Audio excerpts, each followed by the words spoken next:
My friends, I am happy to join with you today in the largest peace demonstration ever held in the history of the United States.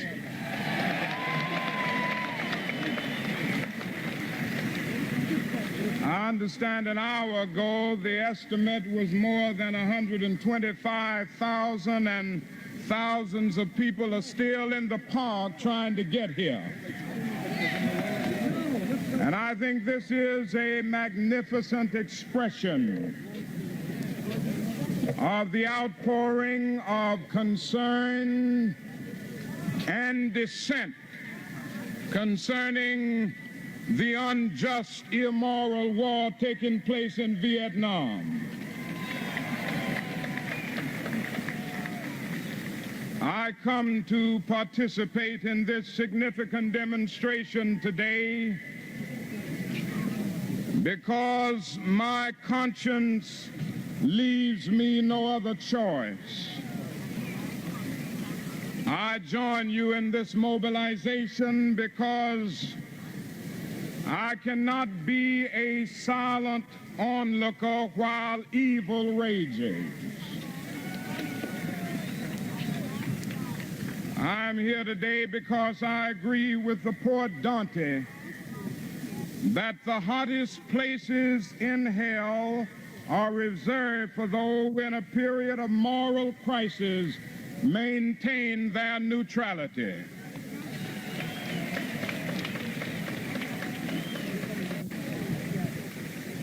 In these days of emotional tension, when the problems of the world are chaotic in extent and gigantic in detail, there is no greater need than for sober thinking, mature judgment, and creative dissent.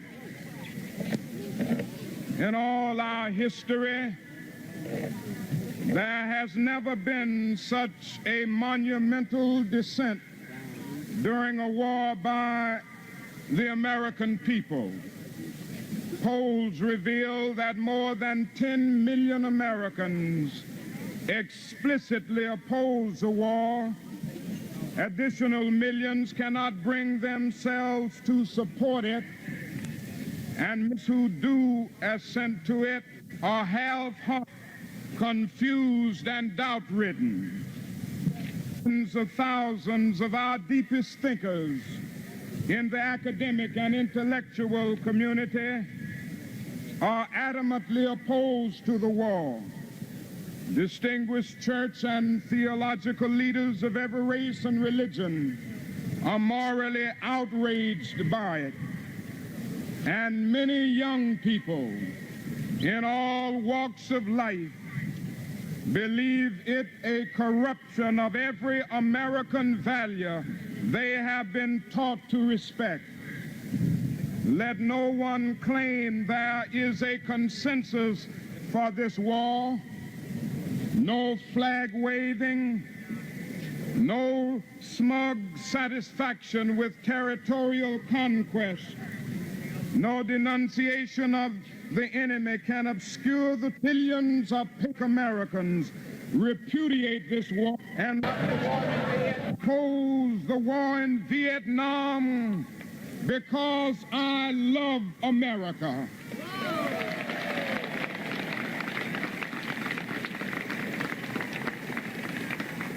I speak out against not in anger, but with anxiety and sorrow in my heart, of all with a passionate desire to see our beloved country stand as the moral example of the world. I speak out against this because I am disappointed with America as they watch their little huts burst into flames. And we see little children mutilated and incinerated with napalm. Even closer to us, our own neighborhoods and in our own families, we learn of American youth destroyed and maimed in savage combat. American mothers and fathers are given coffins and medals, crippled sons and pious praise, and yet many of them are bold enough to declare their sacrifice has no meaning. They have suffered the ultimate loss and from it feel a sense of no gain. There is a quiet terror in every draft-eligible boy as families contemplate possible death that waits in jungle depths for our sons and husbands. The American people have freely given their lives in many struggles where genuine American interests were threatened. In its deepest sense, the immorality of this war lies in the tragic fact that no vital American interest is in peril or jeopardy. We are waging war in a contest that is fully capable of resolution by peaceful means. I express here not merely my own opinion, but many of the thoughts of some of our nation's foremost statesmen, leading newspapers, outstanding historians, and political scientists. This judgment is shared abroad by heads of nations who have been our allies in peace and war. This judgment is shared by the Secretary General of the United Nations, UTON. This judgment is shared by Pope Paul and countless eminent world figures. This war cries out to be brought to an end. One of the greatest casualties of this war is a great society. This confused war has played havoc with our domestic destinies. Despite feeble protestations to the contrary, the promises of the great society have been shot down on the battlefield of Vietnam. The pursuit of this widened war has narrowed the promised dimensions of the domestic welfare programs, making the poor, white and Negro, bear the heaviest burdens both at the front and at home. We have escalated the war in Vietnam and de-escalated the skirmish against poverty. It challenges the imagination to contemplate what lives we could transform if we were to cease killing. I do not say as some have tried. It is estimated that we spend $322,000 for each enemy we kill, while we spend in the so-called war on poverty in America only about $52 for each person classified as poor, and much of that $53 goes for salaries of people who are not poor.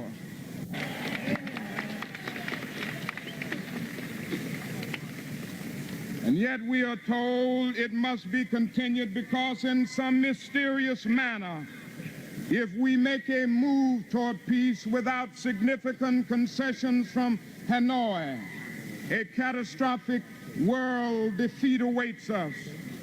There is not a shred of substance in this argument The power we possess is titanic. It can neither be lost nor diminished by unilateral initiatives for peace on our part. It is hard to believe, in the words of Utant, that the United States, with power and wealth unprecedented in human history, cannot afford to take the initiative. We took the initiative to enlarge the war on land, on the sea, and in the air. We are strong enough to take the initiative to end this war.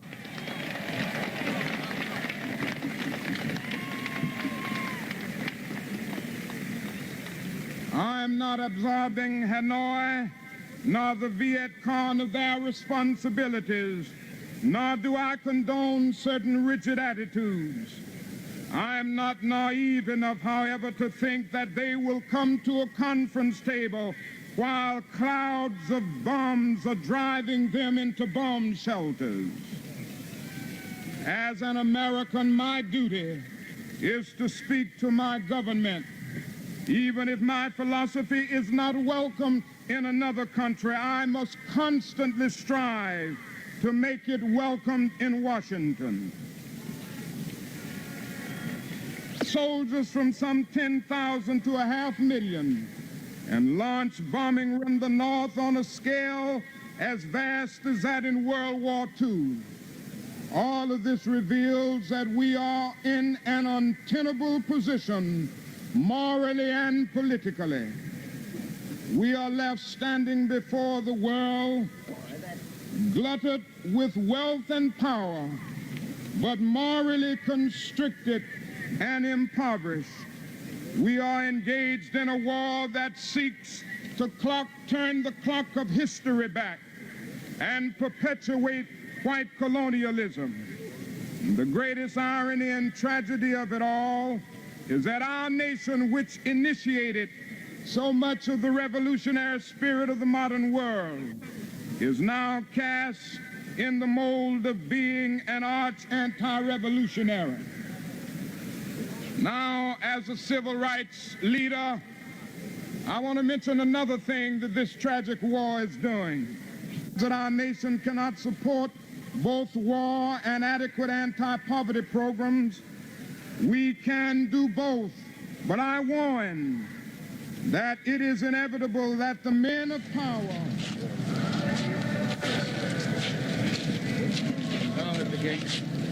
Fine. All right. How are you?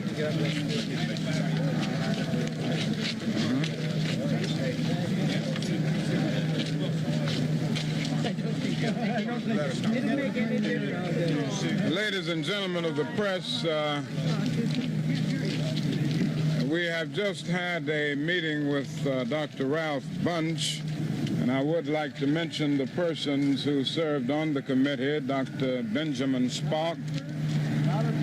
Dr. Benjamin Spock, I'm naming the persons who were on the committee that just met with Dr. Ralph Bunche. Dr. Benjamin Spock, Mrs. Dagmar Wilson, Mr. Dave Dellinger, Mr. Cleveland Robinson, and Reverend James Bevel, all of whom are a part of this mobilization in a very significant way. The Secretary General, as you all know, I'm sure, Mr. Utant, is in Afghanistan today, and he had the Undersecretary, Dr. Bunche, to receive us and to receive the petition which we presented. And I'd like to read the petition, and then you may feel free to ask questions. From towns and villages, cities, campuses, and farms, we have come in tens of thousands to march and rally at the United Nations in New York and at the birthplace of the World Organization in San Francisco on this, the 15th day of April, 1967. We, the participants in today's unprecedented national peace demonstration, although of many national origins, faiths, and shades of political opinion, are united in our conviction of the imperative need for an immediate, peaceful solution to an illegal and unjustifiable war. We are determined that the killing be stopped and that a nuclear holocaust be avoided. We rally at the United Nations in order to reaffirm our support of the principles of peace, universality, equal rights, and self-determination of peoples embodied in the Charter and acclaimed by mankind, but violated by the United States. Reverend King, did you have any exchange with Mr. Bunch over your differences of opinion as to the course the civil rights movement should take in this country? Well, I think Dr. Bunch cleared that up himself the other day, so I didn't say anything about it. He came out with a press statement that he thoroughly understood my position. And I've made it clear all the time that there has never been an advocacy on my part of a mechanical merger of the civil rights and the peace movement. I have felt, however, that the spirit of the civil rights movement should certainly imbue the peace movement and thereby strengthen the peace movement. Do you have any personal exchange at all, sir? No, other than discussing this petition, and Dr. Bunch made it very clear that the United Nations and the Secretary General are very much concerned about the war in Vietnam, and he made it clear that they were very frustrated and disappointed that they were in a situation where they see for the first time a war taking place since the existence of the United Nations that they've been unable to do anything about. And he made it clear also that Utah is still standing on the position that he has expressed over and over again, and that is that we should cease the bombings, and the new position of a unilateral ceasefire on the part of the United States, which would be an initiative which we could afford to take. Did Dr. Bunch express support for your point of view on Vietnam? We didn't go into that. I'm sure he supports the Secretary General. He certainly implied that, and I think he said it publicly before. So we didn't go into any details on that. But I think I can be safe in saying that Dr. Bunch would support the position of Utah. Well, Dr. King, what is your position because of all of this today? Well, I hope it will arouse an awareness on the part of many, many people in our country, and in arousing an awareness on the part of many people, cause them to take a stand in their own personal ways against what we consider a very unjust and unjustifiable war, and a war that is terribly damaging the soul of our nation. Dr. King, what is your position as to the priority of the two movements? The priority of the peace movement and the civil rights movement, I think from a content point of view, the issues are inextricably tied together. In the final analysis, there can be no peace without justice, and there can be no justice without peace. So I think both of them are priorities, and we've got to deal with both of them as basic priorities. Did you say that to Dr. Bunch? No, we didn't discuss that at all. So you discussed with Dr. Bunch? Yes, sir. Medicines to North Vietnam. Do you support this? I'm sorry, I didn't... Do you support the delivery of medicines to North Vietnam by Americans? Oh, of course. I think this is a very humanitarian act, and I think more and more our concerns must be humanitarian. They must be ecumenical rather than sectional. After all, these are human beings who are suffering. They are our brothers, even though we may disagree with them politically. And I think this is a marvelous act of generosity which I thoroughly support. Yes, sir. Someone over here. Do you consider today's rally a success, Dr. King? Oh, I certainly do. I think it's a marvelous success and a marvelous demonstration of a great concern and an outpouring of dissent on the basis of the wrong policy which I think we followed for all of these years. Dr. King, you have been been accused today by some sections of suggesting that in this, the manner of your presentation at the rally, you are taking a one-sided view of this whole problem. Would you like to say anything on that? I've never taken a one-sided approach to this problem. I've always said that I recognize the ambiguity of the total situation, and I recognize that if there is to be a peaceful resolution, or if there's to be a negotiated settlement, there will have to be some give and take on both sides. But I think since we took the initiative in building up this war on the ground, on the seas, and in the air, we can certainly take the initiative in stopping the war. And I think there are certain things that we can afford to do which threaten our security in no way. And I've said all along that I'm speaking to America. I am an American, and like the prophets of old who spoke to Israel rather than spending all of that time speaking to Babylon, I want to speak to my own country. Dr. King, What happens now, sir? Is this to be the last demonstration, or are we to see many more like this? Well, I think this is just the beginning of a massive outpouring of concern and a massive outpouring of protest activities concerning this unjust war. I can't give you any programmatic action right now or any dates for the next action program. But I would just say today... The Chicago chapter of the Public Relations Society of America, I'm privileged to present to you one of the best known and most controversial figures on the American scene, Dr. King.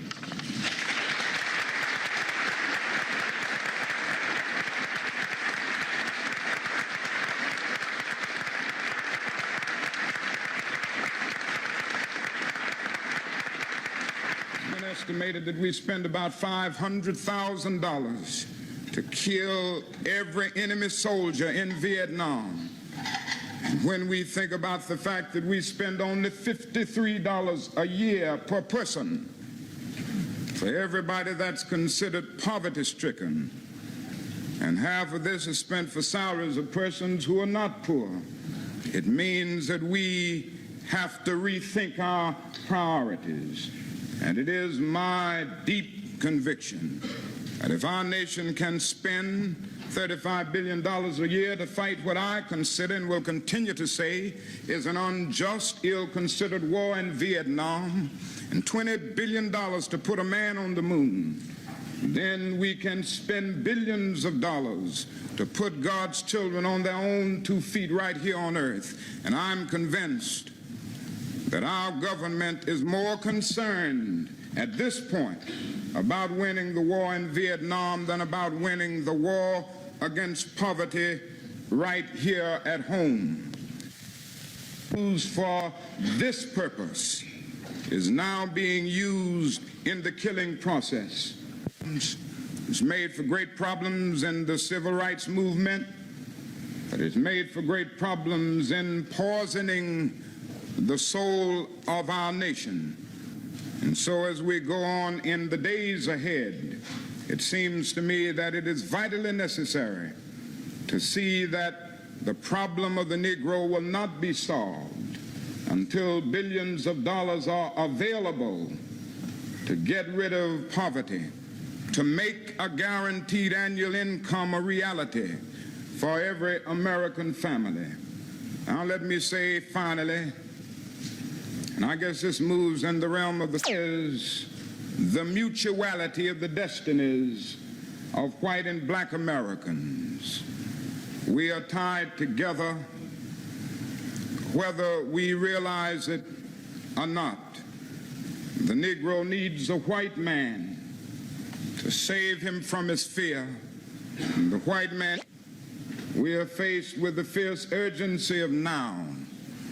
All over America, we are faced with the fact that tomorrow is today. In this conundrum of life and history, there is such a thing as a lost opportunity. Procrastination is still the thief of time. And we may plead passionately with time to pause in her passage, but time is adamant to every plea and rushes on over the bleached bones and Ready when you are. Troubled and crumbled wreckage of numerous nations and civilizations stand the pathetic words, too late. Omar Khayyam was right. The moving finger writes, and having writ moves on. That is an invisible pause, book you know, of life. one of America's greatest orators in the middle of a speech, but what's going on, everybody? How's everybody feeling today? Feeling, well, all right. Yeah, I've had better days. I'm going through living arrangement issues that I've already discussed with you, but, you know, yeah, we're all going through it. We're all going through it. I mean, like, housing right now is, like, probably, like, the roughest fucking thing. I have Cadillac problems compared to many people in here. I'm torn between two houses that I can afford to live in, and I'm, you know, torturing myself over which place I'm supposed to move to. So, right. I probably should just shut the fuck up about it. Nah, dude, don't worry about it. It's literally, like, it's fine. No, nobody's gonna be like, oh, you know, this dude's complaining about having two different places to live in. Yeah. We all got options, just, you know, not all of them are great. Yeah, but hey, it's a stressful choice to make. You know what I watched this weekend? What did you watch this weekend? I watched two movies that are like 2.5 hours long each. I watched Come and See, right? Yeah. Which, like, you know, if you're in the mood to, like, you know, fucking watch just like a grisly fucking Soviet-made film about, you know, a young boy from a small Belarusian village. I thought they weren't allowed to make art in the Soviet Union. Well, you're wrong. Come See was some shit. Yeah, no, it really is. It's fucking wild. What year was it made? 1985.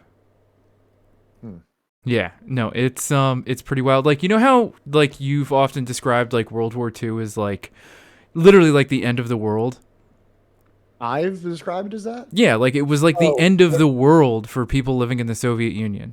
Yes, I did. Yeah, but like, I don't think a lot of people have the understanding of what it was like to live in Belarus or any kind of, like, Western Soviet country. It was like probably like literally like an Armageddon type of feeling to have that kind of. Like, this movie perfectly encapsulates that. I've heard people describe it as like a zombie movie, but like the zombies are the Nazis, and dude, it's chilling.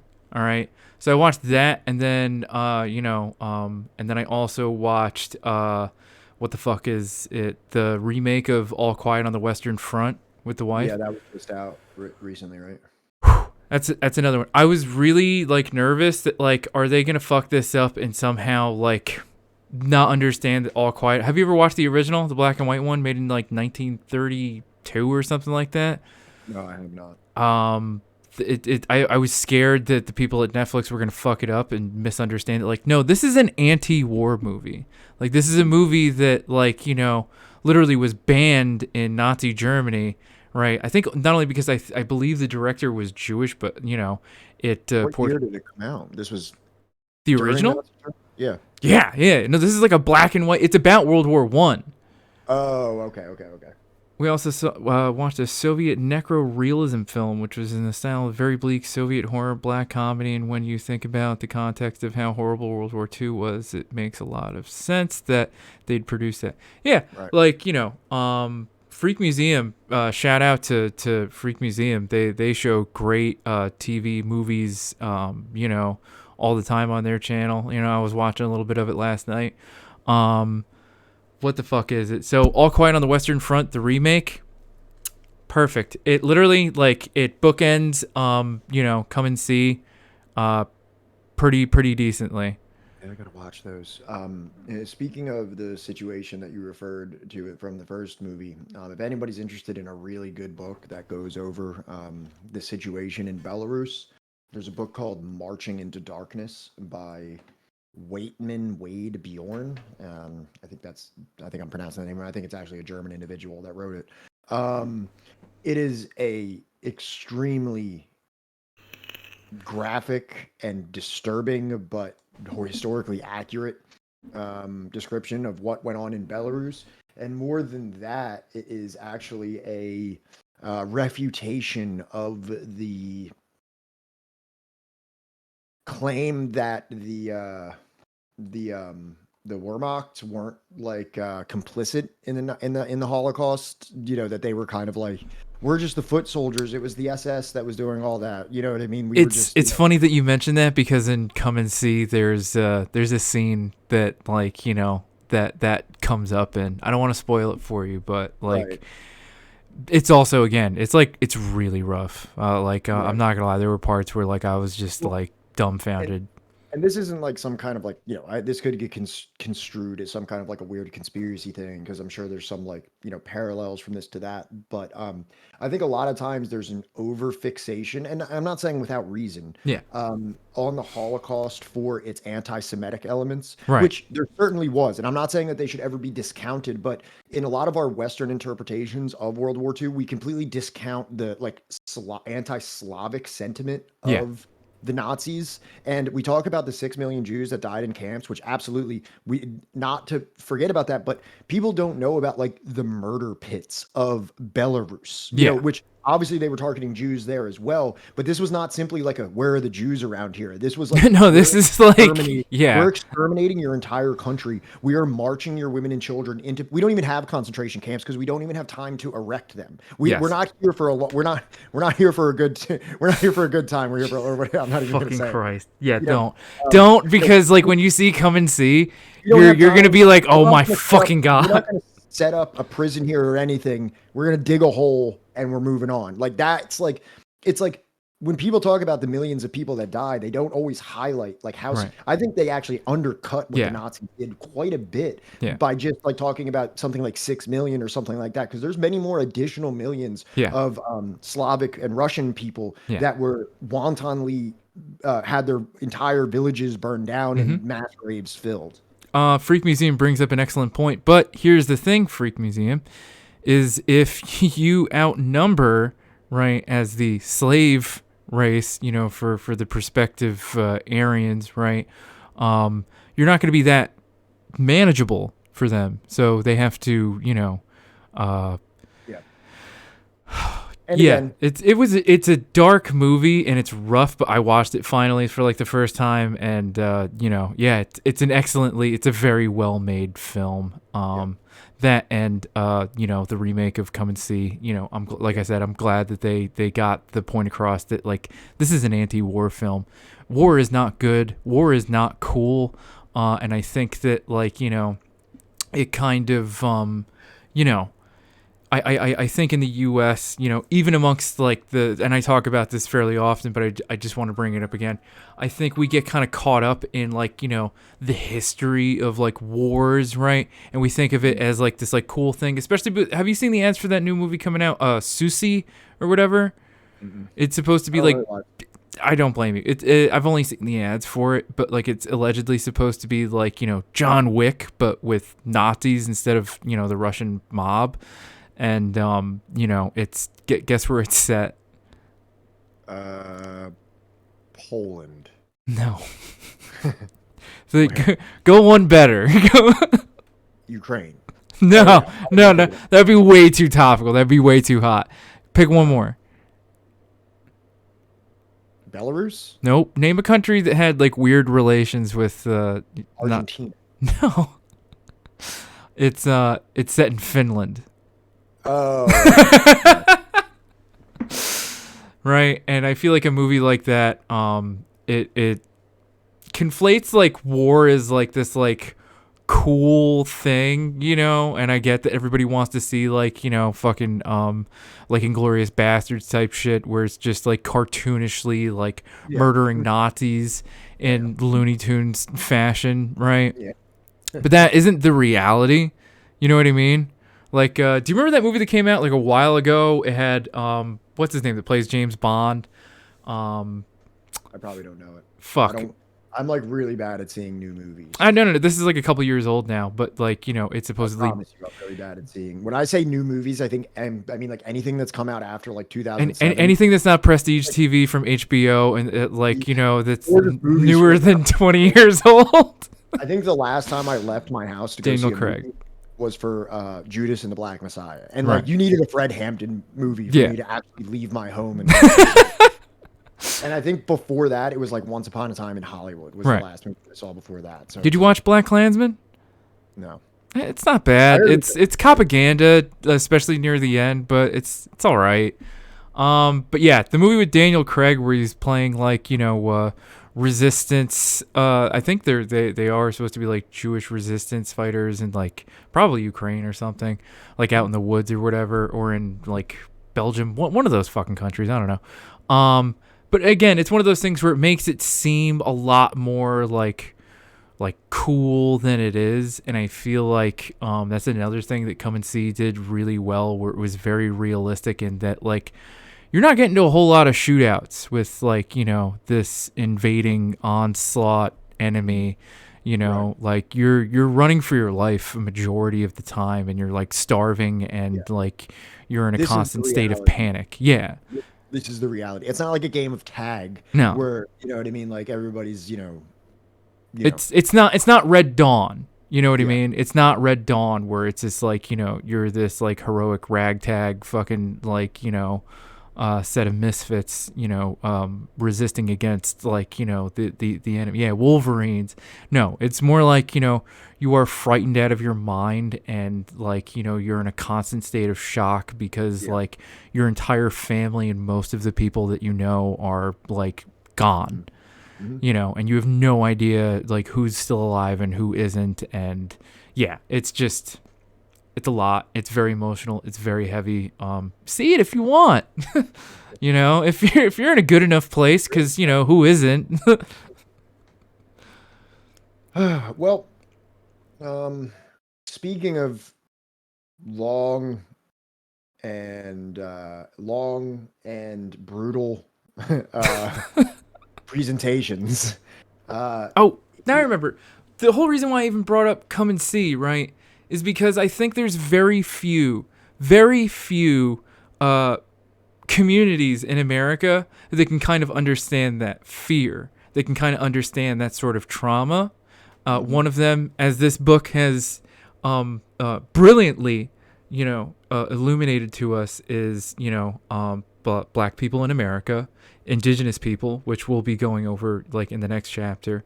And I think that like, other marginalized communities, can definitely be the LGBTQIA plus community, right? Especially with everything that's going on right now, and along with just like historically, and, let's never forget what books they were burning in Germany, to begin with, and, what communities were also persecuted. But, we're seeing like a very similar thing begin to rise up, here today in America. But I'm sorry, I didn't mean to cut you off. What were you going to say, Pat? I was just going to say, speaking of long and brutal presentations, here is our last slideshow for the Sword and the Shield. Which is a not really 2-chapter, more like a 1 1/3, because the epilogue's only like 11 pages. But in this, this is really like what should have been the crescendo of Martin Luther King's life, as opposed to the conclusion of it, Right. Where much of what he says and does in this last period is so important that I had a really hard time abridging the slides. So this is the longest slideshow I've ever made, because we are wrapping up the very, very, very crucial elements of the end of his life, and the epilogue that ties this all together. And there's so many parts of it that I felt are so important. We have it all here. So I didn't want to, I was not as cut happy, not as much hit the cutting room floor as in previous episodes. So we're definitely going to have a maybe longer than usual stream for today. Yeah, no, I think that like, I told you earlier, if there was any presentation of any chapter that we've done throughout this book that like is probably going to go a little bit longer, right, and is more like more natural for it to be longer, it's going to be this one. So Strap in, everybody. This is going to be a little bit of a long one, but like that's okay. And again, if you're just catching up or if you're just coming in, here, like we, in our Discord, we'll offer you a copy of the book. Please read this book, especially, if you're like me and Pat, who grew up like, in the suburbs and, I want to offer blah blah blah. Yeah, no, thank you. Don't worry about it. No sale. So if you grew up in like the suburbs, right? Especially if you're not black or like this book is definitely worth looking at. Especially if you grew up with like a very limited perspective on the legacy of not just Malcolm X but also Dr. Martin Luther King Jr. Because I feel like especially after reading this book, we were done a disservice in our primary education, in the whitewashed, very milquetoast, two-dimensional character that we are presented as a very full person that did not get to live a full life, that had a very complex political and philosophical evolution throughout his lifetime that can't be summed up as, just a single point in his life, especially near the end. Because like we saw with Malcolm X, he was making a lot of very radical jumps and leaps and conclusions in his philosophy and what he believed about the world, and especially like in terms of his own beliefs that like had influenced other people. So with that, we are Subversive History. This is a multimedia community project seeking to bring attention to the revolutionary struggles of the world's often unsung and frequently misunderstood sectors. These are the stories of the demonized, vilified, whitewashed, or otherwise forgotten campaigns against imperialism, colonialism, capitalist exploitation, and racial apartheid. The orthodoxy of Western hegemony has often labeled these dissidents as subversive, and these are the struggles that we aim to illuminate. You killed it today, man. Great job. Nah, I couldn't do it without you. Yeah. All right. So let's get things started. On April 4th, 1967, a crowd of almost 4,000 gathered to hear Martin Luther King Jr. speak from the pulpit of New York City's Riverside Church. King denounced the Vietnam War in unequivocal terms. I came to this platform to make a passionate plea to my beloved nation, he explained early in the speech. King's criticism of military escalation in Vietnam and the declining effectiveness of the war on poverty had severed his political alliance with President Lyndon Johnson. The Great Society's political shortcomings were now an unfolding moral disaster. The cruel irony of watching Negro and white boys on TV screens as they kill and die together for a nation that has been unable to seat them together in the same schools. Racial apartheid's grip on American democracy, argued King, corrupted the nation in war and peace, hurling large numbers of poor black and white soldiers toward a death march in international slaughter fields. King challenged America's moral and political authority to wage war in Vietnam by comparing the military's use of force overseas to the black youth throwing Molotov cocktails to wage rebellion in urban ghettos. Both used violence in service of larger ambitions that King suggested represented political and moral dead ends. So, when Martin Luther King says the cruel irony of watching Negro and white boys on TV screens as they kill and die together for a nation that has been unable to seat them together in the same schools, does that remind you of anyone? You'll go fight for the white man in Korea. In Korea. You know what I'm talking about? Yeah. That's Malcolm X. That's early Malcolm X. This is vintage Malcolm right here. And yes. For those of us that are just joining now and maybe weren't here, we are picking this up in 1967. So this is after the passage of the Voting Rights Act. Malcolm X has already passed away relatively recently. The Civil Rights Act has passed. Selma has already occurred. The Montgomery bus boycotts have already occurred. Birmingham has occurred. All the voting demonstrations in Jackson, Mississippi. We've been through a lot of the really relevant and pivotal moments of the civil rights era.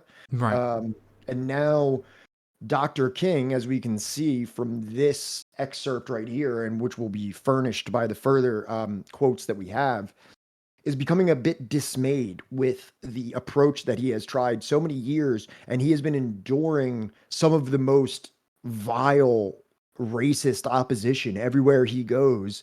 And now he's kind of also seeing the turncoat nature of the Democratic politicians that use him at times, lie to him at other times, outright conspire against his life.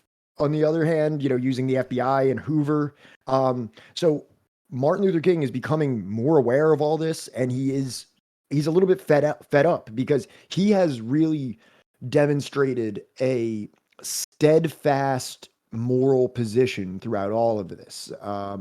He is staying true to all of his virtues, but even a man as great as Dr. King is worn down by the years of what is, seeing, black children bombed in Birmingham churches, seeing his close friends and confidants being gunned down, seeing Malcolm X, his adversary / ally, also murdered.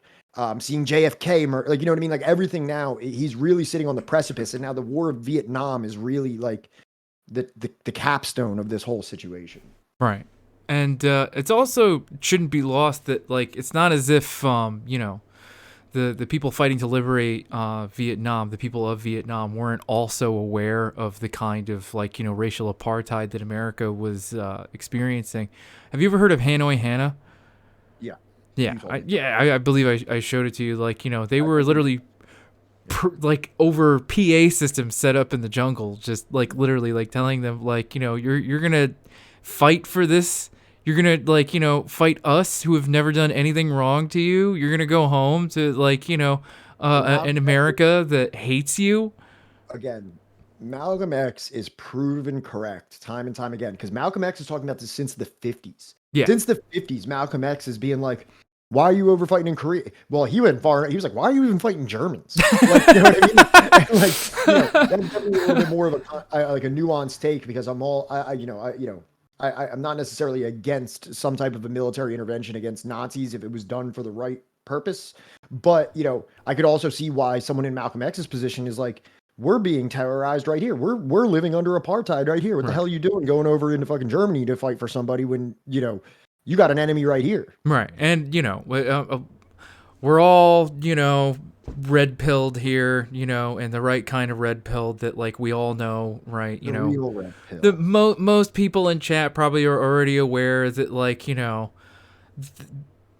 philosophically speaking, there's nothing that, like, Nazi Germany was doing that, like, the U.S., like, hadn't already done or inspired Nazi Germany to do, on top of what the hell is I'm pretty certain that there's a couple different books. There's this author, Jacques R. Pauls, right? This is a book on World War I, but he has another one on World War II where, I believe he argues that, like, it was the Great War ? Or something like that. It's something being like, was this a great war? Is like, that's the implication of the title. I believe. Yeah, that like it probably had more to do with the debt that UK and France still had to pay the US back for in order for them to rebuild their countries post World War I, because the amount of destruction that had been wrought upon them or whatever during World War I. Or I don't even think the UK didn't even have any destruction. I don't know what. I'm pretty sure they had some amount of debt owed to them or something. I don't fucking know. My point is, it's time to watch this video. That's my point. So I want everyone to listen to like, the rhetoric that Malcolm Luther King is using at this point. the fusion dance. Comes when silence is betrayal. Even when pressed by the demands of inner truth, men do not easily assume the task of opposing their government's policy, especially in time of war. Nor does the human spirit move without great difficulty against all the apathy of conformist thought within one's own bosom and in the surrounding world. And some of us who have already begun to break the silence of the night have found that the calling to speak is often a vocation of agony. But we must speak. We must speak with all the humility that is appropriate to our limited vision. But we must speak. I've chosen to preach about the war today because I agree with Dante that the hottest places in hell are reserved for those who in a period of moral crisis maintain their neutrality. Now, of course, one of the difficulties in speaking out today grows out of the fact that there are those who are seeking to equate dissent with disloyalty. It's a dark day in our nation when high-level authorities will seek to use every method to silence dissent. And I say that those who are seeking to make it appear that anyone who opposes the war is a fool or a traitor or an enemy of our soldiers is a person who has taken a stand against the best in our tradition.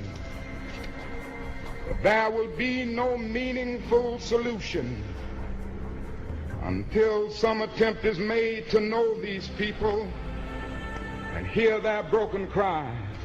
And I knew that I could never again raise my voice against the violence of the oppressed in the ghettos without having first spoken clearly to the greatest purveyor of violence in the world today, my own government.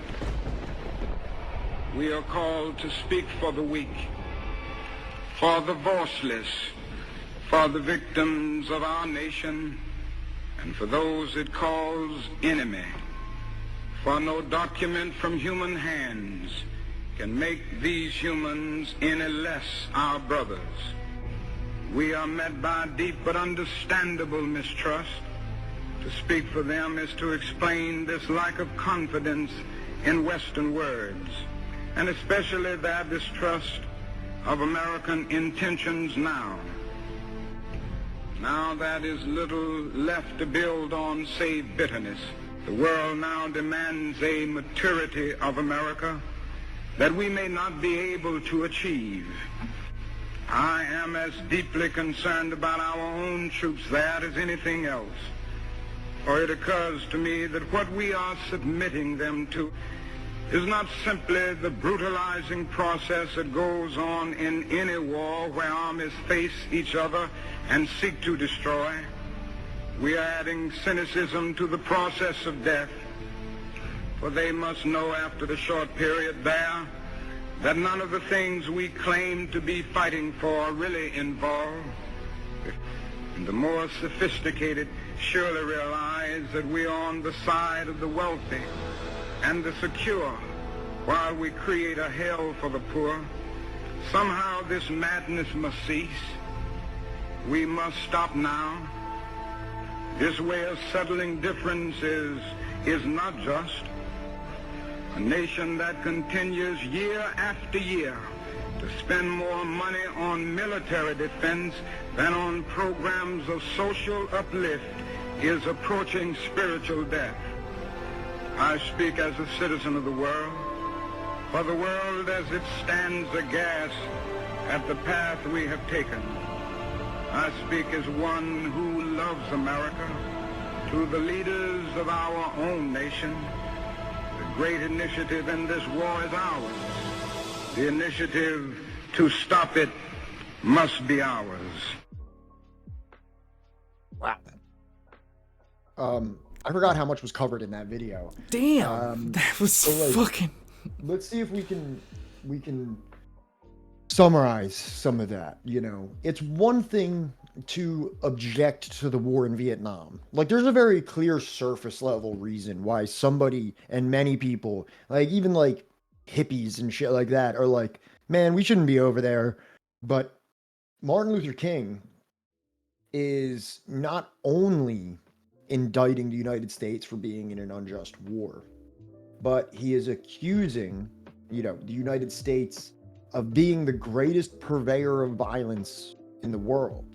And he says that I spend a lot of time wagging my finger at black people in this country for using violence and Molotov cocktails to resist racial oppression. But I can no longer do that until I have sufficiently denounced my country, because you have these people that are in the Johnson administration that want to call Dr. King in to be the firefighter, to be like, calm these people down, tell them they can't be violent. How can you tell them to not be violent when you are being violent on a far greater scale for a far less justified reason? Right. He says that we are on the side of the rich and we are victimizing the poor. He really lays bare such a he says, how can you spend this much money on death and not spend it for programs to help the poor? That one small clip that we watched really laces together the revolutionary turn of Dr. King, the side of Dr. King that is so seldomly revealed in like our public education system. Right. Because you also got to remember that like this is at a time where like, there's no Gerald Horns, you know what I mean? Like there's nobody doing like a what would be referred to as a revisionist history of America, especially in regard to its relationship to race, and to like this is at a time where like the black revolutionary, yeah, this is revolutionary discussion. Like this is the heating of the Cold War, you know what I mean? Like, obviously it's not like he didn't quite get the treatment of Robeson, but, to speak like this is... Technically, he kind of got it even worse. If we entertain that it was the FBI. Right. Of course. I'm not saying it wasn't, but I just know that we don't have that, it's likely. There's not enough... Here, I'll phrase it like this, and I believe I phrased it like this last time. There's not enough evidence to get me to believe that it wasn't, or that they had nothing to do with it. I agree. You know what I mean? And also, for me, you see a lot of these, like, so Malcolm, for example, somebody with a sawed-off shotgun ran up while he was speaking, shot him. They rushed out. It was pretty obvious. When somebody like puts like a perfectly executed one shot into somebody's head with a sniper rifle, that's not like your average. Now, again, there's probably quite a bit of individuals in the South that are well trained with guns, that probably have law enforcement background, that very easily could have gone quote unquote rogue. And I say quote unquote because rogue means that you kind of like stray from the established. And I don't think that was much of a stray from, the orthodox of law enforcement. Or one of these motherfuckers that was on their radar, so to speak, They were like, oh no, stop him. Oops. Right. So actually, this brings up another excellent question. Did you look up at all like what the rate of support for the Vietnam War was? No, I didn't. Did you? Yeah, real quick. Right. This I found digitalhistory.uh.edu, right? Cool. From like, in the view of development since we entered the fighting in Vietnam, do you think that the U.S. made a mistake sending troops to fight in Vietnam? This is from a Gallup poll. Just from 1965 August to May of 1971, it went from 61% to 28%. So 61% said, no, we did not make a mistake. Yes, in 1965. And here we are in 1967, right? You said, from February to December of 1967, it only went from 51 to 46%. Mm-hmm. But that's still like half of a good chunk of the country, right, that's willing to be polled and say like, no, I don't think we made a mistake. It wasn't nearly as unpopular, right, as we would like to believe or have, would like to think of, like, in our common or popular imagination, in like movies and TV shows and things like that. Right. Here's another one that's comparing it to the Iraq War, right? But this is specifically about Vietnam, views of the Vietnam and zoom in on this a little bit, please. Yeah. Sorry. I always forget that it doesn't show the same. Great, thank you.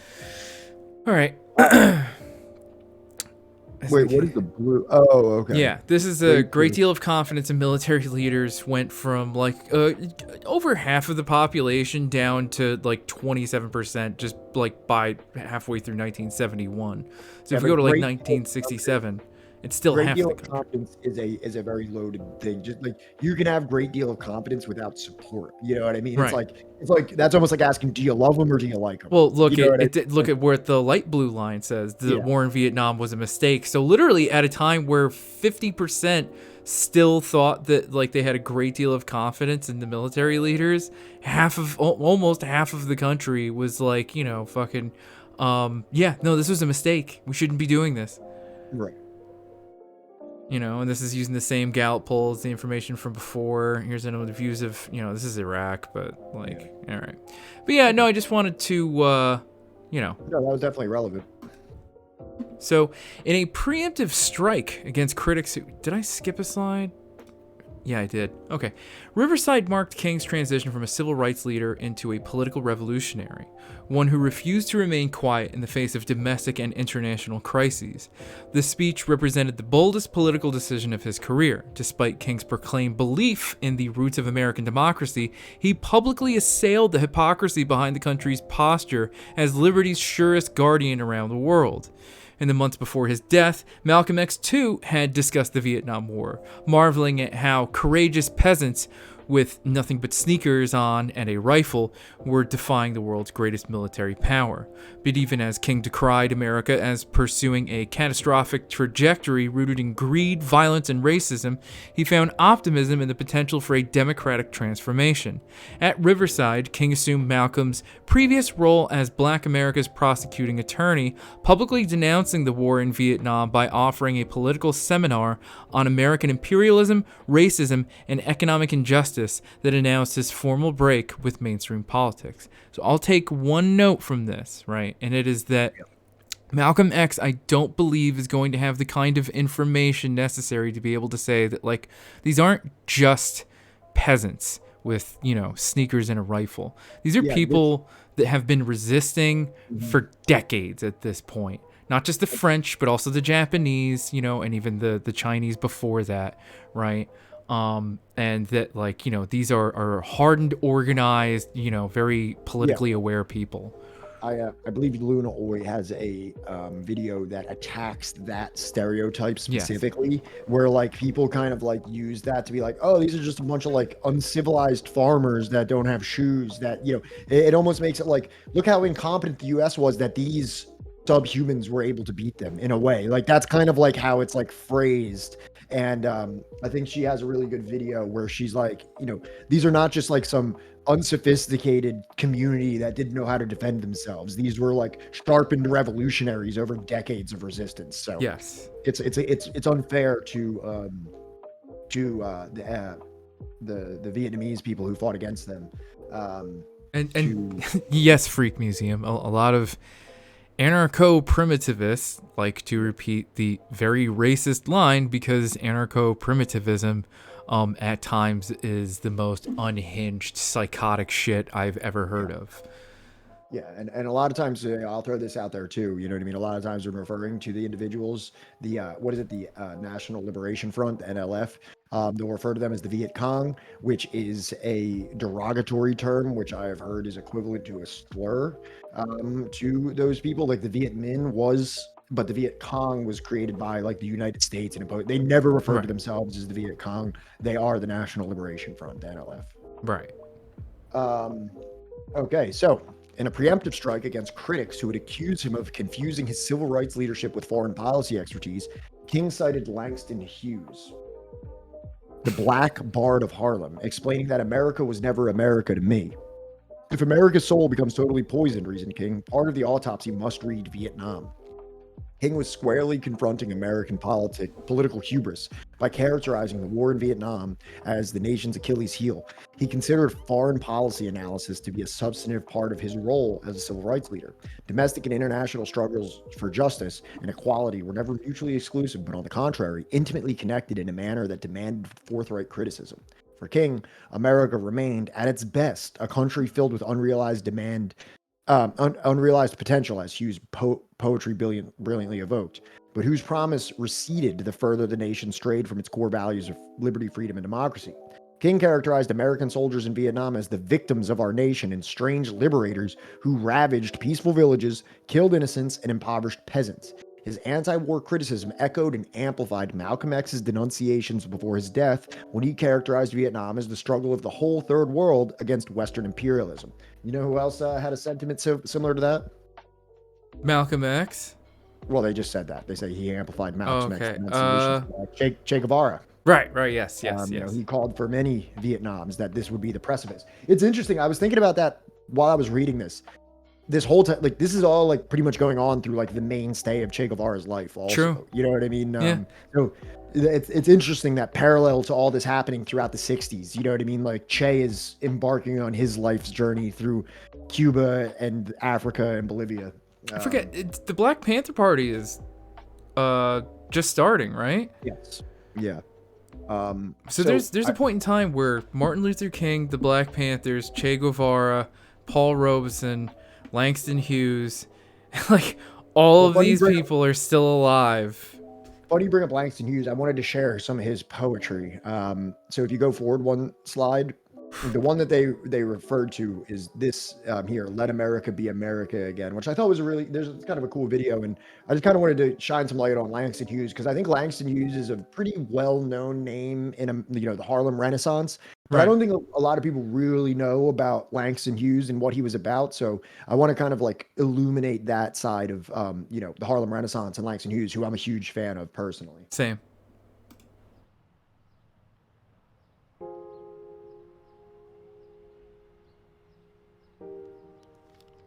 Let America be America again. Let it be the dream it used to be.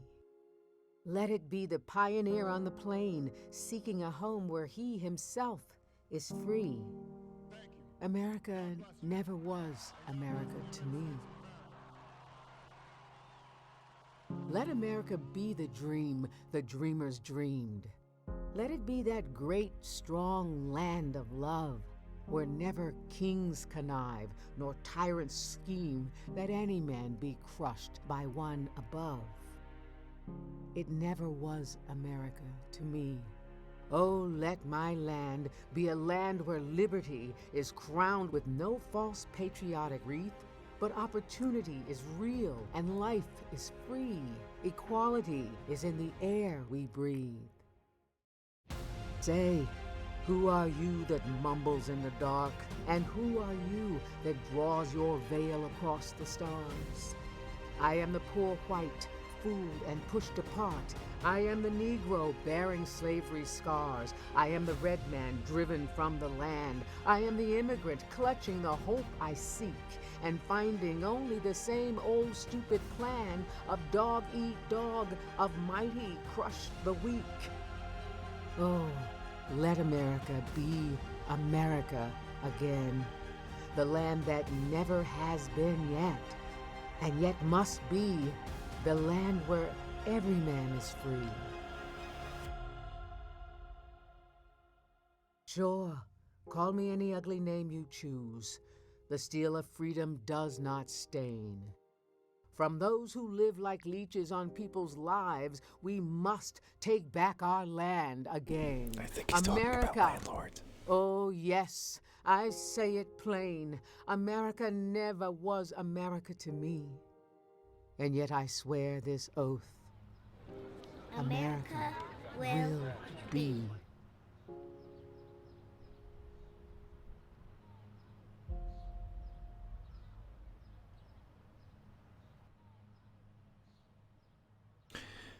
So that is heartbreaking. I don't know if there's I'm not. There's nothing left there. that is relevant to Langston Hughes or what he would have believed in. Forward real quick. Hold on. I can't remember if there's anything else I have on here. Can you move forward on the slide real quick? Oh, on the slide. I thought you meant the video. Yeah. All right. No, Yeah, no. absolutely. Fucking that stuff like this kind of enrages me simply because, like, you know, I took part in the Women's March, you know. I took part in What is this? I don't even know what this is. Can you click on this real quick? I'm not sure what this is. What could this be? What the hell is this? What is this? How did this get in here? Lenin walks around the world. Frontiers cannot bar him. Neither barracks nor barricades impede, nor does barbed wire scar him. Lenin walks around the world. Black, brown, and white receive him. Language is no barrier. The strangest tongues believe him. Lenin walks around the world. The sun sets like a scar. Between the darkness and the dawn, there rises a red star. Really weird.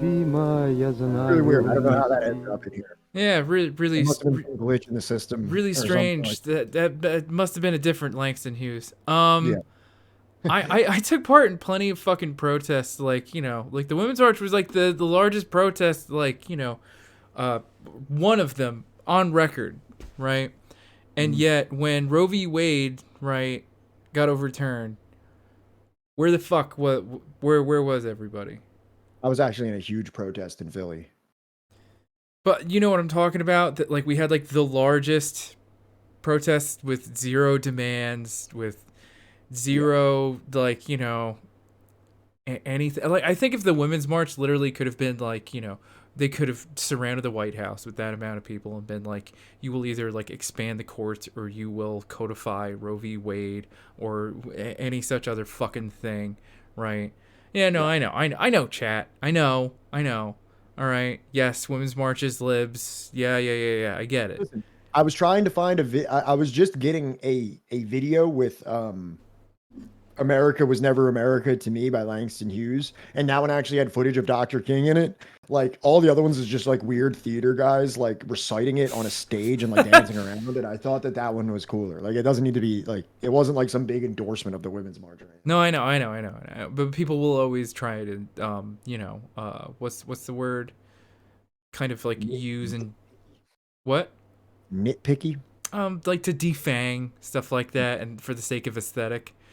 I mean, they also showed the code of the pipeline resistances, and they showed like refugee, you know, acceptance protests and things like that. So. Yeah, fucking we got a long show today, so I'll try not to get too bogged down. King publicly wrestled with the grandeur and travails of American democracy. King confronted Johnson's intransigence on the war with a biting quote from his predecessor, the late John F. Kennedy. Go ahead, John. Read this quote for me real quick. Those who make peaceful revolution impossible will make the violent revolution inevitable. The is so perfect. Like, I was like waiting for you to like slide it in. It's like so necessary, and I appreciate that you did it. Kennedy had spoken these words almost 5 years earlier during the wave of demonstrations, arrests, and violent reprisals that forced a sitting U.S. president to confront the nation's racial demons for the first time in a century. The stakes, now global in scope, had only escalated since Kennedy's time, introducing a precarious new era where the world seemed perpetually poised on a knife's edge of destruction. King's all-encompassing solution relied on what he called a revolution of values, led by Americans uneasy about growing economic inequality, ashamed of a bloodthirsty history of racial oppression, and embarrassed by a rush to war that tarnished a hard-earned post-war reputation as the guardian of the free world. War is not the answer, King pleaded, although the entire world appeared to be on the brink of revolutionary times. King contextualized Marxism's global appeal and America's failure to embrace its democratic potential. Can you move it forward one slide? I have the quote because I just thought it was important. You know, I figured everybody in the chat would like to know this.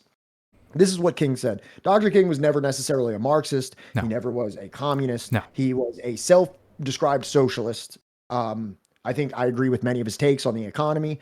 Obviously, I think his religious position made him a little bit biased against, projects like the Soviet Union and things like that, kind of offered a more secular approach to things. Regardless of that, this was his opinion on Marxism at this time. It is a sad fact that because of comfort, complacency, and a morbid fear of communism and our proponents to adjust to justice, the Western nations that initiated so much of the revolutionary spirit of the modern world have now become the arch anti-revolutionaries. This has driven many to feel that only Marxism has a revolutionary spirit. Therefore, communism is a judgment against our failure to make democracy real and follow through on the revolutions that we initiated. I mean, I think another important context to King is that, like, what is he going to be exposed to? We are in like the middle. We are at like, like the not the height, right? But we are at the very fast acceleration point of the Cold War at this time. He is already well aware that he is, under watch by the FBI, right? For all intents and purposes, he's a communist to the FBI, to the political structure, and to like many just like rednecks in the South are just pretty much like he might as well be a communist. Right. But I think that he's kind of like putting Marxism and communism in the same boat as like violence. Yes. Where he's kind of being like, hey, I'm not an advocate for these things and I would advocate for something different. But guess what? You're making these things inevitable by the way that you're acting, by the way that you're like not being democratic, by the way that you're not granting rights, or the way that you're treating people in Vietnam. You are making violence and like people being appealed to people, the appeal of Marxism and communism more, making those things more appealing by the way that we're acting on the world stage. Look, Xin Chao, I get it. Like, yes, I don't know if that's what you were getting at, that like, yes, violence is like, inevitable or necessary or something like that. But for somebody like King, talking about the bi agenda. Oh, the bi agenda, then yeah, obviously. If I had to guess, I think they're talking about the bi agenda. Yes, my bisexual agenda is always, moving ever forward. We here at Subversive History are proud tools of big bisexuality. We are shills to the big bisexual. I can add that tag, so don't tempt me, because I will. And I already think that we should just add LGBTQIA plus to, our tag descriptions, right? But like, okay, never mind. I'm sorry, Xin Chao. Yeah, I agree with that also. Right. Yeah. All right. So then you are agreeing with King. Yeah, I agree with King's decision because, well, here's the thing is that like King recognizes that the people that are going to be at the brunt of that fucking violence, right, even today, right, are not going to be, a bunch of like white middle class streamers, right? It's going to be black people. It's going to be trans people. It's going to be people of color. It's going to be people at the marginalized fringes that are already there. Those are the people that are facing life and death consequences. Those are the people that face life and death consequences, when we post like a bunch of like, rad shit that like, some fucking boomer in Iowa fucking sees. And then the second, he sees like the barista with blue hair, he's like itching at his fucking gun being like, this person wants to overthrow my country and like, fucking kill me and my family and all this other shit. So it's like I don't blame King. Matt Walsh, right? And Michael Knowles, like essentially calling for like an extermination of yes, at this point. Yes, right. And it's going to be trans people of color. It is going to be the people at the fringes that are going to be bodied first. It is not going to be, the like, white passing, middle class, fucking suburban fucking Twitch streamer. And the only thing that you have to betray you as an enemy, as a revolutionary, is your political leanings. You always have the comfort of just concealing your political leanings, right? Like, in the same way that like I could say, oh, well, just because I'm white and middle class, I'm a communist. So they would target, in me, in my position of what I look like and where I live, I could easily just say, no. You know what I mean? Like I just keep my mouth shut. That's all I have to do. Hell yeah, brother. Like I code switch all the fucking time. Yeah. I fucking like, especially like, when it comes to making myself like, visibly, you know, non-hetero or something. Like, I want to paint my nails all the fucking time, but like, you know, with the people that like I work with, it's just like, do I want the added headache of, you know, them like, you know, asking for a different person to handle their case and stuff like that, you know? And it makes me feel shitty. It makes me feel, you know, all different kinds of things, and I've been struggling with it for like, you know, years. It's just like, you know, I want to be like, you know, visibly, publicly, like, you know, other, but like, you know, what am I really fucking doing? You know, I don't know. That's a conversation for like a Friday stream or something. Yeah, absolutely. All right, this one's you. In his role as a radical civil rights leader, King wielded both the rhetorical shield of his past and a political sword forged through the crucible of Watts, Black Power, urban rebellion, and Vietnam. Confronting the fierce urgency of now required new levels of moral and political courage, not only to defy the cruel manipulation of the poor, but to illuminate how racial segregation, urban poverty, and burning embers of Detroit and Hanoi were inextricably linked. King displayed a rueful awareness of institutional racism's contemporary power by naming my own government as the greatest purveyor of violence in the world today. Like Malcolm X, Stokely Carmichael, and Black Power activists, King now defined violence expansively, finding a common denominator in the manner in which poverty, segregation, racism, and domestic and international violence converged in a discordant, jangling symphony of oppression.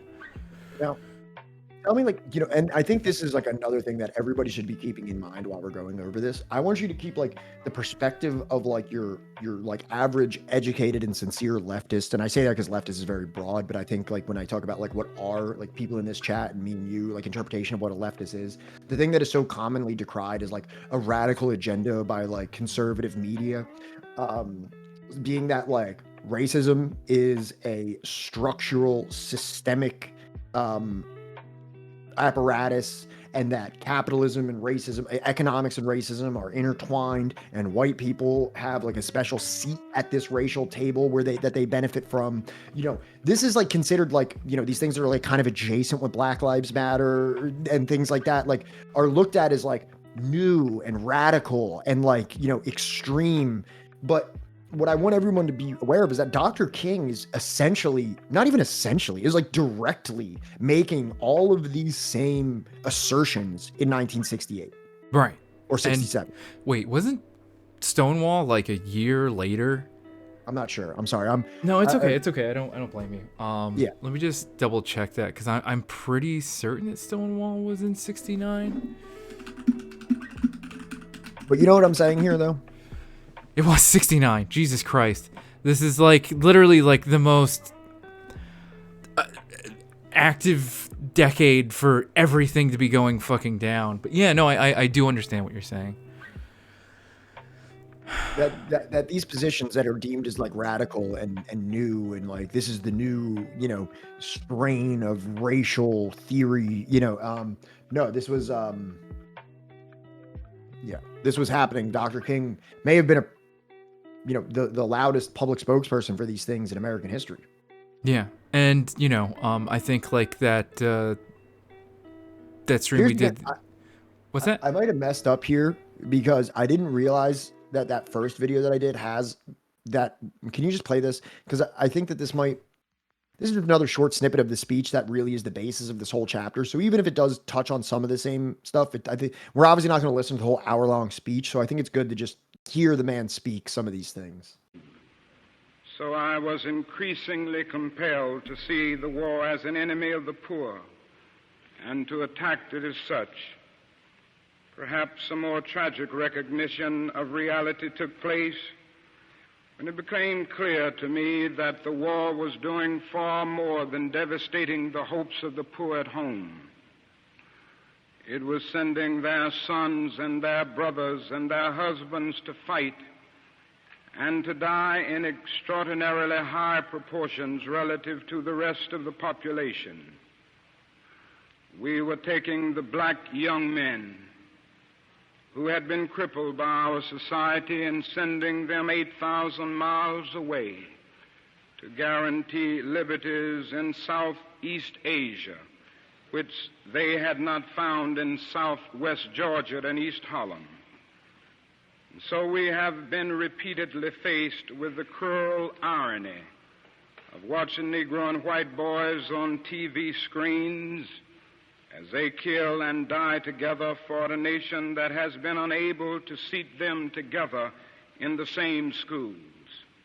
And so we watch them in brutal solidarity, burning the huts of a poor village, but we realize that they would hardly live on the same block in Chicago. I could not be silent in the face of such cruel manipulation of the poor. My third reason moves to an even deeper level of awareness, for it grows out of my experience in the ghettos of the North over the last 3 years, especially the last 3 summers. As I have walked among the desperate, rejected, and angry young men, I have told them that Molotov cocktails and rifles would not solve their problems. I have tried to offer them my deepest compassion while maintaining my conviction that social change comes most meaningfully through nonviolent action. But they ask, and rightly so, what about Vietnam? They ask if our own nation wasn't using massive doses of violence to solve its problems, to bring about the changes it wanted. Their questions hit home, and I knew that I could never again raise my voice against the violence of the oppressed in the ghettos without having first spoken clearly to the greatest purveyor of violence in the world today, my own government. For the sake of those boys, for the sake of this government, for the sake of the hundreds of thousands trembling under our violence, I cannot be silent. For those who ask the question, aren't you a civil rights leader? And thereby mean to exclude me from the movement for peace, I have this further answer. In 1957, when a group of us formed the Southern Christian Leadership Conference, we chose as our motto to save the soul of America. We were convinced that we could not limit our vision to certain rights for black people, but instead affirmed the conviction that America would never be free or saved from itself until the descendants of its slaves were loosed completely from the shackles they still wear. That definitely treaded on a little bit of stuff we already heard him say, and I apologize for that. But Nah, don't, because the speech is just so good, and the snippets of it that are relevant that we're highlighting here are so powerful and really, kind of exemplify this move to the revolutionary king that we're discussing today. That I think is just really important that we hear those again. I mean, I'm sure everyone in here, follows the word of, Kwame Ture, like they do a lot of their other favorite revolutionary figures. And he himself said, the one speech that, Wait, let's just pause that, because we may be hearing it from the man's mouth in just a few slides. Okay. I'm sorry. No, don't be. When I start doing that, you can totally just cut me off and be like... Is this your turn or my turn? I don't care. I'll read it again if you want, but go. Okay. Large segments of America interpreted King's cry for peace as an act of war. Standing ovations received inside the friendly confines of Riverside were overwhelmed by the contempt of journalists, pundits, and politicians who viciously questioned his political judgment. The Johnson administration opted to ignore King, afraid that his anti-war remarks might spread across the spectrum of civil rights leadership. Ralph Bunchy, the first African-American winner of the Nobel Peace Prize who had verbally sparred with Malcolm X, now denounced King. FBI Director J. Edgar Hoover, who almost a year earlier had forwarded the White House a report on potential racial unrest that cited 45 cities on the verge of rebellion, now furnished Lyndon Johnson with the text of King's Riverside speech, which threatened to damage the president far more than any race riots could. The FBI also furnished copies of its updated negative Martin Luther King dossier to the Attorney General, Secret Service, Secretary of State, and Secretary of Defense. The document argued that King's latest speech revealed him to be a tool of American communists. Very scary. Very scary, you know, at a time where it's like the Communist Party, it's kind of like on the decline, I think, at this point. And also, you know, if you remember all the things I said about President Johnson, like when he went on and he did the addresses against poverty and pushing for civil rights and things like that, and I gave him credit for those things. We have to ultimately remember that this is the man who is perpetuating the war in Vietnam and who's now is looking at, as Martin Luther King, as like a stain on his potential political career or reputation, which is just like, you know, just political careerism with no real spine or backbone whatsoever. And I imagine that a lot of that lip service he paid to the civil rights movement was more for careerism than it was for any kind of like genuine progressive aims. Because he flips on it so quickly when it's not convenient for him. And when it is convenient, they'll fucking scream it at the rooftops. On a fucking dime. On Sunday, April 30th, King delivered his definitive anti-war speech. He ridiculed the nation's selective acceptance of nonviolence. Although he was widely praised for preaching the tactic in the face of racial terror in the South, Americans were overwhelmingly willing to curse you when you say be nonviolent toward little brown Vietnamese children. King praised Muhammad Ali's controversial draft refusal as an act of moral witness. He spoke eloquently of Ali's sacrifice in order to stand up for what his conscience tells him is right, as if commenting on his own path. At the conclusion of King's sermon, Carmichael jumped up from the front row pew to lead a standing ovation, the third round of applause during the sermon, which recognized the transformation of King from a preacher and movement leader into a revolutionary. Carmichael could be exasperating, moving King to private complaints to advisors that the young Black Power leader was in over his head, and King's patrician bearing amplified an almost 13-year age gap. But Martin loved Stokely and treated him like a younger brother. They bonded over their shared reputation as charismatic orators, mischievous sense of humor, and unapologetic love for black people. Now King and Carmichael shared a message against the war abroad for the sake of justice at home. Been listening to you guys playing King speeches. I grew up in this country. I know our history. I know you're trying to tell me that Dr. King said more than those I have a dream word. Yes. He in fact did say he did have more than the I have a dream speech. Yeah. Quite a few. Yeah.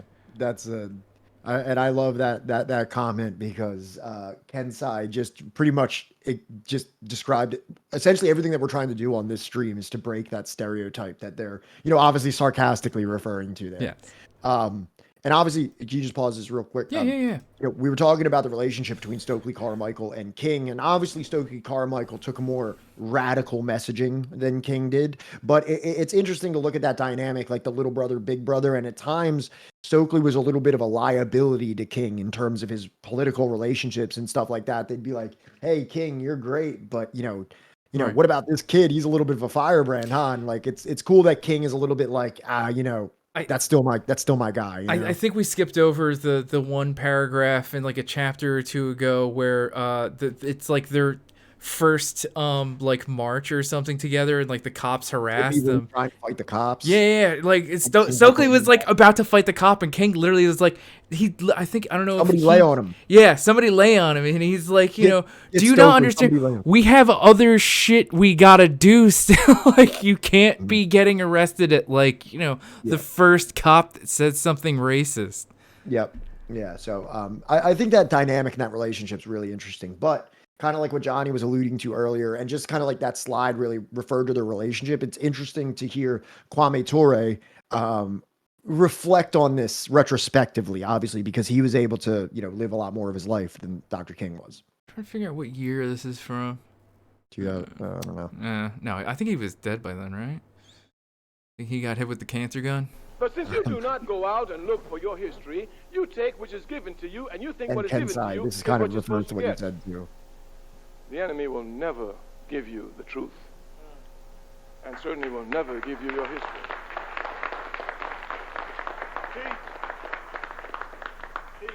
And we say, no man, no woman looking for the truth cannot find it. Someone can hide the truth, but if you look for it, you'll find it. The only way you will not find the truth is if you do not look for the truth. We can give examples everywhere. Some years ago, when at Spelman College, around the time when Martin Luther King's birthday had just become a holiday, I had the opportunity to speak at Spelman College. You know, those sisters will fire up. You know, Martin Luther King's birthday. Did you had see just that? come. I mean, Yeah. They were out there. When I walked in, it was wall-to-wall Africans, and they were excited. Why is that in I the asked them a fucking question. subtitle? How many of you love Martin Luther King? Put your hands up. I mean, some put both hands up. And I asked them a simple question. Keep your hands up if you have read one book by Dr. Martin Luther King. Oh, but funny, we love him. They don't even read about King. And he wrote All books. they know about King is what they get off of television, and the television can only give you sound bites at best. The other day, a young student came running to me and said, "Oh, you know, it was Dr. King's birthday recently." I said, "Yes." He said, "You know, I almost know his speech. I have a dream by heart." I said, "That's excellent." He said, "Do you know it's the best speech that Dr. King ever gave?" I told him, "Keep quiet." You must not spread ignorance, especially among an oppressed people. Fuck. Anyone who knows anything about Dr. King knows that one of his most mediocre speeches is "I Have a Dream" speech. That's right. I commend one other speech to you if you really want to see Dr. King. It's called "Why I Oppose the War in Vietnam."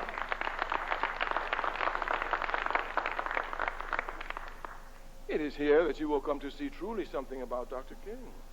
I want to give you examples so you can see what your responsibility is. You must not think that the enemy will ever come, or anybody will ever come and give you instructions on your struggle.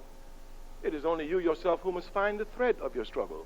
It is your responsibility to understand the resistance of your struggle and to make your contribution to your struggle. When they get through with Dr. King's interpretation, since we don't read him or study him or analyze him, they make you believe that the greatest contribution Dr. King made to his people was nonviolence. And they call him a creative genius. Can you imagine that? That means that all Dr. King did with nonviolence was to take that from Mahatma Gandhi and adapt it to the situation in the United States. A genius doesn't have to do this. Why, even George Bush can do that. But Dr. King certainly was a creative genius. And his contribution to us was not nonviolence. Matter of fact, when they get through with him, he sounds like Martin Luther, nonviolent King. King's greatest contribution to us as a people was he taught us how to confront the enemy without fear. Amazing. Yeah, and like Kwame there just pretty much summed up like almost everything. You, if you wanted to, sure, you can go through the playlist of Subversive History videos where we painstakingly break down chapter by chapter of this book, or watch a 3-minute video of Kwame Ture, and you're pretty much going to get the gist of it. Yeah. If you choose. You could probably watch just like 1 hour-long Kwame Ture video and get literally everything this book has written about and everything that we've been talking about for the last month, right? For 4 hours at a clip. And Sebs, you know, you are, of course, like, you know, probably, if we, no, was it Sebs that said it? No, it wasn't. All right. This quote is from mentioning last time. We all know that, like, you know, you know you're a star, okay? Yeah, you're a star. And Kensai, to be fair, if we read books, we wouldn't be watching streamers. Well, that's the thing, is that, like, I'm not gonna fault anybody for, like, you know, not reading books. I struggle with it all the fucking time. That's exactly why the fuck we did this, right? Is to help you read the books. Read the books with us. We'll read them with you. Search Kwame Ture, put your filters to over 20 minutes, and have at it. You'll love everything this man says. Yeah, it's really cool. King set out on a nationwide tour, displacing Carmichael as America's most well-known anti-war activist. Demonstrators in Louisville, Kentucky, threw rocks at him during a speech campaigning for open housing. Upon this rock, King declared, waving one of the stones, "We're going to build an open city, and the gates of injustice will not prevail against it." He promised to stir up trouble in cities plagued by rioting in hopes of proving that nonviolence remained the nation's most potent weapon of peace. King's linking of religious faith and political responsibility fueled a mission that improbably drew him closer to Black Power activists. King's public appearances now featured the kind of pugnacious repudiation of white supremacy that marked Malcolm X's persona, a fierce truth-telling that made him even bigger draw on college campuses. Pugnacious repudiation. I like that. Yeah. So go forward. There's a little clip of him here at Louisville that we included here. It's can you get the I can't. No, I can't even do that. Oh shit. Nope. I think it was a mistake for me to ever say we read the book so you don't have to. Yeah, no, it won't even let me. Jeez. Is that both? Can you go back? There's 2 videos. Are they both not there? Well, not. There's this one on 16, and come on, yeah, there's only that one video on that slide. Do you know which video it is? I know exactly which. Here, just send it to me, and Yeah, here you go. They're coming at you right now.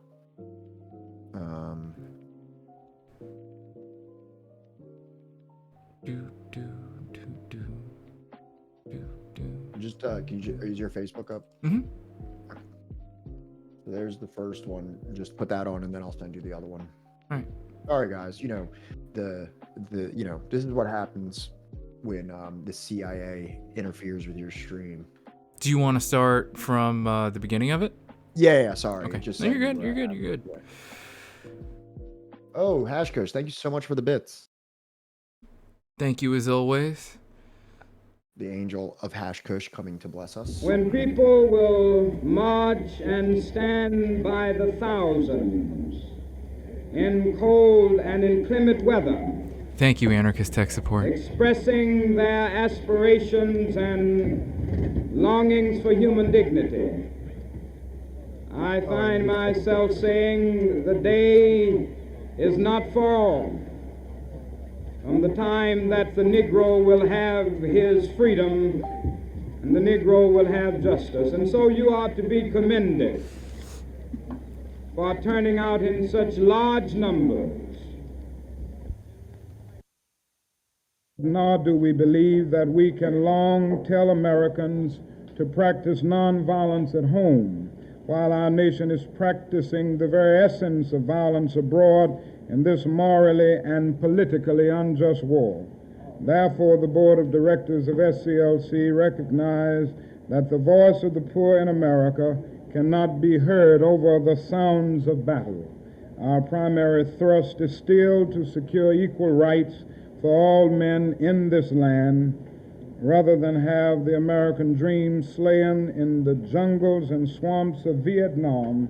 We pledge ourselves to do everything in our power to end the war. For Negroes, the first and most urgent fight is for absolute, unqualified equality in a nation of peers. Watts, Harlem, Chicago clearly reveal that the frustration is spilling ever into a dangerous bitterness that threatens American democracy from every side. The President and the nation must not commit us to suicide by pretending not to see that the war against inequality, racism, and poverty is the foremost need of a nation at the crossroads of history.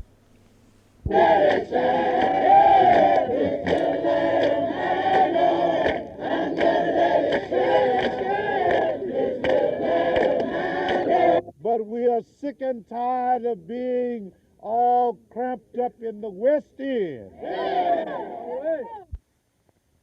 And we can look in all of our major cities, and we see that one of the major problems is a problem of segregated housing. This is what the demonstrations are all about in Louisville right now. And I think that is no greater danger facing our nation than the constant building up of predominantly Negro central cities ringed by white suburbs. This does nothing but invite social disaster.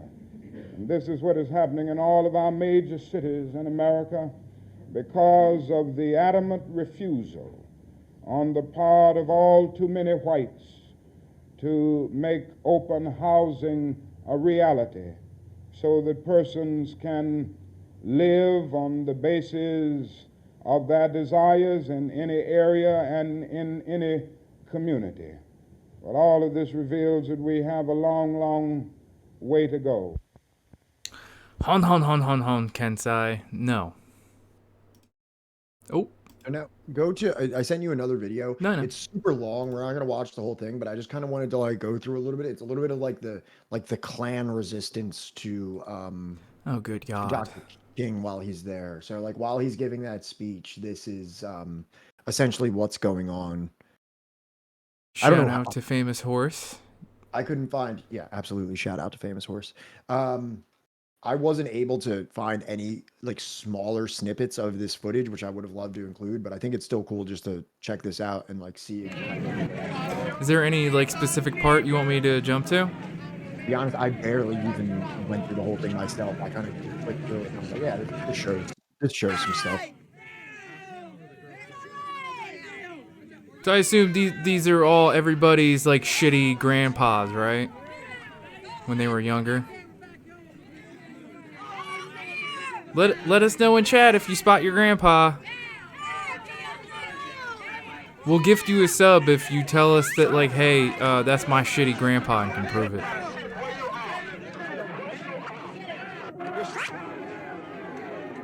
Also, I feel like we don't say this enough, but like if you do start getting an ad in the middle of like when we're talking about something, you can let us know. Like literally, we'll just like chill for a minute and you know, wait till the ad's over, and then, you know, we'll resume for you.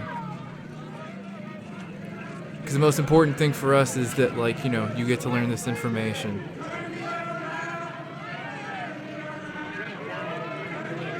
You can, like, move forward. You can, like, jump ahead a little bit. This is just kind of, like, a little, like, I just kind of wanted to show a little bit of, like, what the atmosphere was kind of, like, outside of.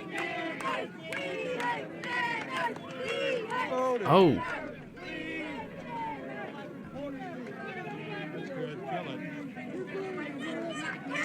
I'm not going to repeat what they were saying, but they were saying very naughty things.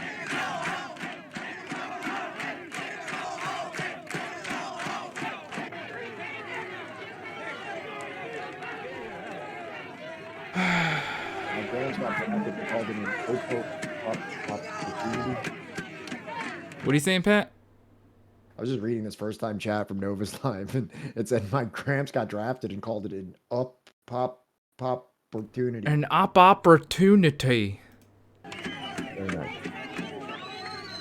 So yeah, like, you know, it's important to know what was going on in like Kentucky in 1968. Like, you know, when we act like the Voting Rights Act passed, and we act like the Civil Rights passed in 64, and then 65 was it? I think voting rights was 65. 64 that we just act like, all right, that's shut the book on racism. Yeah. We're good now. Oh. This community, the community that you see organizing and doing this does not take 2 pieces of legislation to fix. This takes generations to fix. Fuck, we're gonna get a fucking DCMA on the fucking YouTube upload for that. You know what? I don't even care really. I want the people to see accurately what was happening. You know? I know.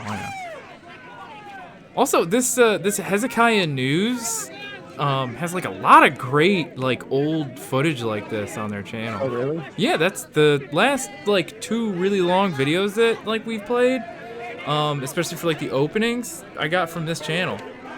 Shout out Hezekiah News. It's the channel that uploaded this video. Go for it a little bit. I think there's like more, like even like not even just like this kind of like counter demonstration or just protest. Further participation in either demonstrations or the heckling and attacking of demonstrators. We further ask all parents to keep their children. Okay, so this guy's been trying to rein it in. Keep going. These areas after dark. I'm further asking.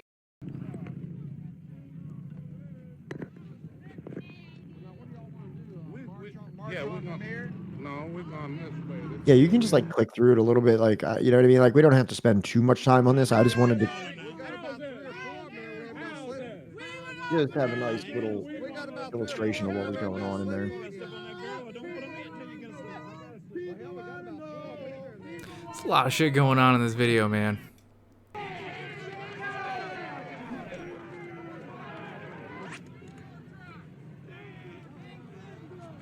but I think like the most, I mean, especially since the other, what was it, last week or something, that one stream we did where like I was broken by the end of it.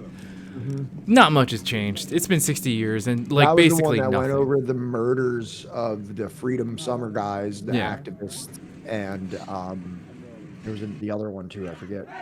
James Meredith, the James Meredith situation.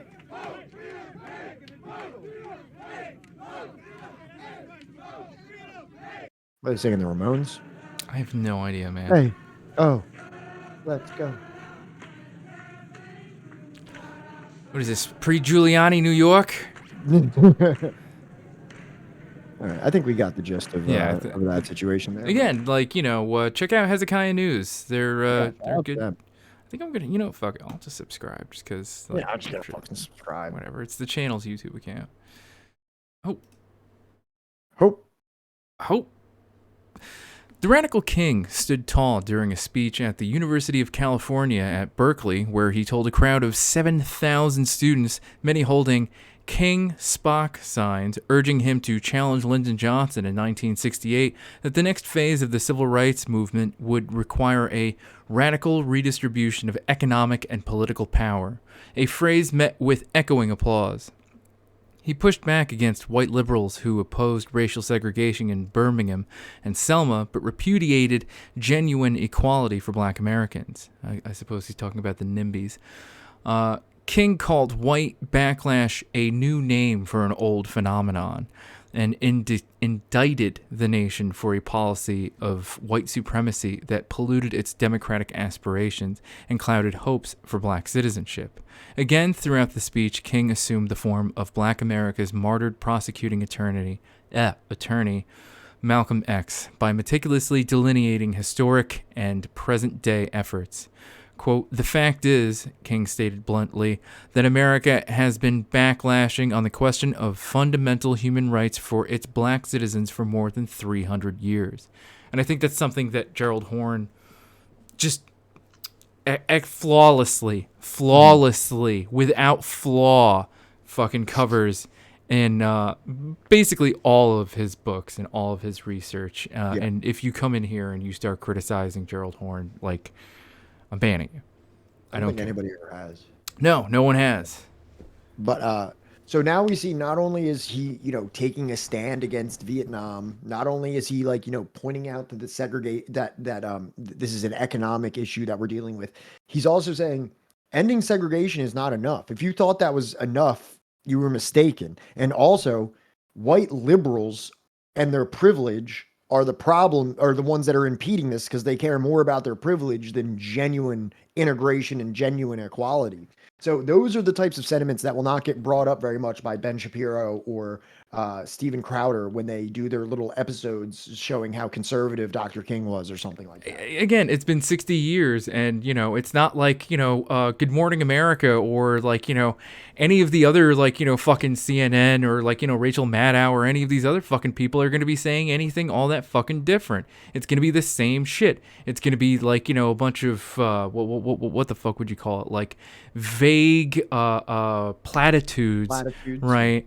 With no real, you know, substantive ideas for change.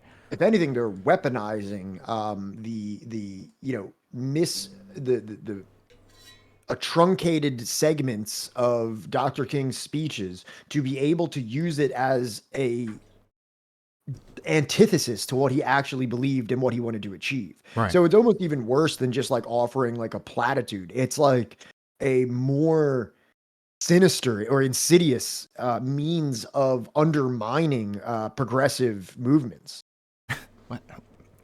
What quote is that? You're right to be angry, but they're doing it wrong. Yeah. All right. So he linked racism and poverty to domestic riots based on unjust public policies and a war based on political immorality. He noted that in the aftermath of the 4 girls martyred at the 16th Street Baptist Church in Birmingham 4 years earlier, there were no chants of black power. Oh, shit, there's and an yet, ad. The perpetrators of this vicious crime had yet to be found. King insisted, black and white together we shall overcome, even as he boldly repudiated white America for its failure to fully commit to racial justice. In an effort to illustrate the shared struggles of many Americans, King talked about the wide racial spectrum of poverty in America, where blacks, whites, Mexicans, Mexican Americans, and Native Americans suffered in abject misery in the bosom of the world's richest nation. The Johnson administration, King argued, seemed more concerned about winning an unwinnable war in Vietnam than about winning the war against poverty right here at home.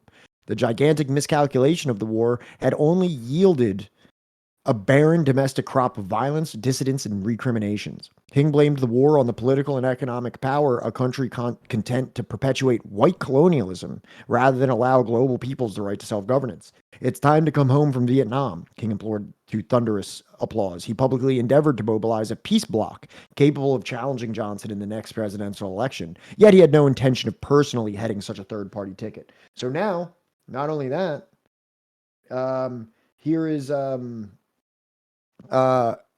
is Dr. King even calling it by name, white colonialism.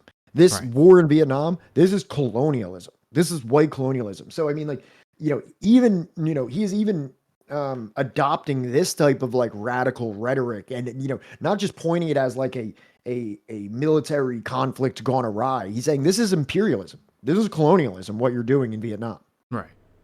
Also, there was an ad. Don't worry about it. I just gifted Catalepsy Kills a fucking... Cool.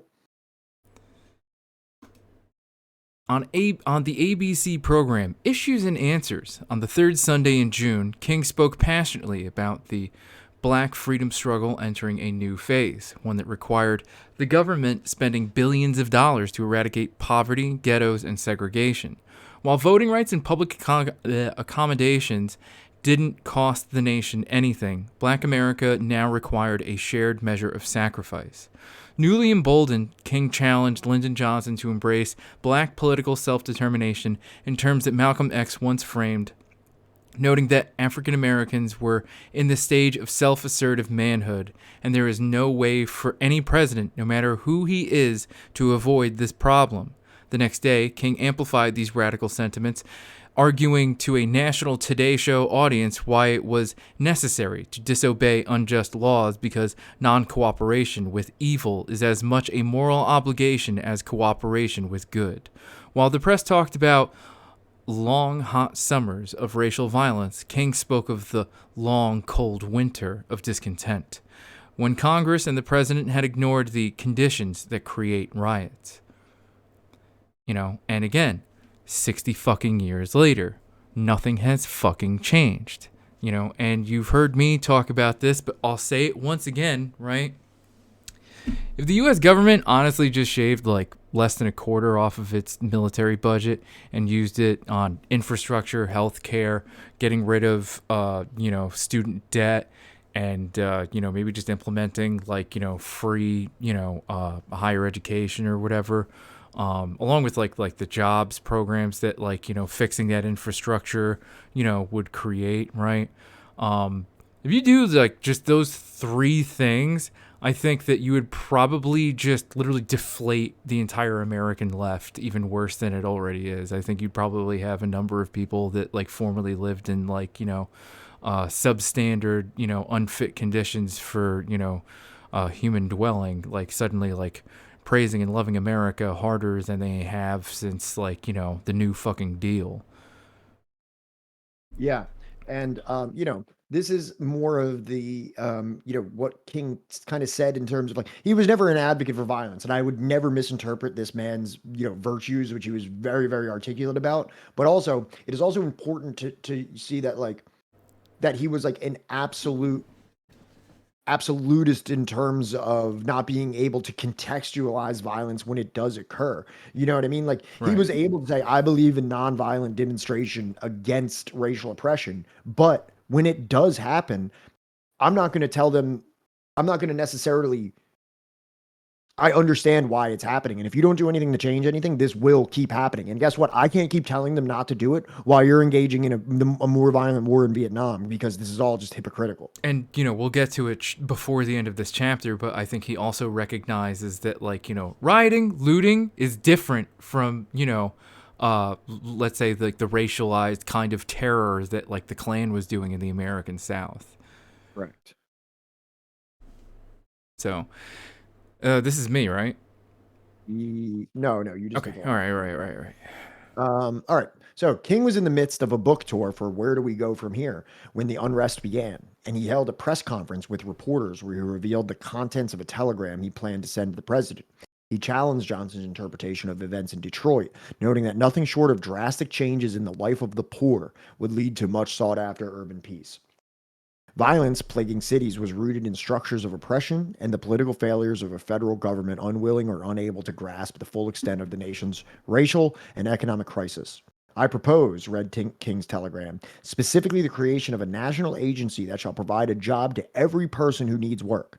Johnson never replied to King, but the president did listen carefully to J. Edgar Hoover's fresh allegations, which falsely claimed King knew of plans to burn down parts of Chicago. Stokely Carmichael, at the beginning of a 5-month global tour, discussed the uprisings from Cuba as the start of an organized revolution. We are preparing groups of urban guerrillas for defense in the cities, he said. A statement that made King's efforts to direct the national conversation away from fears of racial rebellion more difficult. Cuba. So this is King when, there's a lot of unrest breaking out in Detroit and Newark at this time. I could only fit so much information in here, and that would require so much elaboration to really even go into like what went on specifically in those areas. Just know that shit's popping off in Newark and Detroit at this point. My grandparents were around for that. And my grandfather has told me stories about like how they brought a tank to fucking Newark. And you can find if you just literally Google, Newark riots, 1967, I think 68. You'll find the pictures of it. And it's also kind of funny. Where do we go from here? And what is to be done? It's kind of. And so also when he replies, where do we go from here? He's saying, alleviate the symptoms of the poor. Alleviate poverty and you won't face this anymore. And guess what?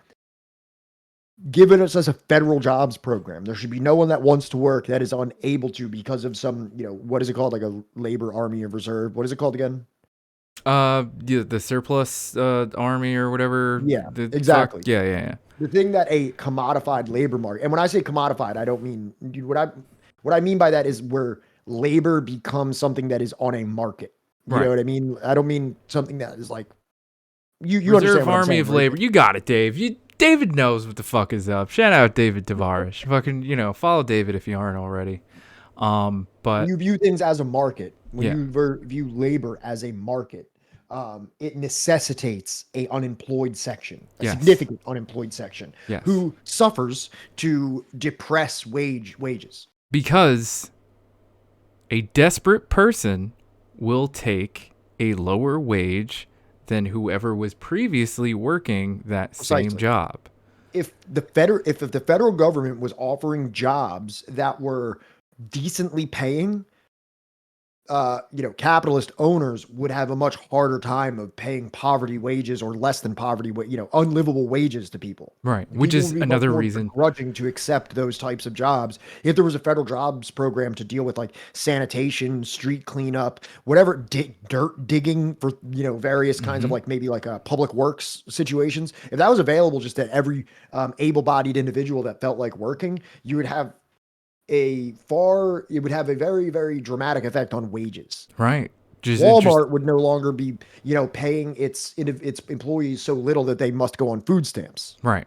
It's almost part of like their whole shtick. Their whole game plan is that like, no, we expect you to go on to, the state will pay for you to exist, and I'll pay you pennies. What's interesting? Did you ever hear about like the Janus court decision? No. Do you know anything about the where the largest union sector was up until like pretty recently? No idea. Was it Walmart? Nope. Public sector, man. You're working for the government. Government had like the largest like unionized workforce up until like that Janus decision. And if you want to learn more about that and more about like the history of organized labor, I suggest you check out the Work Stoppage podcast. They go over the history of that. Very, very, very good. So on Tuesday, August 15th, at the SCLC annual convention at Ebenezer Baptist Church in Atlanta, King put his more radical views into action, announcing plans for nonviolent civil disobedience massive enough to paralyze cities in pursuit of major federal action. He defined the urban rebellions raging across the land as proof that inequality will now be resisted to the death. He called for the Hungry People's demonstration at the Department of Labor and an organization of unemployed black youth. I got a hair in my mouth. And that just completely fucked me up. And now I have... major cities would be targeted for school boycotts, factory sit-ins, and a wide range of protests. Mass civil disobedience can use rage as a constructive and creative force, King insisted. Neither President Johnson nor Congress exhibited willingness to seek fundamentals beyond police measures. When all you've got is a hammer, everything looks like a nail. The movement's ultimate goal would be to drive the nation to a guaranteed annual income, he explained to some 500 cheering delegates. King offered his most comprehensive and radical definition of black citizenship, one that viewed racial and economic justice as inseparable and castigated war as the enemy of both. So everything Dr. King is talking about here is just like systemic. There is nothing about this that is just about like, hey, judge a man on the content of his character and not the color of his skin. And hey, we all want to sit together at the, the lunch the Woolworths lunch counter and all have a sip of coffee together. This is like, motherfucker, this city is going to burn if you don't start recognizing what is happening with poor people here. And if you don't start fixing this, and guess what? You have the power to fix it, and you're not going to fix it with more police. You need to fix this with social programs. No. More cops, more cops, bigger budget. They just need a bigger budget. La la la la la la la la la la. And Johnny just did a pretty apt impression of President Lyndon B. Johnson of Martin Luther King. Like very, every president since. This is the divide wasn't out. The divide wasn't out when Martin Luther King was alive. Just, and I'm not saying that the divide is like everyone's Bible or something like that, but it's like, these books that really like show like very concretely that these like, more collective forms of, redistribution are much more beneficial for society, and all these things like poverty and violence and crime are all kind of linked together in a way that can be alleviated through like strong state expenditures. Like, but Dr. King is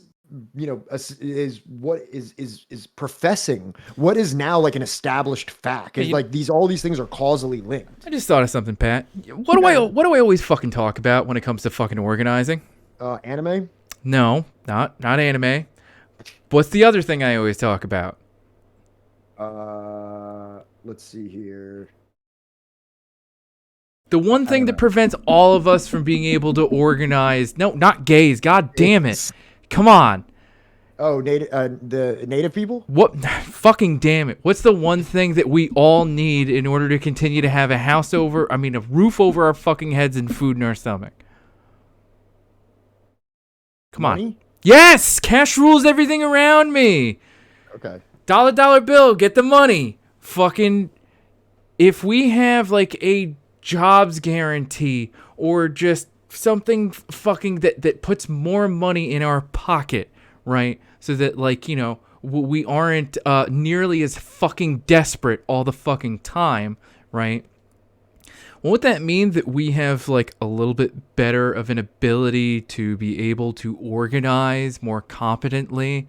I mean, probably like the biggest reason why a lot of us that do organize wind up suffering from burnout, right? And cycling through the same 5 people running every fucking regional organization is because like, those are the people that can like afford to fucking do it, right? Mm-hmm. Whereas if like we all have like a little bit better, more money in the pocket, better health care, anything.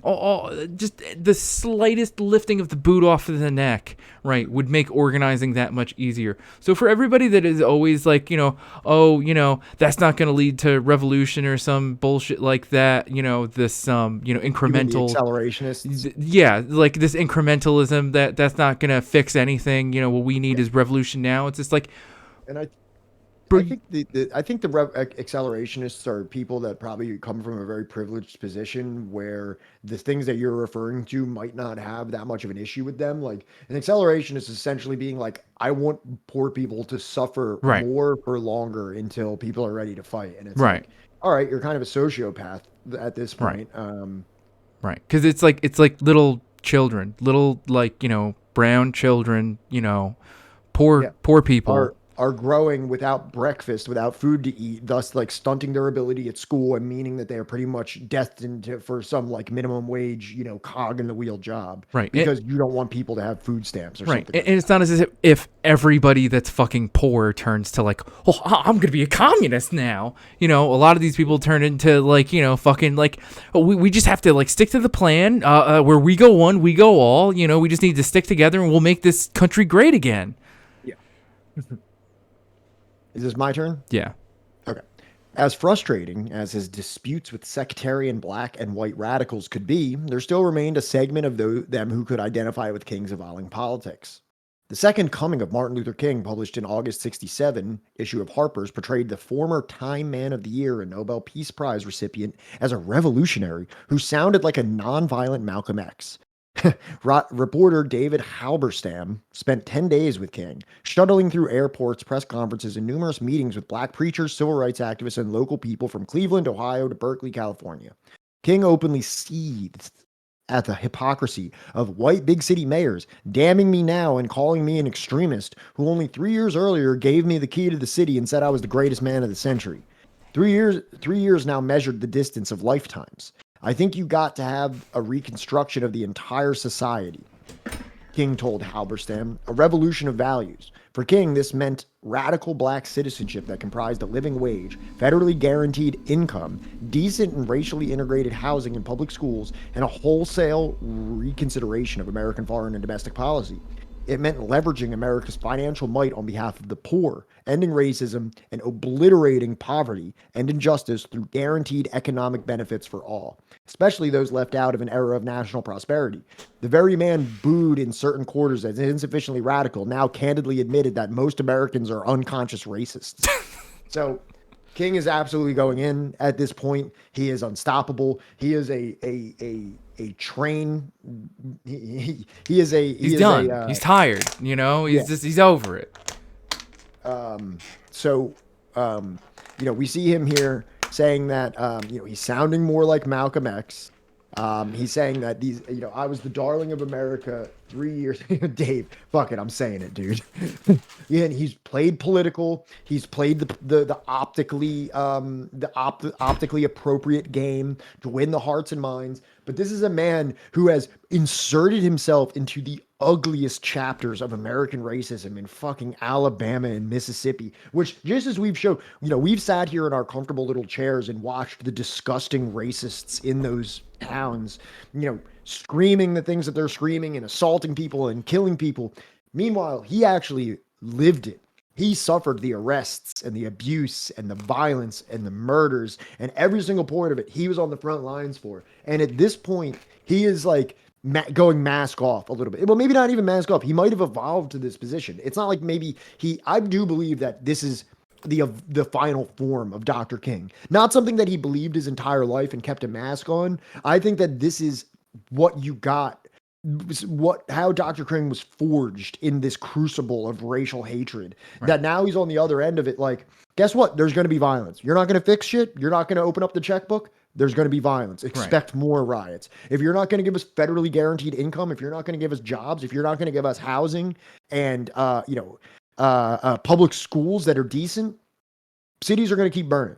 I think he truly did give the U.S. the benefit of the doubt to like the very fucking end. That's exactly what I'm saying. Like, I think he had the biggest optimism for what he was doing. And then in this last year, after Malcolm gets smoked and after the voting rights bill passed and nobody else is willing to do everything, the most like impotent, tokenistic concessions from the government are not changing any at all. Now he's pretty much like taking he is brought to this point of radicalism. Yeah, this is the MLK Super Saiyan. All right, are you eating? You want me to read this one? No, I got it. Okay. King confronted the nation's unconscious racism in bold, at times belligerent strokes at the American Psychological Association meeting in Washington on Friday, September 1st.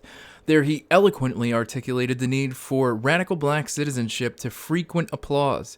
His speech on the role of the behavioral scientist in the civil rights movement plumbed the state of contemporary American race relations in language reminiscent of Malcolm X's scalding critique of white supremacy. White America needs to understand that it is poisoned to its soul by racism, and that the understanding needs to be a carefully documented and consequently more difficult to reject, proclaimed King. He told an audience of scholars, academics, and researchers that the tragic presence of racial injustice meant that we find ourselves psychologically and socially imprisoned. He spoke in clarifying new ways about the depth and breadth of white racism. He decried white America for expressing horror at the Negro himself, instead of the conditions that scarred black life. The more he talked, the more King sounded like Malcolm. So it's mentioned in this book, and I'm sorry, I don't know if I have it in here or not, because it was really tough for some reason for me to contextualize. But at this point, King is admittedly, or is verifiably reading Fanon.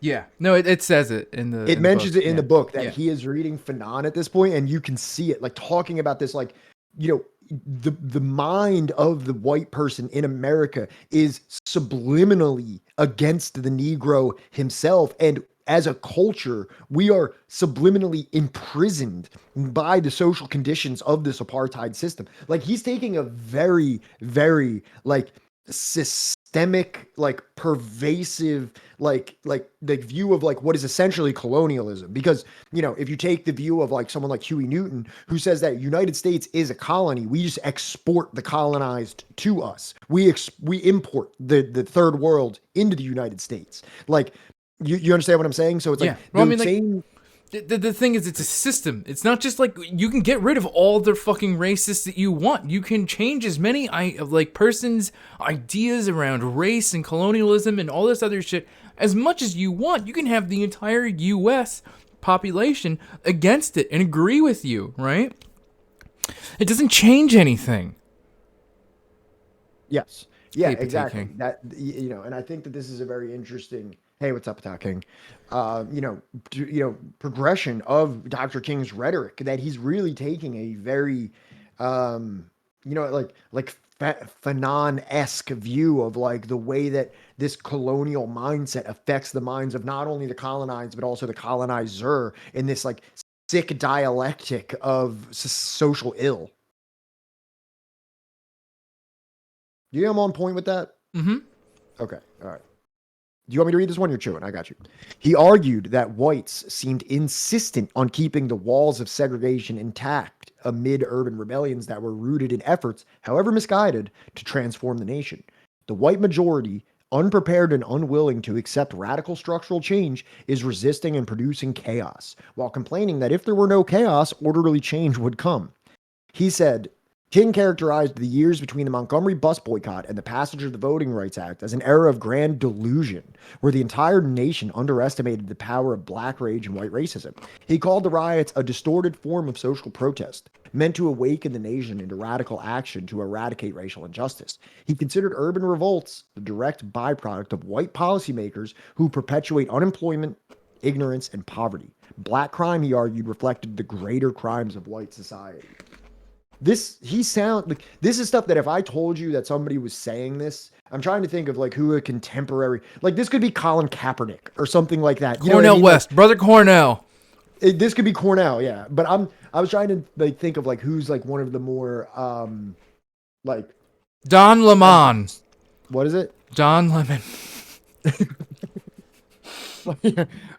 Like that these are, like, it sounds like, oh, well, you know what, guess what, you know, maybe if the white people weren't perpetuating unemployment, ignorance, and poverty, and these riots are the greater crimes of white society, somebody saying that today would be, like, railroaded into this, like, extreme corridor of, like, insanity that just has no understanding of how things actually work. Meanwhile, Dr. King is saying this on the highest stage in 1968. It's almost identical to rhetoric that surrounds the Black Lives Matter movement. Mm-hmm.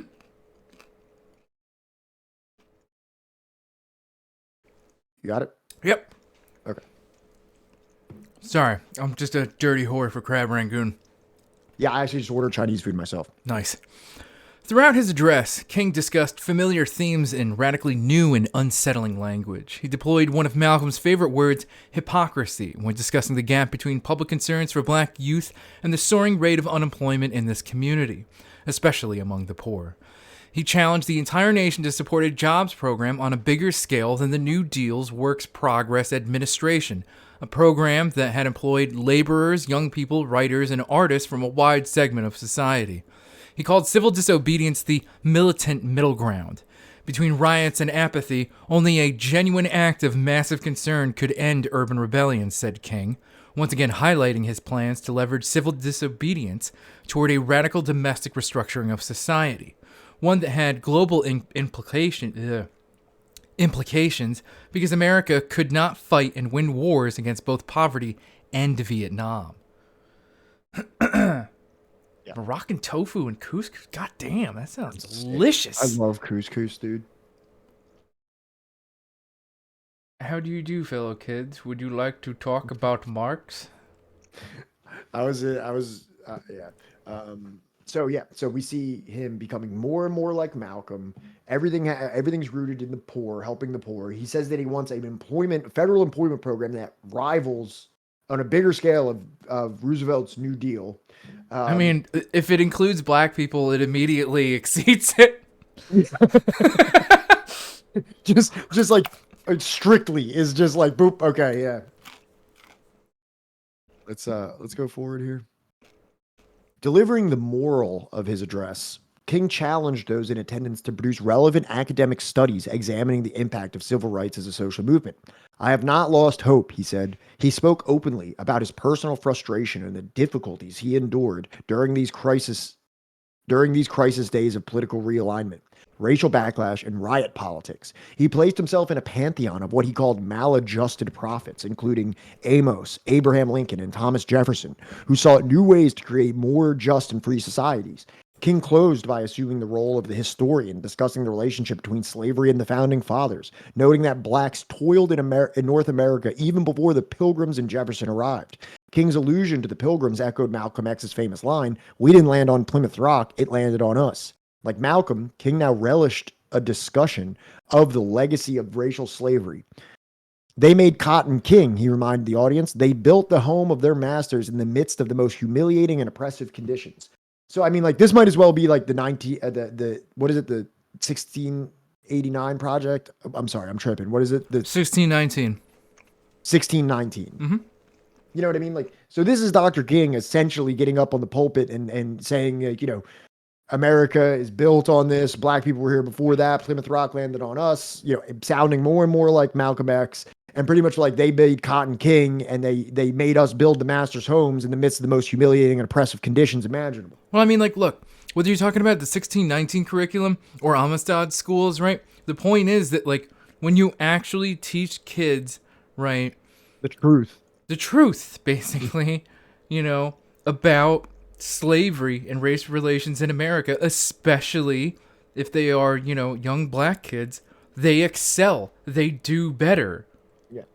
Well, and not only that, I think it's important to take kids that are black or any, you know, maybe non-white kid and make it very, very clear to them that they are not from a genetically defunct category. Because, like, there's so much going on in this world. Like, a kid might grow up like, why do I live in this neighborhood where this goes on? And why is the white community like that? Right. And it's important that they know that there is a long and repetitive line of deliberately racially subjugating policies that have led to this. It's not because you or your fucking people are somehow like genetically uncivilized or something like that, or more prone to violence. It's because of a level of systemic victimization that has gone on for centuries.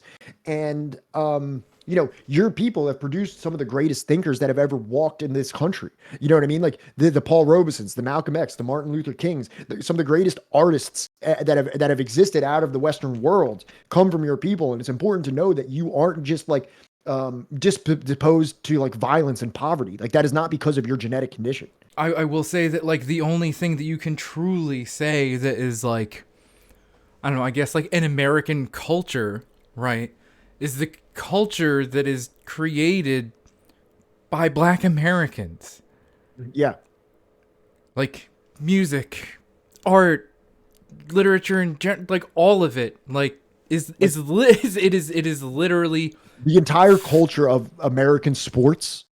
All of, I mean, like, you know, it's either I don't care for, which I don't care for too much, but like it is a huge part of American culture, and you can pretty much thank the black man for making any of it like exciting. Right. And like, you know, I don't know, it gets kind of complicated when you get into talking about like, I guess like the Southwest, right, of the United States that was Mexico less than like 100 years ago, right?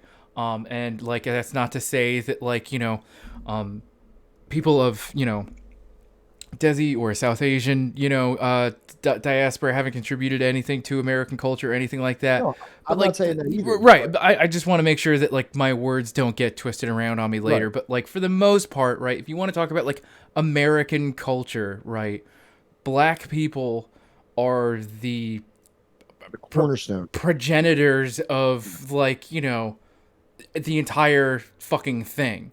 Yeah. Rock music, rap, comedy, film, you name it, man. Yeah. They got us pegged on most of them. Shit. Do I need to move ahead one or? Yeah, no, I just read this one. Okay. Yep. Near the end of October, King spoke about the riots to a sympathetic group of Washington officials investigating the roots behind 5 consecutive summers of civil disorder. King's secret testimony before the Kerner Commission came on Monday, October 23rd, the day after a massive anti-war demonstration at the Pentagon. The commission, ordered by Lyndon Johnson to investigate the root cause of the domestic political rebellions that had rocked his presidency, deployed field teams to urban neighborhoods, interviewed the unemployed and the educated, and conferred with esteemed political leaders in a methodical search to find a solution to the escalating racial violence. King testified that the origins of the urban crisis lay in the greater crimes of white society, which cultivated inhumane conditions in racially segregated ghettos across the nation. Unless federal power was used to address poverty in meaningful ways, King declared, Washington would cease to function. The Washington Post called King's plans to bring an army of the poor to the nation's capital an appeal to anarchy. Don't get too excited. That smeared the Prince of Peace as a violent extremist. Yeah. So here we see like the darling Martin Luther King's descent into like villainy, which is not also talked about. I don't know. I guess this is a good time. Do you want to bring this up? I forgot to put it in the slide, but here's just this, just so that we can send me a link. Yeah. All right. Sorry. No, you're good. There you go.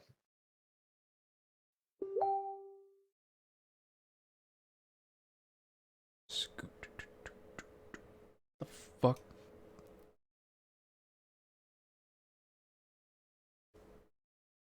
So, you know, this is go down. This is the has his dream been realized? That's so irrelevant. I think that question is just ridiculous. Just scroll past that. Views about Dr. Martin Luther King. This is where they talk about like his favorability, and it shows in 1963 how favorable he was versus how unfavorable. Look at August 1966. Total favorable is 33, total unfavorable is 63, and highly favorable is only 12, and highly favorable is 44. Highly unfavorable is 44. So, you know, we can see here that in 1966, the once darling of the United States political system, the poster boy for, you know, nonviolence and turn the other cheek, has, you know, become a public enemy of sorts. So here's the thing, Potato King. I disagree. I don't think that in 10 more years, you know, Dr. King would have become a violent revolutionary in a good way, because I think that, like, you know, you can look at like his entire trajectory, and what he's saying the entire time is that he does not want Black people to be at the front lines of being murdered. And if you look at, like, you know, the willingness, especially like given the you know, statistics we're looking at here in terms of favorability, right? White America would not have had a problem massacring any kind of violent insurrection that, like, you know, Dr. King would have been part of had he gone that direction. But I really don't think he was ever heading in that direction.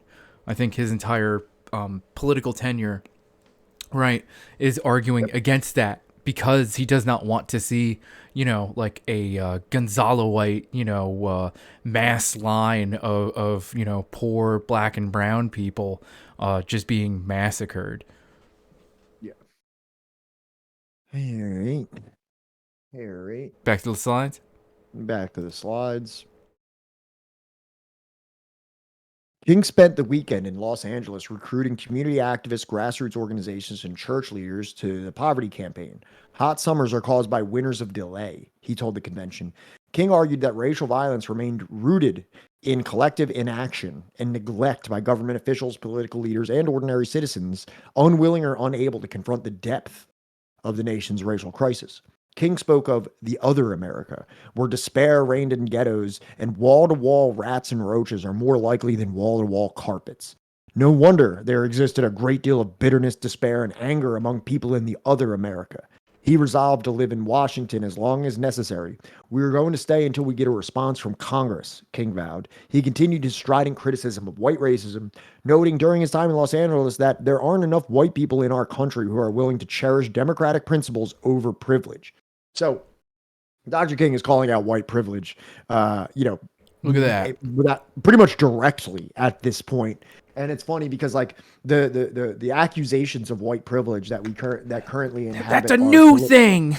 Yeah, well, they say that Dr. King wouldn't have said that. He said that we shouldn't judge people by the color of their skin, and saying someone has white privilege is judging them by the color of their skin.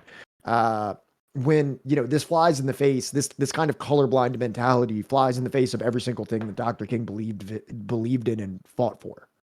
Yeah, no, it's stupid.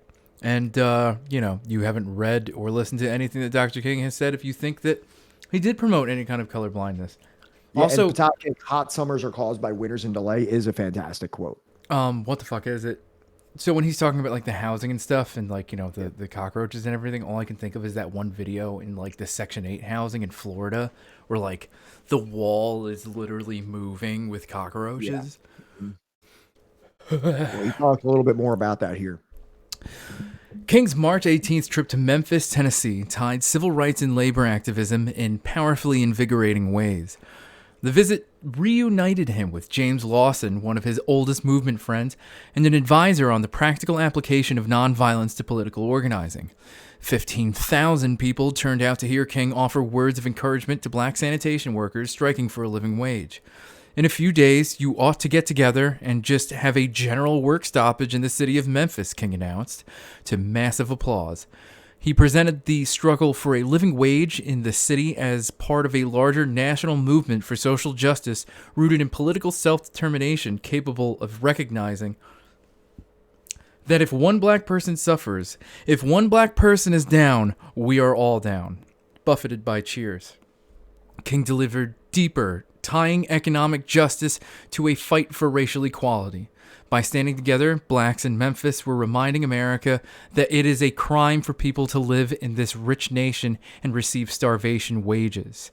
He compared unemployment and poverty in the black community to the level of misery that whites last experienced during the Great Depression. King urged those gathered to recognize their struggles as part of a human rights movement. King distilled the high profits of the freedom movement's last decade to this moment, declaring that now is the time to make real the promise of democracy, a sentiment he had expressed during the March on Washington nearly 5 years prior. He promised to return at the end of the week to lead a march through the city. And it's funny because, what the hell is it? You know, I already lost it. I completely forgot. Oh, no, okay. Now I remember. Have you ever read the quote about how, I forget who the fuck said it, but, like, you know, like, I think it was like a black sharecropper or something talking about, like, the Great Depression, and he's like, you know, they're all complaining, you know, and everything. We've been living like this the entire time. Like, yeah. This isn't anything new. Yeah. All right, so this is what Dr. King was kind of embarking on. It's called the Poor People's Campaign, and we're bringing in our boy, Henry Louis Gates, or is it Louis Gates? Henry Louis Gates? I don't know why I always say I don't Louis. know. You want me to hit play? Yeah, hit play. All right. In 1967, the Reverend Dr. Martin Luther King Jr. expanded the civil rights movement with his call for an economic revolution that included full employment and health care for the poorest Americans. He would call his movement the Poor People's Campaign.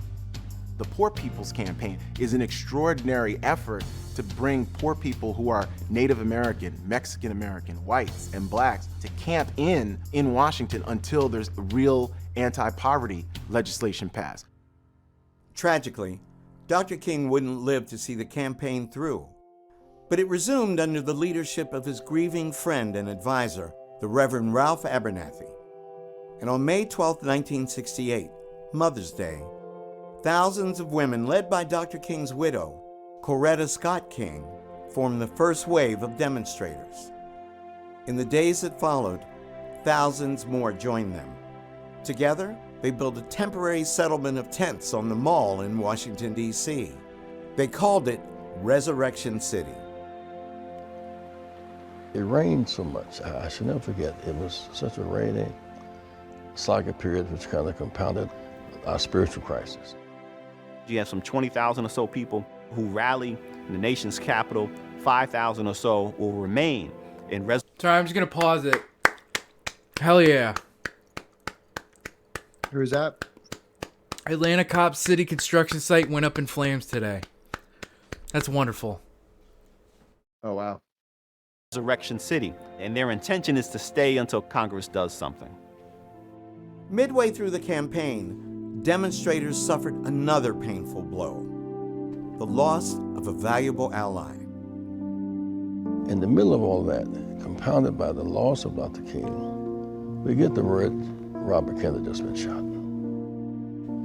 Out of respect for the campaign and Dr. King's memory, Robert Kennedy's funeral procession passed through Resurrection City. 3 weeks later, the permit to use parkland expired, and Resurrection City was closed.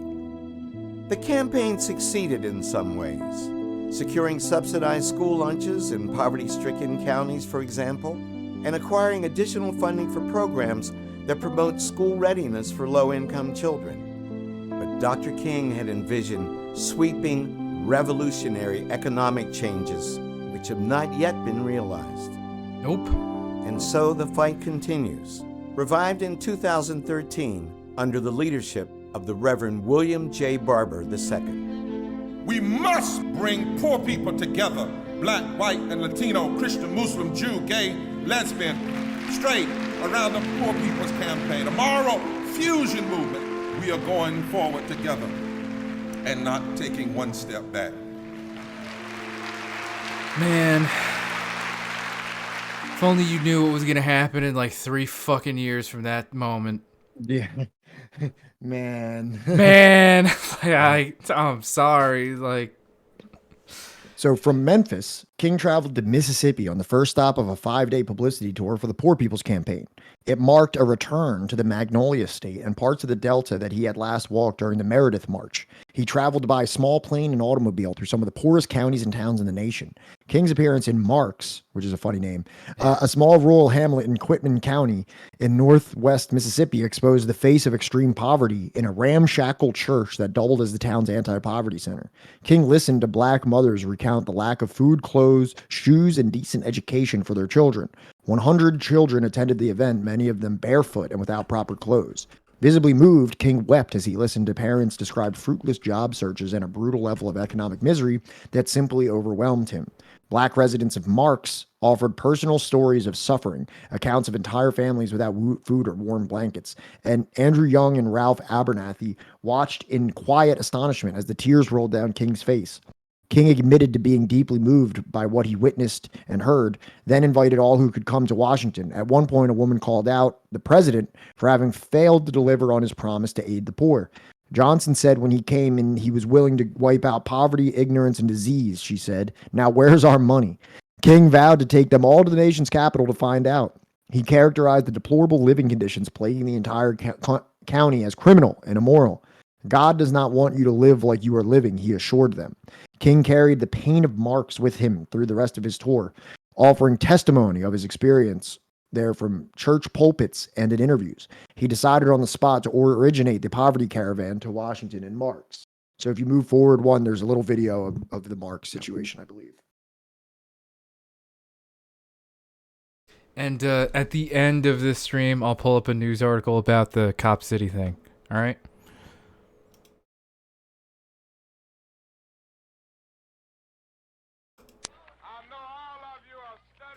For some reason, the audio on this is so low. I got you. I'll fix it.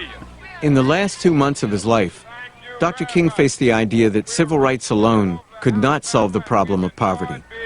In Mississippi today.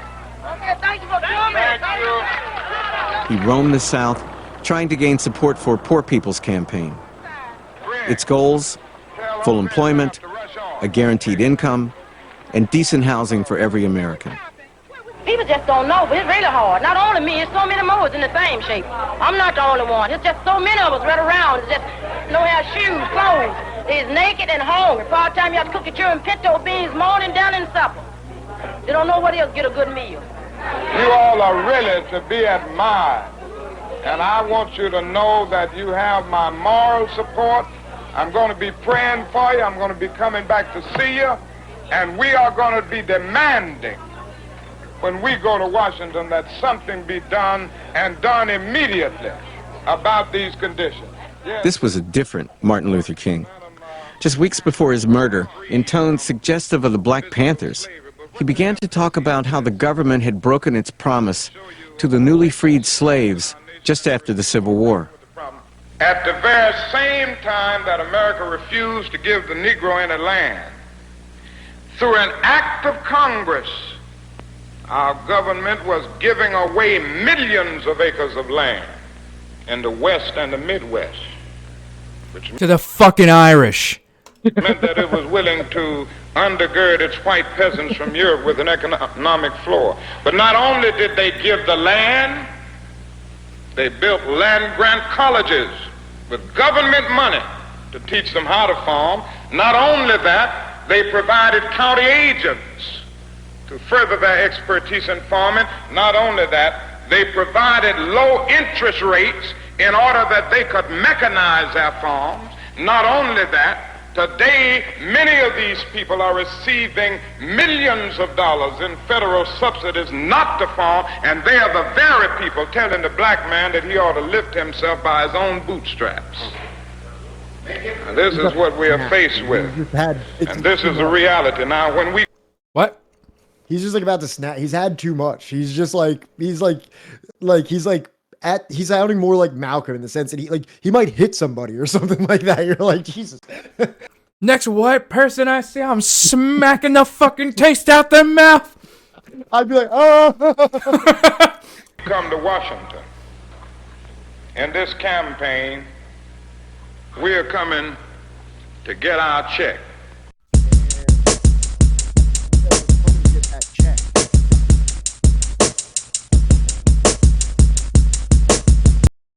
So like just listen to this guy at this point. And like Frankster says, late MLK is so powerful. It's like, yeah, it's like, dude, now he's calling out like, guess what? They freed us. They freed us. They said they were going to give us land. Who'd they give it to? They gave it to white settlers, and they gave them publicly funded colleges, and they gave them tax exemptions and all this stuff, while we get further driven down the economic ladder. I mean, you heard him. He literally said they get paid not to fucking farm. Yeah. and then he's like, what the fuck is wrong with Twitch chat, dude? It's like, are you sure you want them to say bondage? Man, I don't know what the fuck other people got going on in their Twitch chats, but like, all right. And then at the end, it's so powerful. He's like, we're coming for the check. Like, there's no ifs, ands, or buts about this. You're paying. Right. They also stuck indigenous people on plots that were basically arid and terrible for farming. And then, when they experienced crop failure, the government accused them of being freeloaders and left them to starve. Funny thing you should mention that, Freak Museum, because today is, unfortunately, but fortunately, our last day of covering The Sword and the Shield. And coming on, when the hell do we stream? Wednesday. Yeah, something like that. We will begin our first day of The Great Father, which is about the American government and the United States government and the American Indians. Yes. So that very dynamic that you're talking about there, I imagine is going to be covered in this book. So And if we're you going to be go doing a in real the in-depth dive Discord, into the relationship between the American government and the American Indian. and if you go in the Discord, there might be a special present just for you. The Subversive History book fairy may have sprinkled a little something into your pillow. Fuck. Oh my god. What the fuck was I gonna say? Oh, but like to your point, Freak Museum. Like here, the other like really fucked up thing is that like these are people that like, you know, have been on like this continent for like, you know, the evidence keeps stretching back farther and farther. They find more and more evidence of like, you know, people being here when they technically shouldn't have been, right? And these people like, you know, literally specialize their entire like agriculture and the way that they grow and what they grow to the very specific regions that they exist within. And, you know, they create treaties, you know, with each other, you know, so that they both, you know, can fairly use the land, right? Yeah. And then they just shuffle them off like, you know, halfway across the fucking continent and are like, just keep doing what you were already doing. You guys had it figured out. Yeah, you just grow some corn or something. I don't know. Like, isn't that what you people do? Whatever you people do. But we'll be back for that land. Don't worry. Yeah. Give us another 10 or 20 years. We're Turns coming out, for that too. turns out there's gold here. You need to go over there. You don't use gold for anything. What do you need it for? Yeah. You need to get off the land though. Now. Now. All right. But King had no real intention of giving up on the movement. Instead, he returned to Memphis 4 weeks after the Kerner Commission released its explosive report on urban unrest, which blamed escalating racial violence on structural inequality, unfettered white racism, and poverty. What'd you say, boy? I said, who would have thought? Yeah, who would have thought? Who could have expected that one? The report of... I wonder actually if this was fucking, like, could just completely covered up. And that this is like one of those things where it's just like, yeah, no, this report was done in like 67, but like wasn't really released until like, you know, 89. Pulling it up on Wikipedia now. I should have done this before. I had a crazy kind of day. Don't worry about it. The Kerner Commission investigated the causes of urban riots in the United States during the summer of 67 and provided recommendations for the government for the future. It was released in 68. After 7 months of the investigation, attributed the riots to lack of economic opportunity for African American and Latinos, failed social services programs, police brutality, racism, and the orientation of national media to white perspectives. The 426-page report was a bestseller. So yeah.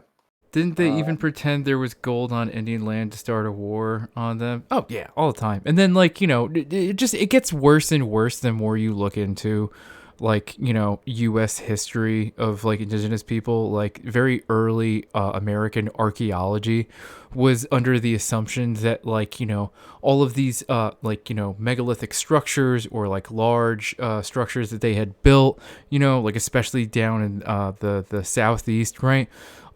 They believed had to have been built by the white indigenous people that were here, and that all the white indigenous people were murdered by the red ones.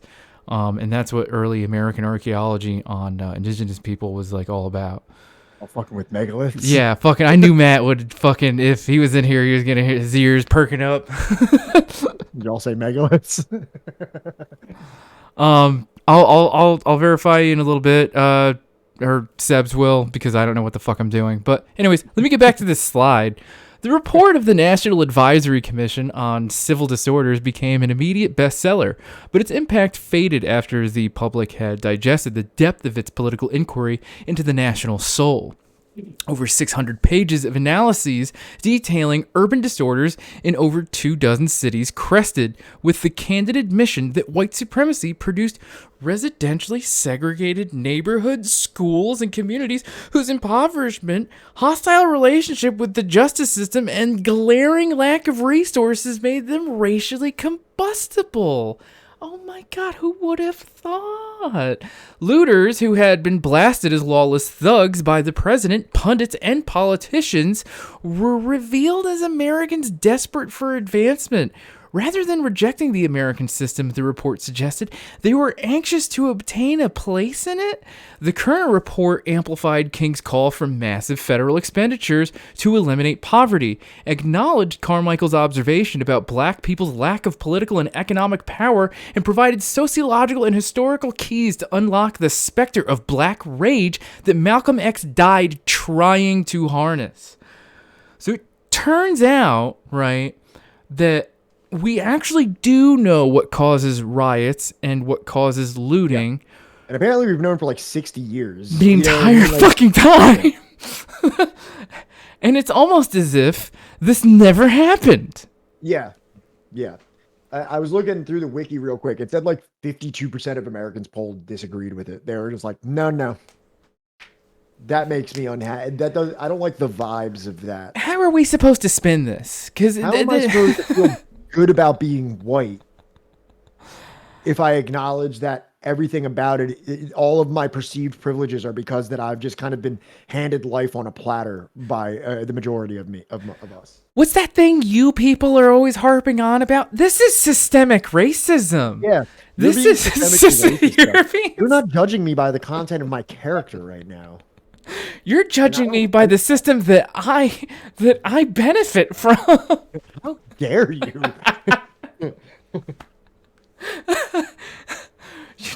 Just you wait till me and the gang at like the fucking parent teacher PTA meeting. Oh jeez, we're having a good time. This is gonna be a long one, man. We're getting through it. Actually, we're actually like 2/3 of the way done right now. Dude, we're at slide 34. Normally, we're at the end right now. I know. I'm sorry, everybody. The unhappy truth that racism is a way of life for the. And I say I'm sorry, but this is literally the most important chapter at this point. Like, if you don't watch any of these, this is probably the one that you should watch because this one is going to be the most informative in terms of combating the misconceptions about who Martin Luther King was. Like, you could have done like a pretty cool podcast or YouTube video about just this portion of the book, but obviously we are bookophiles or bibliophiles. So we went through the entire excruciating process of the entire book. But this is probably the most important thing, which is why it was such a hard time to abridge it in a more liberal way. Sorry, David's comment fucking just like bodied me internally, and I'm like dying right now, trying not to laugh too hard at it. So, the unhappy truth that racism is a way of life for the vast majority of white Americans constituted the second great challenge the nation faced. King blamed a roll call of institutions, religious, political, and private, for failing to get rid of the disease of racism. He rallied against the popular myth that time would lead to racial progress or that blacks alone could achieve full citizenship. King offered a political seminar, one of Malcolm X's specialties, rooted in the history of racial slavery and white privilege. He gave a capsule summary of the failure of Reconstruction to repair the political, physical, economic, and psychological wounds of the people who were kept in slavery for 244 years. King contrasted the lost promise of Reconstruction with millions of acres of land in the West and Midwest given away to undergird its white peasants from Europe with an economic floor. White privilege became tangible through land grant colleges, low-interest loans to farmers, and a plethora of federally subsidized resources that remained unavailable to Black Americans. So now we're just kind of repeating what we heard him say in that video, but I think it's really good to really impress upon that point.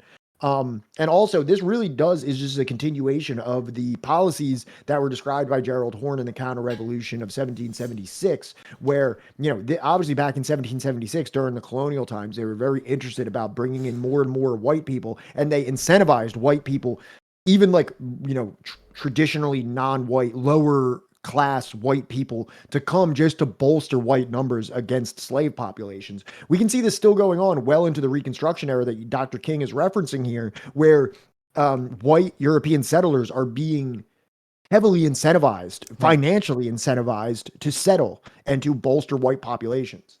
Right.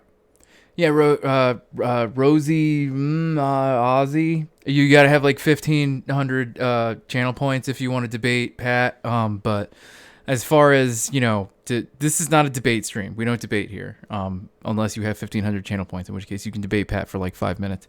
But other than that, no, we don't do that here. This is a book club.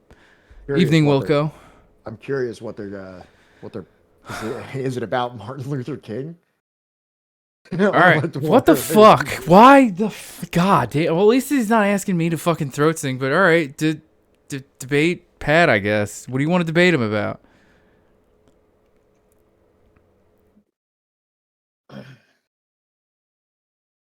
Let's continue, and if they actually say anything, I don't know. We'll see about it. All right, I'll set the timer when they set the fucking topic.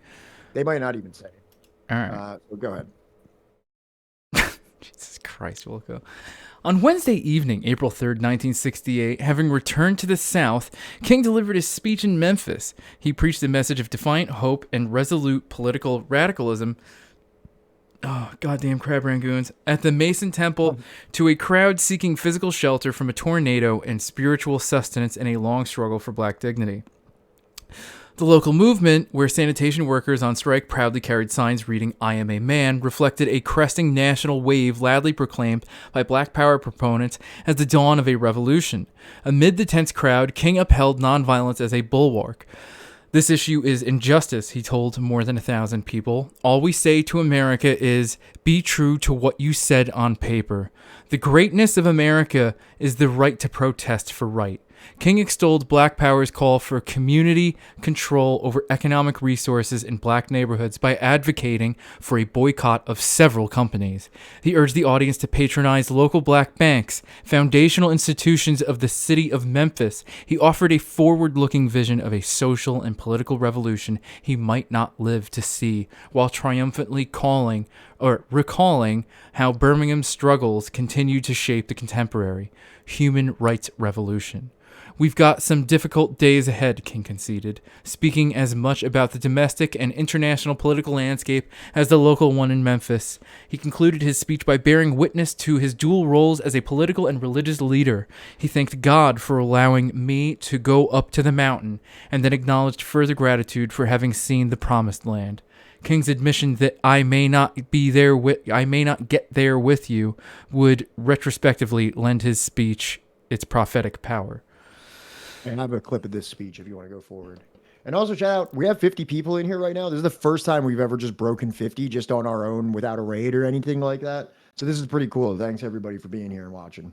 Legitimately, we could not and would not want to do it without all of you. I thank you all so much every single fucking time for giving us, your time and your attention. Anyways. Yeah, and before we play this, I'm sorry, I just want to reply to Matt here. Of course. Absolutely. And we actually showed a quick video that actually contextualized Rosa Parks as like the political activist that she was, and that she got on that bus with a purpose and did it out of defiance. People act like she was this weary old black woman that just sat down because she was lazy and then didn't want to get up because she was only like 40. She was being uppity or something like that, or however like a white person, the white power struggle wants to say that. She was actively selected too. Exactly. And they make it out like she was just like I'm just tired. I don't want to get up. And like, as that set off some chain of events that it was all, like you said, arbitrary. Monsieur Balls, thank you for the compliment. I don't know how intelligent, me or Pat are, but we definitely try and read some very intelligent authors on this stream. Standing on the shoulders of giants. We really are. Relatively mediocre people that are just picking up books that are written by some of the greatest minds of, leftist political theory. Yeah. What's going on, Ninja Can? And welcome, Left Justified. My 6-year-old just finished the Black History Month stuff, and I had to set him straight on like every story they told. I just want to imagine what that was like in my head. Like, all right, what did they tell you? It's like, no, you gotta tell me everything. Just, you know what? Fuck it. Show me your homework right now. Show me your homework. Let's do this together. All right, let's figure this out. This is wrong. Throw that out. No, worthless. All we say to America is be true to what you said on paper.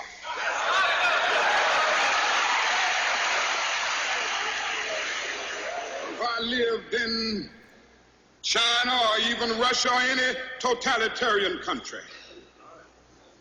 Maybe I could understand some of these illegal injunctions. Maybe I could understand the denial of certain basic First Amendment privileges because they haven't committed themselves to that over there.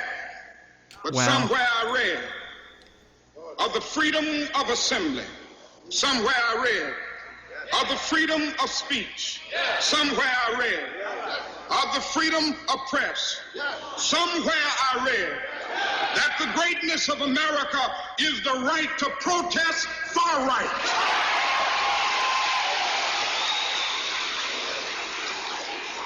This looks like it's from the 80s, man. So just as I say we aren't going to let any dogs or water hoses turn us around, we aren't going to let any injunction turn us around.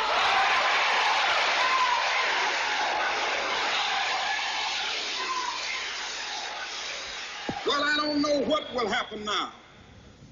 We've got some difficult days ahead. But it really doesn't matter with me now, because I've been to the mountaintop. I don't mind.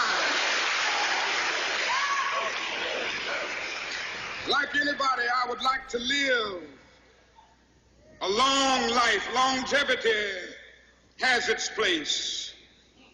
But I'm not concerned about that now. I just want to do God's will. And He's allowed me to go up to the mountain. And I've looked over and I've seen the promised land. I may not get there with you, but I want you to know tonight that we as a people will get to the promised land.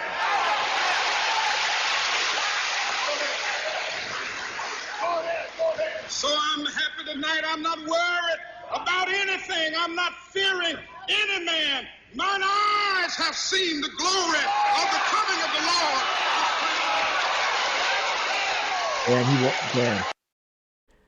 And I think he knew. Yeah, I mean that, and you know, I don't. Well, yeah. I know, as in, like, I think that a Fed probably tipped him off, told him that, like, not like when, but like it's gonna be soon. Yeah, so let's just cut this part out. Let's not go too deep. Let's just end the video here because we're gonna get into some stuff right now. And obviously, I want to contextualize, like, you know, Dr. King obviously said some things there about China and Russia, and you know, I'm sure, you know, he made no, you know, there's no ambiguity that he was not a fan of like Soviet style communism or what was happening in China. But I would say that his inclusion of that into that specific speech was more to kind of like, you know, get a rise out of like patriots, in a sense that like, if like, you know, there's this patriotic anti-communism that says that, oh, we live in a place that's so much different than Russia and so much different than China. And he's like, oh yeah, but you know, I seem to remember, I would expect this from those places. I remember reading somewhere that they said we had a freedom of this and freedom of that. And I think that's meant to kind of be like, you act like you're better than other places when you're not. Right. Well, I mean, like, that's kind of like the rhetorical strategy that he's using there. Like we talked about before, and you know, before I forget, Sin Chow, as far as like the Claudette Colvin did it 9 months before Rosa. We actually did cover that in a previous chapter. I think it's because she was kind of young and then got pregnant that they were just kind of like not exactly who you want out front because of optics at the time. But like, you know, again, we've talked about how, like, you know, look, this is a guy who I just said a moment ago probably knew and was probably tipped off about how like the FBI was going to assassinate him. Right. Despite not actually being a communist. You could also read between the lines of that like suicide note, or like the suicide compulsion letter that they were giving to him. You know what I mean? Like they were saying like, yo, kill yourself or it's going to get really bad for you. And you know, I'm paraphrasing it, but like, you know, you could have known since then that something was coming, you know? Right. And, you know, Monsieur, like, you know, you can read, you know, basically any account of any person of color that visited the Soviet Union, literally almost at like any fucking point, and like all of them are positive, like all of them. And Ninja Can, yeah, that's kind of what I was getting at, that he was kind of trying to be like, you know, call them out on their own hypocrisy. Yeah, I mean, like, no, unelected Matt, he fucking, like, I'm pretty certain he was well aware of Langston Hughes, right? He was well aware. Bayard Rustin was a member of the CPUSA. He had other members of his cabinet also that were also in the Communist Party too. I think Lewis might have been one of them. I forget who they all were, but they talk about him in the FBI report. Right. I'm pretty certain he would have been well aware of Paul Robeson. I'm pretty sure he would have been well aware of who Harry Haywood was. Also, he literally praised Kwame Nkrumah. He praised Ben Bella of Algeria. He praised Nehru. Nehru. So, and now he's actually rubbing shoulders with Stokely Carmichael and a lot of, what would be the Black Panthers. So, it's not that he was like so opposed to like quote unquote communism that he didn't like stand shoulder to shoulder with it in many, many instances.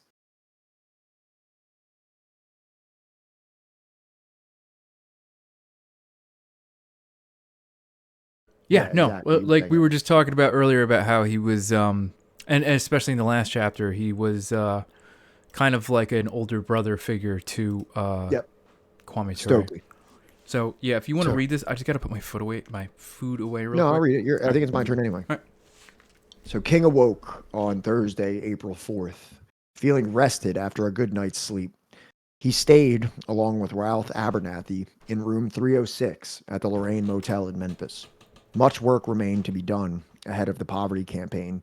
In the short term, King dispatched aides to court to fight an injunction barring the SCLC from a planned downtown march in support of garbage workers on Monday, April 8th. Meanwhile, King lunched on fried catfish and convened strategy sessions with SCLC staff and local civil rights activities about how to organize nonviolent training classes over the weekend. He spent much of the day fielding business calls and making plans to bolster the movement in Memphis before returning his attention to the broader concerns of the Washington campaign. He shuttled between rooms 306 and 201, where SCLC staff gathered throughout the day for bull sessions. His plans for the evening revolved around attending an early dinner with staff at the home of local minister Reverend Billy Kiles, before preaching at mass meeting later that evening. Andy Young came back from testifying at the court hearing, and King exhibited his playful side by engaging in a pillow fight with his lieutenant, whom he chided for failing to tell him of his whereabouts during the day. The tense mood of the previous week seemed to lift. King prepared himself for dinner by joking with Reverend Kyle about his expanding waistline. They're talking about the beginning of King's Day, and obviously they're talking about it in pretty great detail. Where he was, what he was doing, what he was eating, eating fried catfish and having pillow fights with his advisors, waiting on Johnny to get back in here so that we can move forward in here. I don't want to break the mood too much because obviously we are embarking on a grim conclusion to our story here. And it's really this time that I've spent going through this book, and it's not written like a traditional history book. It's written through the eyes, essentially, of two individuals, from their childhoods to their struggles, to their successes, and then ultimately to their deaths. And these chapters had a very emotional toll on me as I was reading them in this way, because you really got to get a real intimate knowledge of who Malcolm X was and who Martin Luther King was. And when you get to paragraphs like this, that, talk about him in his final hours, what he was eating fried catfish and joking with his boy about his waistline and hitting his boy with a pillow and stuff like that. And it's like, you feel it coming, and it's like the emotion starts to well up. And the same thing happened when I read about Malcolm X, and his tragic end as well. You start getting a real feeling of the loss. Okay, can you move to the next one? Yeah, sorry. Yeah. You want me to read it? Yeah. Just before 6 p.m., King made final preparations to decamp for dinner back in the room he shared with Abernathy. After shaving and splashing on some cologne, King ventured out onto the balcony to check the temperature, which had cooled down to the mid-50s from an earlier high in the 70s. He surveyed the Lorraine Motel's parking lot and bantered from the second-story balcony with several of his aides awaiting his departure below. He teased Jesse Jackson for sporting a turtleneck and having no tie on for dinner. He asked Ben Branch, the leader of the SCLC musical band, to play Precious Lord for him later that night at the mass meeting. "Sing it real pretty," requested King.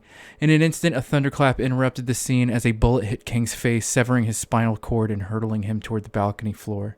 Emergency services arrived within 5 minutes of the shot. Police officers, part of a special surveillance unit to monitor the garbage strike, arrived on foot immediately. An ambulance rushed King to St. Joseph Hospital in downtown Memphis, where doctors announced his official time of death as 7:05 p.m. You can go forward. Just go to the next slide.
It was the evening of April 3rd, 1968, and the Reverend Martin Luther King Jr. had just returned to Memphis. For over a year, as president of the Southern Christian Leadership Conference, he had been planning the Poor People's Campaign, an attempted expansion of the civil rights movement that would include economic and human rights for poor Americans of diverse backgrounds. In Memphis, that struggle was on display. King planned to march with 1,300 mostly black sanitation workers who had gone on strike in February seeking union recognition, dues checkoff, and an increase to their $1.65 to $2.10 an hour wage. Working conditions were hideous. The walkout had been precipitated by the deaths of 2 workers who had been crushed to death inside their own garbage truck. When King took the pulpit of the Bishop Charles Mason Temple on April 3rd, he sought to rally his supporters for a peaceful march, then scheduled for April 9th. He warned against the violence that had marred a previous protest, lest violence overshadow the justice of the union's cause. Nearing the close of his address, he recurred to his vision of the Promised Land and of the peace that vision had brought him. This was not the first time King had prophesied his own death, but it would be the last. Less than 24 hours later, at around 6 p.m. on April 4th, King was shot dead on the balcony of the Lorraine Motel where he was staying. Memphis Night editor Doug Stone filed this urgent after confirmation from the police. Nobel laureate Martin Luther King Jr., father of nonviolence in the American Civil Rights Movement, was killed by an assassin's bullet Thursday night. King, 39, was hit in the neck by a bullet as he stood on the balcony of a hotel here. He died less than an hour later in St. Joseph Hospital. The Reverend Jesse Jackson said he and others in the King Party were getting ready to go to dinner when the shooting occurred. King was on the second-floor balcony of the motel, Jackson said. He had just bent over. If he had been standing up, he wouldn't have been hit in the face. A shot then rang out. Jackson said the only sound King uttered after that was, "Oh." In Atlanta, Coretta Scott King learned of her husband's death as she waited for a flight to Memphis. Immediately, 2 police cars escorted her home, where she went into seclusion, receiving only family and close friends. Among them was AP reporter Katherine Johnson. A native of Columbus, Georgia, Johnson had been covering the King family since their return from Montgomery to Atlanta in 1960, when King took up the post of assistant pastor at his father's Ebenezer Baptist Church. The only female reporter in the Atlanta bureau, Johnson provided feature stories on Mrs. King for the State Wire. And while King himself was still a relative unknown in his hometown, Johnson began marching alongside him to report his activities, a beat she quickly carved out for herself. Her first-hand view of King, Jesus, man. she was often the only white person present to interview him, gave her special insight into the movement he led. In a 2007 oral history interview, she recalled the night King died. When King was shot, I was with the date, and we were headed for a movie, and listened to the news, because everything was so hot then, you listened to the news wherever you were going. And we heard that King was shot.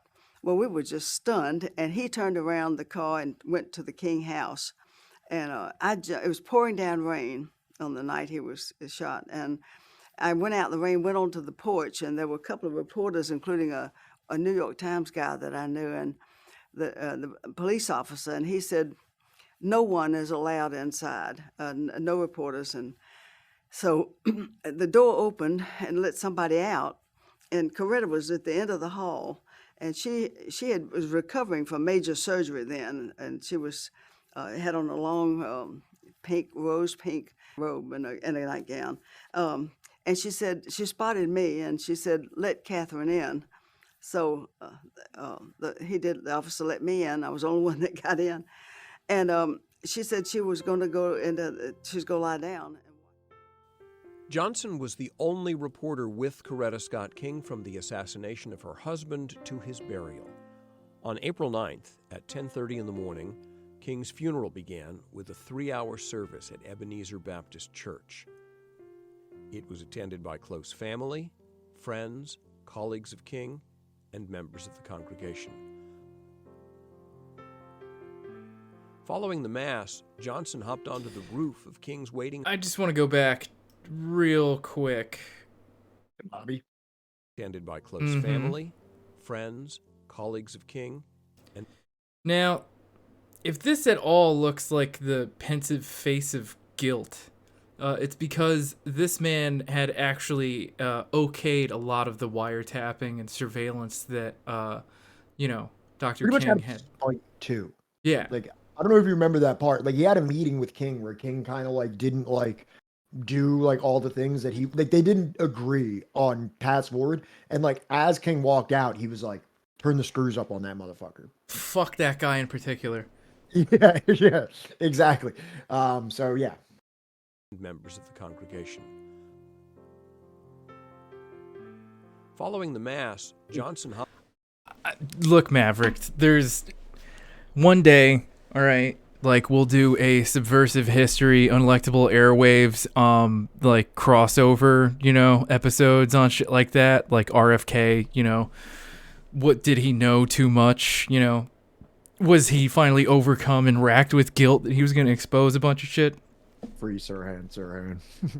No, really, free Sirhan. Hopped onto the roof of King's waiting hearse to get a better view of the dignitaries as they emerged. A silent procession of over 100,000 people formed. Yeah, I'm down for a conspiracy episode, man. As it was borne by 2 mules on a wooden farm wagon down Auburn Avenue to the gravesite at Morehouse College. It was then that it hit Johnson how transforming an experience it had been covering Martin Luther King.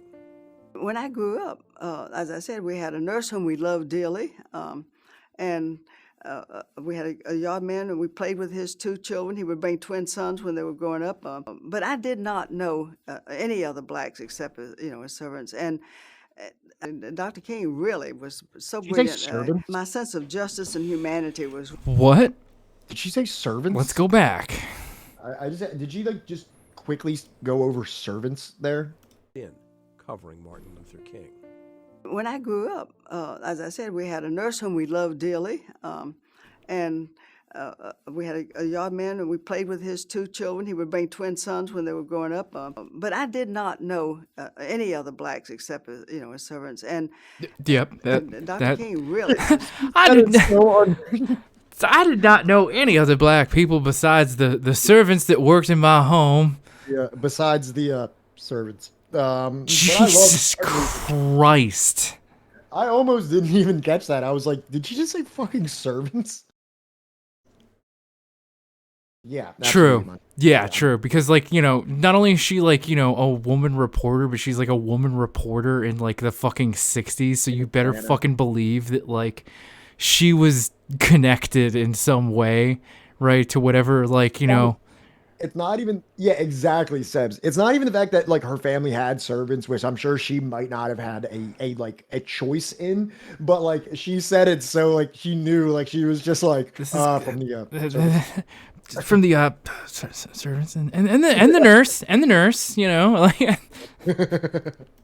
So brilliant. My sense of justice and humanity was really aroused. It was aroused by covering the movement. Not before that. The assassination of Martin Luther King sparked the greatest wave of social unrest since the Civil War.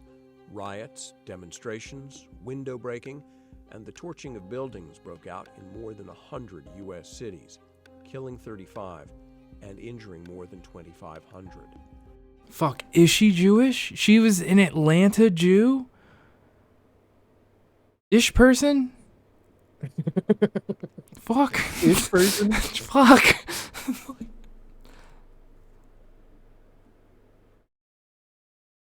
What the hell's her name again? I don't know, dude. Fucking whatever. I'll look it up on Wikipedia. God damn it. Democratic primary contender Senator Robert F. Kennedy had just landed in Indianapolis for a campaign rally in the heart of the African-American ghetto when he got word of King's death. Although his aides sought to shield him from potential violence, Kennedy insisted he keep his commitment and inform the crowd. Irwin J. Miller of the Indianapolis Bureau and Joseph E. Mobat, traveling with Kennedy, covered his 2-minute address. Many sobbed and cried openly in disbelief as Kennedy spoke. We can move in that direction as a country, in greater polarization, black people amongst blacks and white amongst whites, filled with hatred toward one another, Kennedy said. Or we can make an effort, as Martin Luther King did, to understand and to comprehend, and replace that violence, that stain of bloodshed that has spread across our land, with an effort to understand, compassion, and love.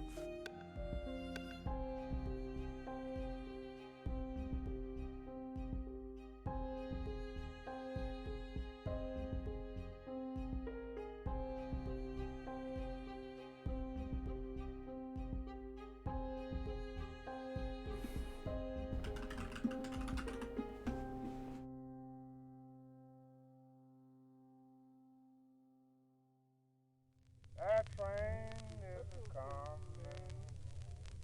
coming round that curve. That gospel train is coming, Lord. Family and close friends.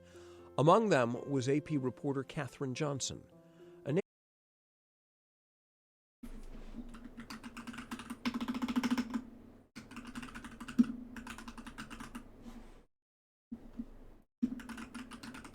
I'm a little curious why we're looking up if this lady's Jewish.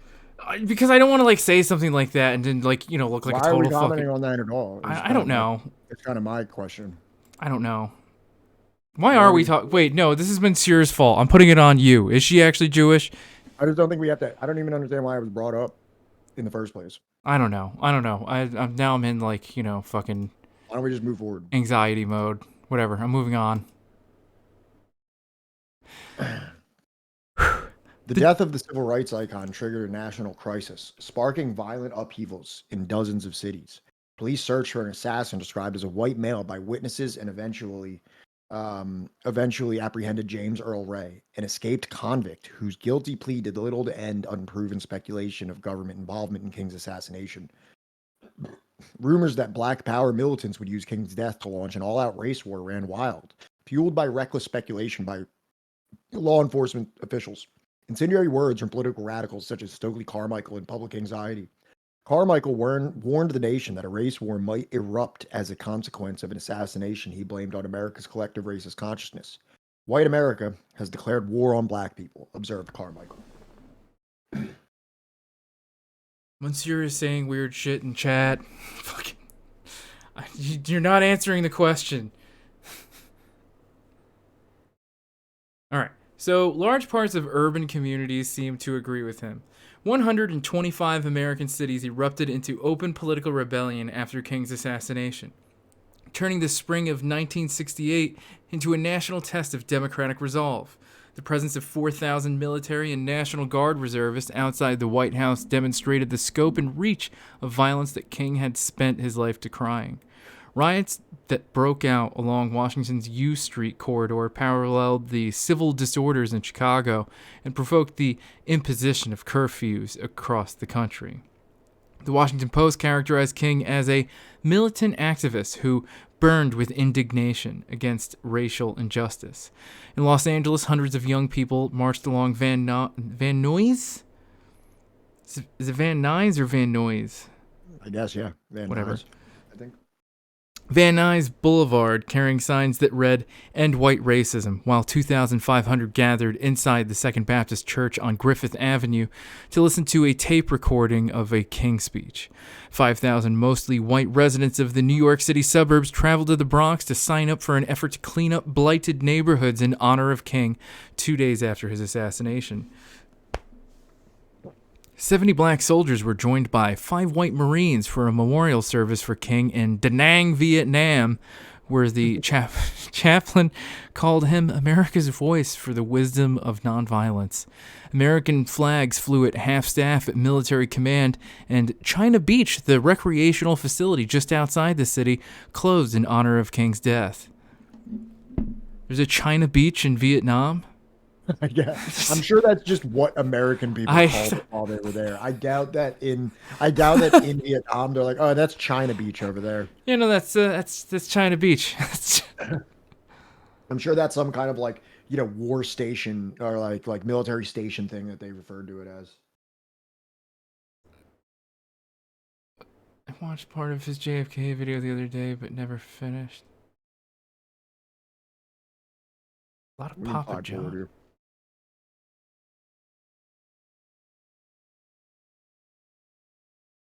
Sorry, I'm like trying to figure out what the fuck is going on in chat. There's something about Papa John. There's another thing going on about a video. That there's a lot of racists in chat. Oh, okay. Black Americans mourned King privately and collectively. Major black political and cultural figures, from Stokely Carmichael to James Baldwin, entered King's Atlanta funeral. Baldwin had last met King during an affair at Carnegie Hall in New York City, for which he had purchased a new dark suit, one that he wore weeks later to his friend's funeral. King's death personally rocked Baldwin, who staggered toward the end of the decade, weighed down by the murders of King, Malcolm X, and Medgar Evers. 4 years later, in Malcolm and Martin, published in Esquire, Baldwin wrote a beautiful elegiac essay that sought to reconcile the fates of two political icons he considered to be close friends. By the time each met his death, Baldwin observed, there was practically no difference between them. So, Baldwin kind of summarizing what is said here in Peniel Joseph's book, the thesis of his book, saying that at the time of their deaths, there was practically no difference between them. David is telling us rule 1, never read chat. But yeah, we talked about this last episode where it's kind of remarkable how close James Baldwin was to both Malcolm X and MLK, and how like intrinsically connected, what the hell is it?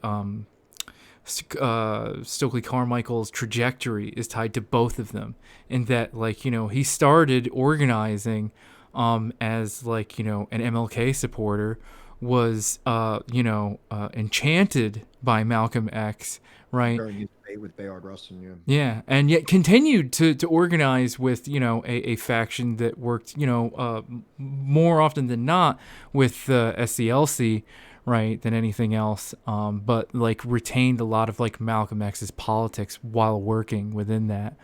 100%. So I think it's just a There was a lot fascinating. more unity within the movement than there was like this derisive, Yeah.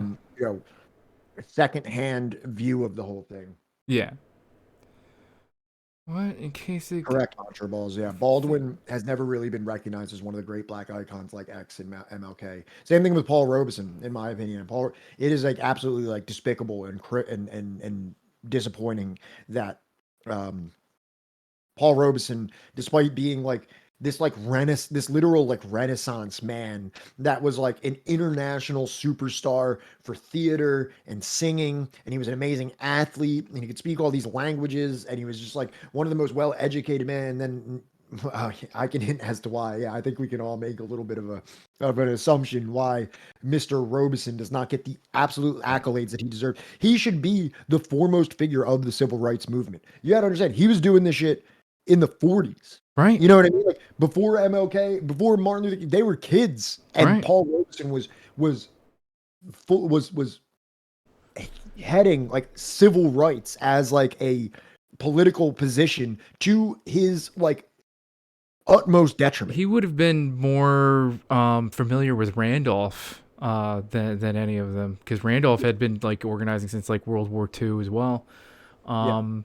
And, you know, I think we all know why Paul Robeson was largely left out of the civil rights movement. Yeah, with the Dead Milkmen lyrics. Who's coming out with Dead Milkmen lyrics? What is this? Catalepsy Kills or whatever the name is. I'm sorry. Beach Party Vietnam surfing the beach. It's a beach. That's a party. slur. That's just... No, I get it. What the fuck is it? Yeah, no, Unelectable Airwaves just gave us a really like good tip. We have 3 rules in the Unelectable Airwaves chat. No Oswald acted alone takes, no Standing Khrushchev, and no Zionism. It's not a bad structure. I mean, like, look, you know, we a lot of times at Subversive History allow there to be some democracy, right? But like, you know, I can get behind those 3 things. You know, none of that. I won't have any of that. I'm not gonna watch Pat like argue with some fucking, you know, dipshit for an hour about like, you know, either of those 3 things. Because I'll just ban you. I mean, Robeson sang the new Soviet anthem in Moscow, Victory Parade in 45. Oh, we're aware. I'm well aware. It took everything in me to not recommend this Paul Robeson book I had for the Black History Month project that we were going to do. But I thought that this one was a little bit more important for some reason. This one just seemed like the right thing to do. No, it is. Yeah. And we've talked about it multiple times now, but I think that like every other figure that you can bring up that you can be like, you know, well, how come you guys didn't read Angela Davis, you know, or Paul Robeson, or like, you know, Huey Newton, you know, George Jackson. It was George Jackson that wrote Blood in My Eye, right? I'm not sure. I'm probably getting the name wrong, so I'm sorry if I did. But my point is that these are all people that like we know are revolutionary. You know, we know they have hot takes. All right, Malcolm X. You know, yes, to a certain degree, yes, we know that like, you know, he was almost a comrade. MLK, however, very whitewashed legacy, and that's why I thought this was so very important to set the record straight. 100%. Yeah, that's why. I enjoyed it thoroughly. Same. All right. So 120 million Americans watched King's funeral broadcast over the 3 major television networks. Children stayed home from school. Unions shuttered ports and stores closed, as much to honor King's memory as to prevent outbreaks of potential violence. Lyndon Johnson's absence from King's April 9th funeral reflected the depth of personal hurt between the two. Oh, what the big fucking baby. Johnson's White House, like Hoover's FBI, had recognized King's peaceful sword as a political threat, one ironically rendered more rather than less dangerous by nonviolent appeals still capable of attracting domestic allies and global sympathy. but Johnson circumspectly responded to King's death with acts of presidential kindness and dignity. Behind the scenes, the president assembled an emergency cabinet meeting the morning after the assassination that was attended by major civil rights leaders, including King's sometimes nemesis, Roy Wilkins, who sat alongside Vice President Hubert Humphrey, Democratic and Republican congressional leaders, and Supreme Court Justice Thurgood Marshall. What? No, said circum. Circumspectly. Johnson gave the room a modified version of his famous treatment where he whipped his dick out. The president's signature use of his 6'4" frame to plead, cajole, and at times intimidate political foes and friends into submission. Johnson radiated mournful empathy. This is so fucked up. Why am I doing this? Johnson's radiated mournful empathy to those gathered as he avowed that despite the well-documented conflicts between himself and King, on the issues of human dignity, there was no difference between us. Johnson, I should do like a W, I guess, is what he sounds like, right? So it's more like, on the issue of human dignity, there was no difference between us. Johnson asked civil rights leaders to help heal a wounded nation, provided updates to them on the investigation into finding King's assassin, and promised to step up national anti-poverty and civil rights efforts. Psych. All right, let's go forward one here. So this is the beginning of the epilogue. So we finished the last chapter. This is like the conclusion here, because obviously that one focused on MLK heavily. These last few are just gonna tie everything together with MLK and just the whole book as a whole. So it starts off with a quote from James Baldwin, who says, I don't think that any black person can speak of Malcolm and Martin without wishing that they were here. Perhaps no other person spent more time, respectively, with Malcolm and Martin than James Baldwin. In Malcolm and Martin, an incisive 1972 essay for Esquire, Baldwin offered a revelatory interpretation of the two deceased icons through his own personal relationship with each. Baldwin had heard the news of King's death as he was working feverishly on a screenplay for an ill-fated Malcolm X film. He remained fascinated by the complex human beings they both were, rather than the romantic cliches they were becoming. Malcolm and Martin, beginning at what seemed to be very different points, increasingly shared a revolutionary political vision that bound them together, less as adversaries than as colleagues, whose initial conflict gave way to a shared destiny. Baldwin's intrepid analysis proved ahead of the times, since the legacies of the two men would be claimed in America and African American political culture as contrasting examples of the pursuit of social justice, equality, and citizenship. We can go forward to the next one. Sorry, I got distracted by the vibrating hog emote that David posted. Yeah. Martin Luther King Jr. became an enduring global icon. 15 years after his assassination, the passage of a national holiday in his honor cemented him as a permanent facet of American political and popular culture. The holiday helped turn King, one of the most eloquent critics of racism, economic injustice, and war the nation ever produced, into the most important symbol of racial progress in American history. Ironically, it was President Shaitan Ronald Reagan, the smooth-talking conservative with cottage cheese for brains, who publicly admitted to having disagreements with the civil rights leader who signed his holiday into law on November 2nd, 1983. Surrounded by members of the Congressional Black Caucus and Coretta Scott King, Reagan signed national legislation in honor of a man whom, while living, Reagan considered the symbol of political radicalism. The day after King's assassination, then-Governor Reagan spoke to the Women's National Press Club, where he traced King's death back to our first acceptance of compromise with the laws of the land. He placed the blame for King's murder partially on the civil rights activists' insistence that the immoral laws required people of conscience to disobey them. Reagan identified King's advocacy of insurgent protest as creating the atmosphere that led to his assassination, pretty much saying he deserved it. and imagined civil disobedience as the moral equivalent of those who practiced racial segregation in the first place. Reagan's signature on the holiday exemplified the contested national memory of the civil rights era, where a politician who opposed King's dream of radical democracy could be compelled to praise him while also co-opting parts of his legacy. Oh. Hey, can you click this thing that I just sent you to? It's kind of interesting that we read Reagan's perspective here. Do we? Almost like, well, maybe he deserved it. Funny you should say that, because do you want to bring up this poll here? So, assassination, public responses to King and Kennedy in 1968. So just roll down to King, please.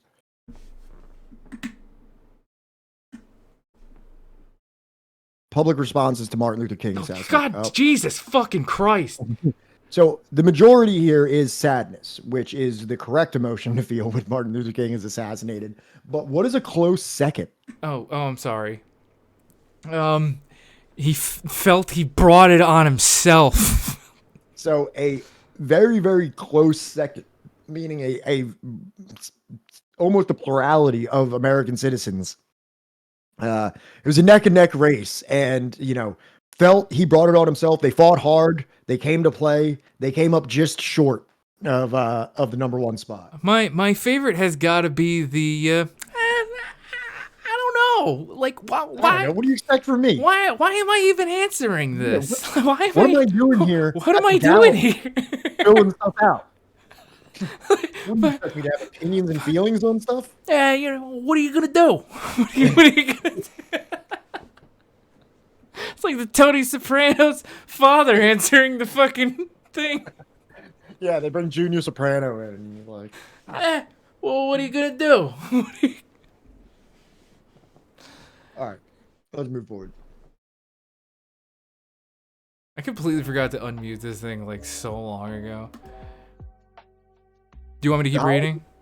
No, I got it. All right. The holiday did more than simply recognize King's individual accomplishments. It celebrated the civil rights movement's successful inclusion of racial justice and human rights as fundamental principles of American democracy. But Martin Luther King Jr. Day allowed America to bask in his dream, even as the nation stood further from fulfilling its mandate. King would not recognize himself in the uncomplicated, largely timid figure that much of the nation and the world celebrate today.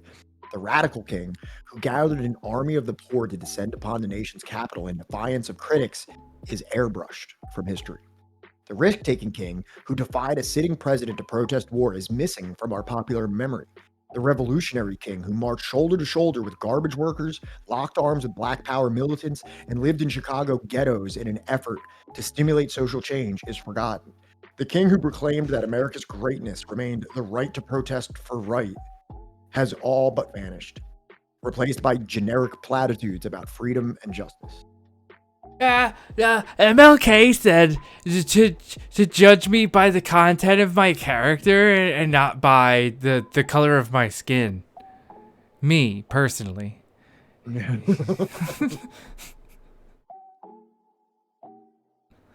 Malcolm X shared King's passion for racial justice, but not his patience with American democracy's imperfections. While King imagined blacks participating in a multicultural American dream, Malcolm witnessed a nightmare of racial segregation, police brutality, and misery that he distilled into ferocious yet elegant stump speech that made him Harlem's hero and, over time, an icon of the Black Power movement. But after spending a dozen years in the Black freedom struggle, Malcolm was convinced that political coalitions, including the type that King extolled, might offer a shield of protection for a movement capable of guaranteeing radical Black dignity and citizenship. Malcolm X's legacy proved more controversial and unwieldy, but no less magnetic than King's. What's that? There's an ad. All right. Let me know when the ad's over. Let us know when the ad's over, please. Tulsi Gabbard made that exact statement on Tucker when criticizing Biden's cabinet diversity, and that's exactly the type of what is she, like, Lieutenant Sergeant fucking Tulsi Gabbard in charge of fucking AFRICOM in Germany? Yeah, exactly. And I told you about AFRICOM, right? African Command. I read about AFRICOM I read a book about NATO in Libya and like the overthrow of Gaddafi. It's called Slouching Towards CERT. I think they talk about AFRICOM quite a bit in that book. That would make sense, right? Yeah. AFRICOM only became a thing in like 2003, I want to say. Baldwin's Ghost, is that ad done running yet? I think it should only be like about a minute long. I don't know how many of them there are though. No. She's a medic and a surfer girl. Aloha. You know? She's not from like a weird sex cult that like is obsessed about gay sex. Okay. Sick. Cool. All right. Fucking but after spending a dozen years in the Black freedom struggle, Malcolm was convinced that political coalitions, including the type that King extolled, might offer a shield of protection for a movement capable of guaranteeing radical black dignity and citizenship. Malcolm X's legacy proved more controversial and unwieldy, but no less magnetic than King's. Black activists to the left of the civil rights movement embraced Malcolm as the patron saint of black radicalism in the decades following his assassination. By the 1990s, Malcolm had re-entered the mainstream of American political culture through rap lyrics, music videos, the Spike Lee-directed film Malcolm X, and even a portrait on a U.S. postage stamp, because, you know, that's where we get our culture from. Mm-hmm. Postage stamps. His image remains an indelible figure of political defiance against racial injustice. Postage stamps and statues. That's where we learn our history. I mean, we wouldn't know anything about the world that happened before us without statues or stamps. Yeah. And I'm sure I wish I could have got Malcolm X's fucking reaction to him being put on a postage stamp. Like, I wish I could have just seen or heard the spirit of Malcolm X when they're like, hey, they put you on a postage stamp. Neat. Okay. Who gives a fuck? Yeah, pretty much. Yeah. Probably something like that. All right, so go ahead on the slide. Who's this fucking Biden asshole in this fucking crime bill? Have you seen this shit? You probably would have thrown the C word around a little bit too. Instant banned off of fucking Twitch. Yeah. Malcolm emerged as Black America's revolutionary truth teller, a formerly incarcerated street hustler transformed into a working class hero, capable of eviscerating the political, intellectual, and cultural totems of white supremacy. He is best remembered as Black America's prosecuting attorney, who defiantly placed Jim Crow on trial and channeled the anger, rage, humor, and pain of African Americans living in the margins. Malcolm's most famous catchphrase, by any means necessary, succinctly announced his willingness to defend Black life and lead a political revolution at any cost. Malcolm insisted that Black lives mattered and demanded that Blacks plumb the depths of their history in order to rediscover a racial identity that transcended slavery and segregation in an era where Black excellence and accomplishment were considered freakish aberrations. Hailed as an oracle of untapped Black ambition, progress, and political radicalism, Malcolm came to redefine the contours of African American political culture. His legacy endures in contemporary movements for systemic racial justice and human rights around the world. And this is why I think that, like, anybody that tries to say that, like, oh, you know, the work that Gerald Horne does is, you know, anything less than, like, would exemplar be the right term for this? Like, you know, to what Malcolm X and, you know, Dr. King were doing in their lives, or what they would have wished to see in the world. Baldwin's Ghost, was that for SNCC? It said, I learned yesterday that John Lewis lost a leadership election to Kwame Ture in 1966. I would imagine that was for SNCC. Yeah, sounds about right. Either that, or I think he at one point was in SCLC. I don't think John Lewis was. I think John Lewis was a prominent member of SNCC. Right. But I feel like they were kind of like, what's the word?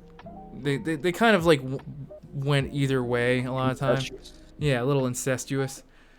Right, we talk from time to time, but he is sufficiently lib-pilled. What? My cousin's studying law, and in his college student's government told me he looks up to Malcolm X. He also regularly praises Biden. Who does? What? What? No, that does no. You don't. It doesn't work like that. You need to like smack some sense into your cousin. Oh, he's doing all right. Wait, studying law. That means he's an adult. Oh, okay. Yeah, For some reason, I thought it was like a child. No. I was like, come on, the kid's doing his best. They don't have children law schools.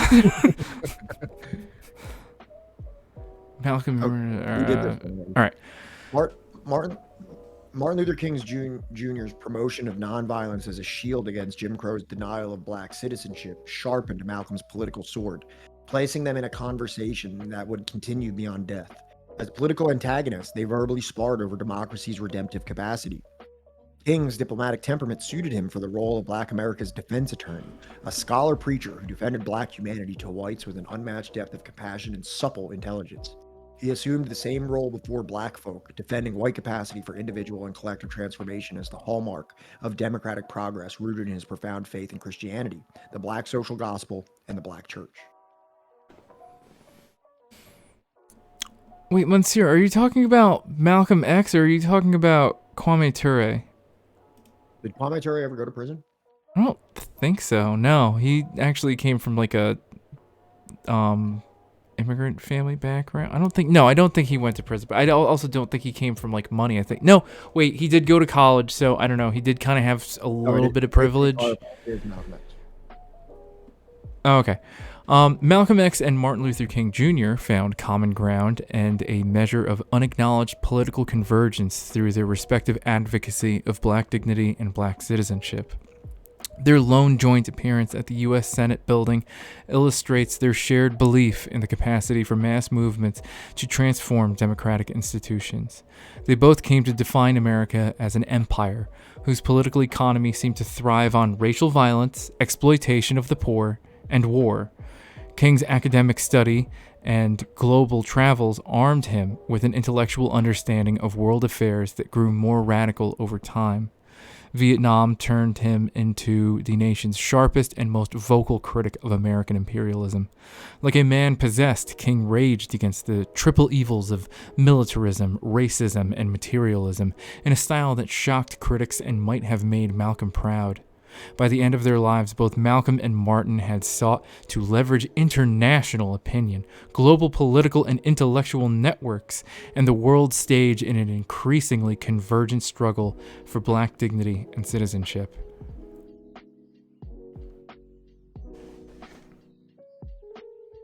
Malcolm and Martin publicly debated and privately wrestled over large questions about radical black dignity and citizenship.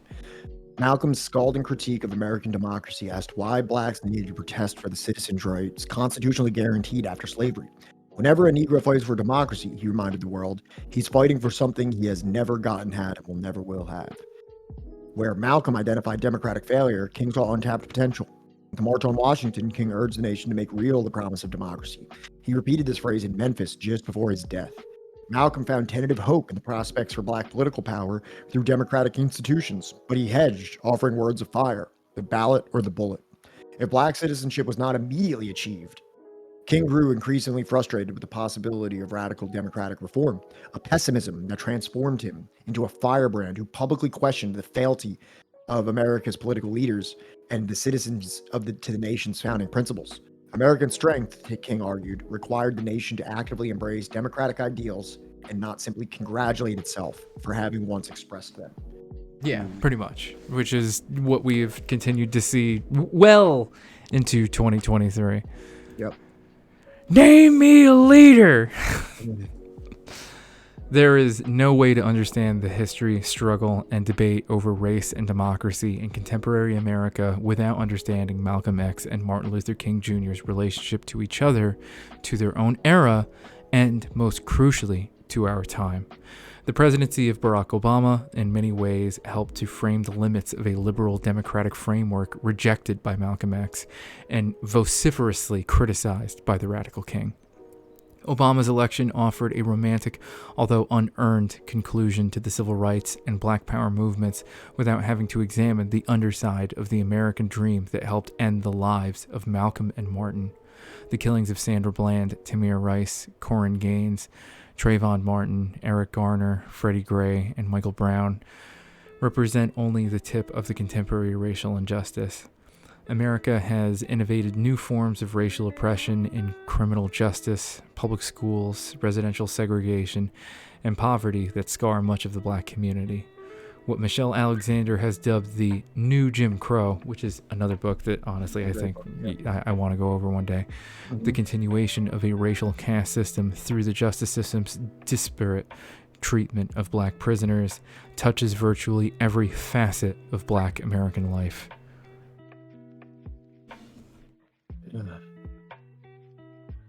Malcolm X and Martin Luther King sought a moral and a political reckoning with America's long history of racial and economic injustice, urban rebellion, entrenched poverty, and the tragic resiliency of Jim Crow forced King to confront uncomfortable truths about the depths of American racism. Having successfully climbed previously insurmountable political mountains, King set his sight on scaling the political equivalent of Mount Everest. Whereas Malcolm's philosophy of self-defense grew to include forays into the global diplomacy and recognition of the importance of formal voting rights, King's vision of peace acknowledged the need for a nonviolent political war that would be waged by ordinary citizens seeking universal truth through the particular struggles of the poor and racially oppressed. By the end of their lives, Malcolm X and Martin Luther King Jr. each drew closer to the political philosophies of the other, the sword and the shield no longer reflecting divergent worldviews, but dual, at times intersecting and even complementary strategies that continue to shape movements for racial justice, dignity, and citizenship in America and around the world. Click to the next slide.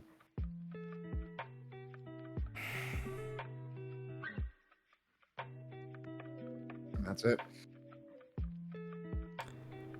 So, again, everybody, that's been with us, for this book, we couldn't do it without you, and we wouldn't really want to. But this book honestly taught me a lot, made me feel a lot, especially doing the deep kind of examination of this book,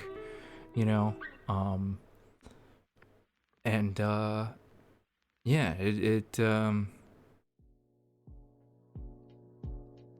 kind of fucked me up.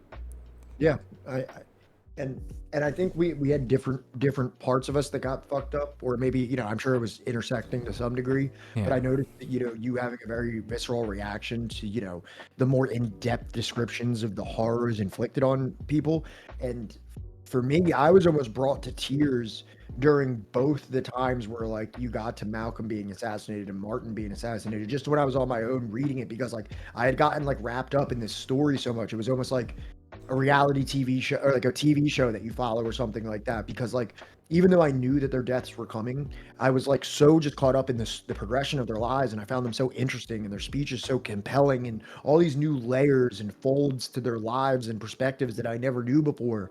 And then when you get to that they both get a chapter where it's Martin Luther King woke on Thursday, April 4th. He ate fried catfish and did it's coming, because they're describing that day so much, and you're just feeling it coming, and you feel the weight of it, and it's just when they killed Malcolm, I wanted to punch my fucking desk. I was it's kind of rare for a book to really take you on that kind of journey. Especially a history book, because a lot of history books are very impartial and it's from a macro perspective, but this was this historical development through the eyes of Martin Luther King and Malcolm X. So you really got this intimate association with them, and when it came to their assassinations, you couldn't help but feel so cheated. I mean, look, here at Subversive History, we don't subscribe to great man theory. We don't think that history is driven by individuals. But it's impossible not to be in awe of the charisma and of the aura of these two men in history. Yeah. Well, and also I'm a little bit more sympathetic with offering kind of a great man perspective to individuals that were not necessarily politicians in a way. I hold Che Guevara in a different light than I hold even Fidel Castro, because just because of like not saying that I have anything bad to say about Castro. I mean, well, there's certain things bad that we could obviously say about him, but I mean, just like there's certain bad things we could say about literally fucking anybody that we like. But there's something inspiring about guys like this that like they never really fought for like a political position or like got involved in any kind of careerism or anything like that. Yeah, I mean, like, that's the other thing is that, like, at one point, like, you know, people did ask, you know, if Malcolm was going to run for, like, you know, some kind of seat in New York. You know, people asked fucking King to run for president with Spock. Yeah. Hashkers, did you guys ever come across any interview? Oh, before I get to that, hey, how did they word that poll again? They said that there was like, how did you feel when Martin Luther King was assassinated? Oh, there it is. It's right here. When you heard the news of the assassination of Dr. Martin Luther King Jr., which one of the things listed on the card was your strongest reaction? Sadness, anger, shame, fear? Felt he brought it on himself even? Yeah. Well, you know, just for the fuck of it, let's throw that on there. Not that many people fucking answer like that, right? Nash Kush, did you guys come across any interviews or commentary on this book by the author? I didn't actually, but a number of the videos that we actually furnished the stream with actually almost inconsequentially, like I didn't even mean for it to be like that. I didn't even realize it half the time that it would just pop up Peniel Joseph. And also, if you read, if you look at the Netflix documentary Who Killed Malcolm X, he's featured in that also. Yeah. Like now that I'm aware of his name, I've noticed that like a lot of like the contemporary retrospectives of the civil rights era will feature him. He actually seems to be pretty well respected. He's definitely, in his acknowledgments at the end of the book, he names a lot of names. He's definitely like well connected in terms of like, you know, people that were alive for that time, you know, or at least like, you know, are historians of that time. If you want here, put this on. This is only 5 minutes long if you want to check this out. All right. Are you trying to dip or? No. I mean, like we're not even at 4 hours. We're about to cross over 4 hours, and I thought we were going to be doing like 5. Kensai. No, Castro was the epitome of perfection. No Stop mistakes that, ever. Kensai. Stop that. All right. He was a great man because he made mistakes and he lived long enough to cop to them. That's what makes Castro great. That's what makes him better than probably almost any other revolutionary, right, of his time. And this guy was alive for a lot of different people to be around at the same time as him. Yeah, and Ninja Can, that's also an interesting perspective. Like, it's kind of a weird poll option. All the other responses are emotional feelings. They have like sadness, shame, anger. Do you feel like he deserved it? Do you feel like... felt like he fucking deserved it. Like, yeah, that was a little weird. Weird there. It's like one of the other options are like, do you want slavery back? Yeah.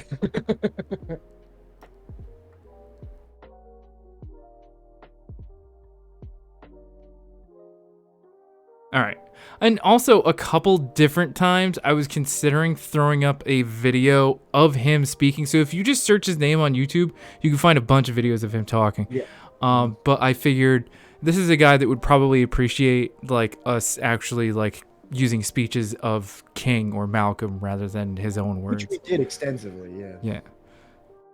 All right, let me mute that. All right.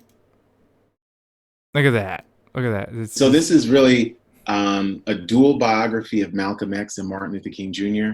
And it really argues against framing them as polar opposites. You know, King was a believer in nonviolence, Malcolm X, self-defense, King, racial integration, Malcolm X, by any means necessary, racial separatism, King, beloved community, Malcolm, by any means necessary, and makes an argument that they're two Black political revolutionaries whose Malcolm has a quest for radical Black dignity, Dr. King, radical Black citizenship, and over time they come to converge.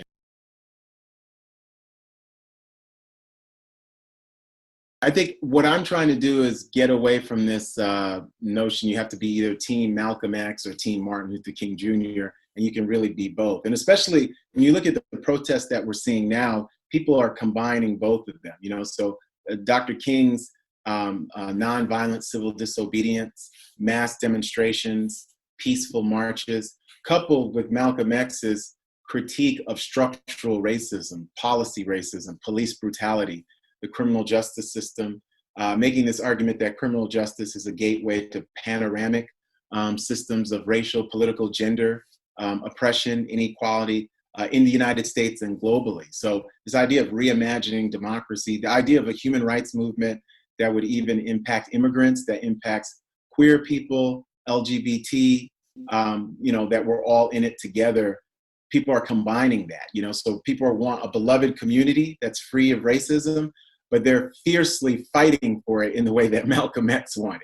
Mm-hmm. So people don't want violence, but they want a fierce, bold critique. And I think this whole Black Lives Matter movement that you saw really emerged 6-7 years ago, and then now has come back in an extraordinary way because there's so many white people from along a spectrum, whether it's the NFL now, people are talking about systemic racism, stuff that we know exists. I mean, there's systemic racism, there's systemic gender inequality, there's systemic homophobia. I mean, we've got problems, but a lot of times we don't want to talk about them. So I think what Malcolm and Martin give you a chance to do is talk about our problems, but talk about our problems in a way that strengthens us, right? Because the people who are protesting, in my imagination, really love the country and love America, but they love the ideal of America, an America that accepts immigrants, that where we thrive together, and that we recognize difference, but we don't demonize difference. So I recognize that you are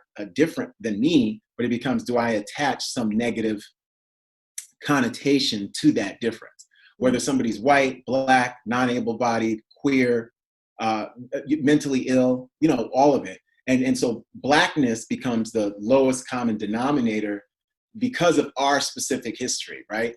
Our history of racial slavery, our history of Jim Crow segregation, mass incarceration, and really, things like we saw with the George Floyd police killing.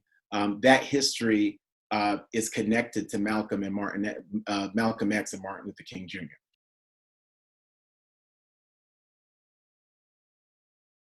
Gives me tremendous hope. I think that right now with all these young people out in the streets, and they want very specific policies. They want to end policies that are unjust and that continue to criminalize people. Malcolm X and Martin Luther King Jr. both faced police brutality. They both wanted a transformation of the criminal justice system.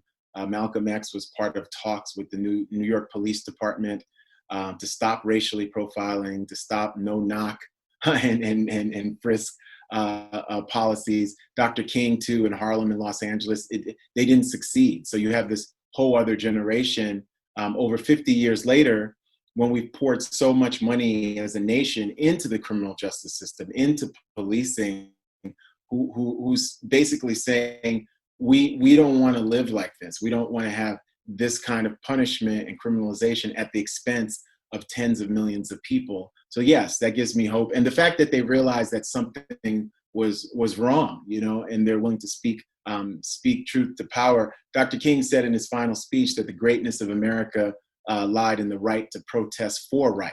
And so that is really what makes us the country we are: freedom of speech, freedom of expression, and also this idea of perfecting the union. If there's some grand mistake, we can correct it collectively. So yeah, they make me feel very, very optimistic. And the fact that they're so open and accepting, because look, we're not all the same. If anything, we've become more diverse as a country. People, their gender, non-binary, this is all stuff that we have to accept and embrace, because these are human beings. These are our own children. What do you do if your children tell you, "Hey, I'm gay, I'm lesbian, I'm not straight"? Do you reject your children? So this is us, right? So we are hugely diverse. We're not cookie cutter, and so it's great to see that kind of diversity get together and say that Black Lives Matter, that racial justice should be at the core of who we are, and that we should be more in line our ideals with our everyday reality.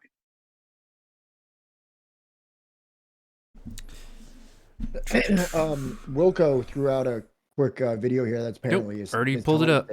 Okay. Oh, shit, does it start? No, you're good. You want me to start at like the 12:50 mark, right, Wilco? Acting in good faith for the realization of genuine equality. Do you think white people in this country, and I'm talking about non-segregationists, people devoid or thinking they're devoid of racism. Do you have any idea of what they want the Negro to be in America?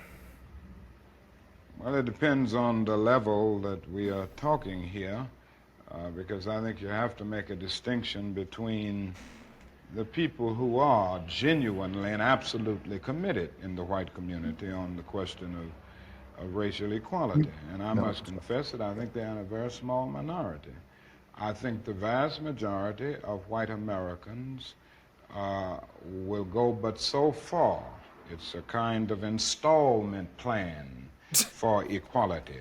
A layaway. And they are always looking for an excuse to go but so far. Why are they looking for the excuse? What is it about the Negro? I mean, every other group that came as an immigrant somehow, not easily, but somehow got around it. Is it just the fact that Negroes are black?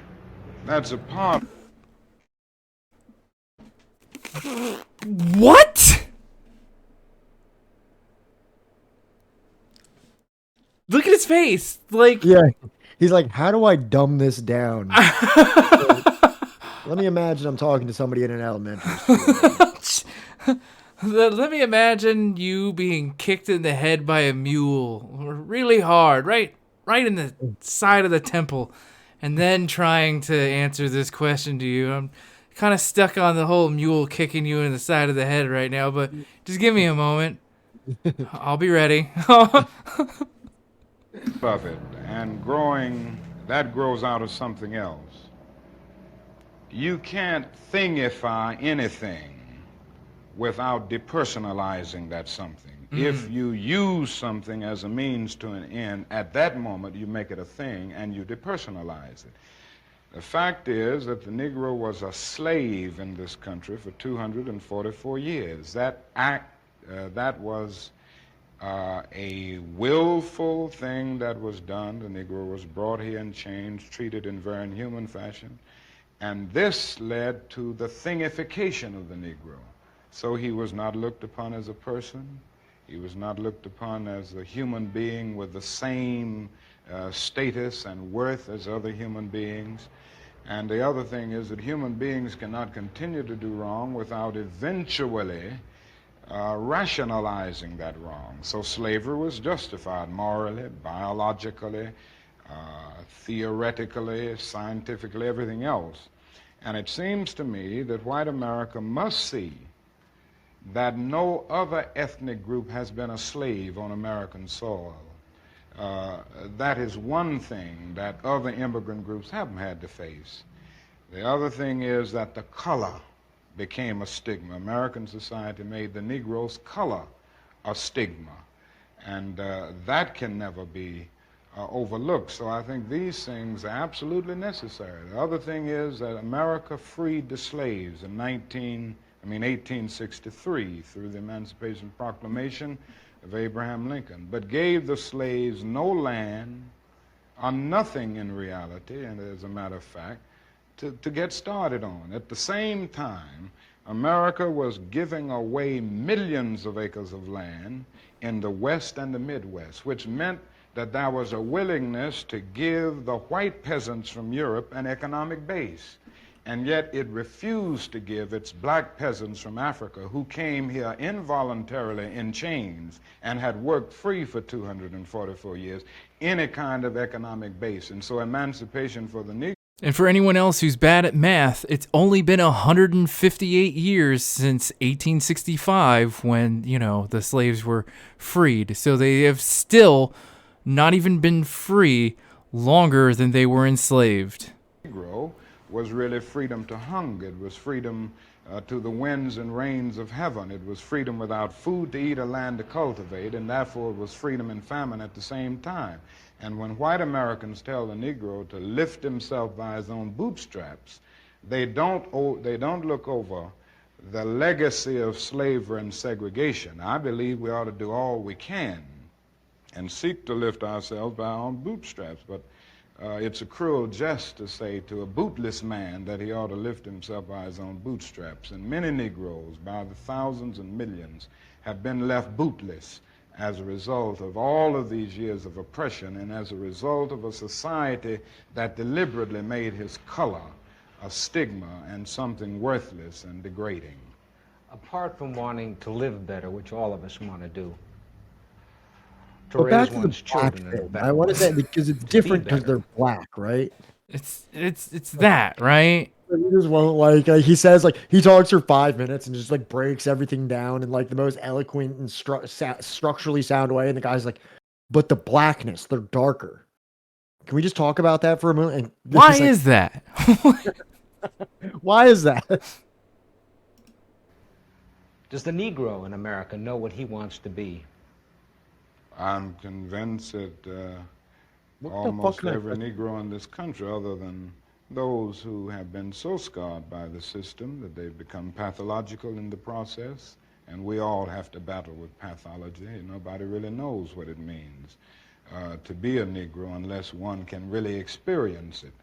And I know we all... And that led to FX's, short-lived TV show where they dress up white people in blackface. It was a real thing. Have you ever seen that shit? No. Oh my god! Fuck. Wilco, did somebody in chat knows the name of this fucking show? Fucking. Yeah, Wilco said that that's the end of the. That's pretty much the end of the answer. We don't got to watch the last like 10 minutes of the whole thing. Oh, here we go. Yeah. This is it. Yeah.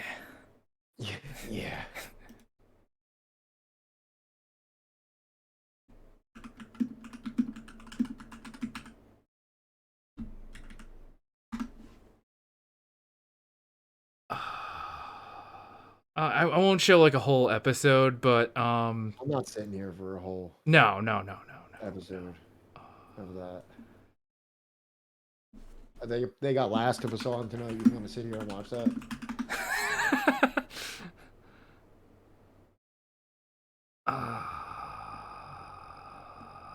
All right, fine. Just it'll be interesting, and I'm sure it'll happen where I'll be in black, and I'll get some attitude from some prick white guy, and I won't have all the history of resentment that a black man has, and I'll be able to work with him. Oh, just mentally spar with him and go, it's just, hey.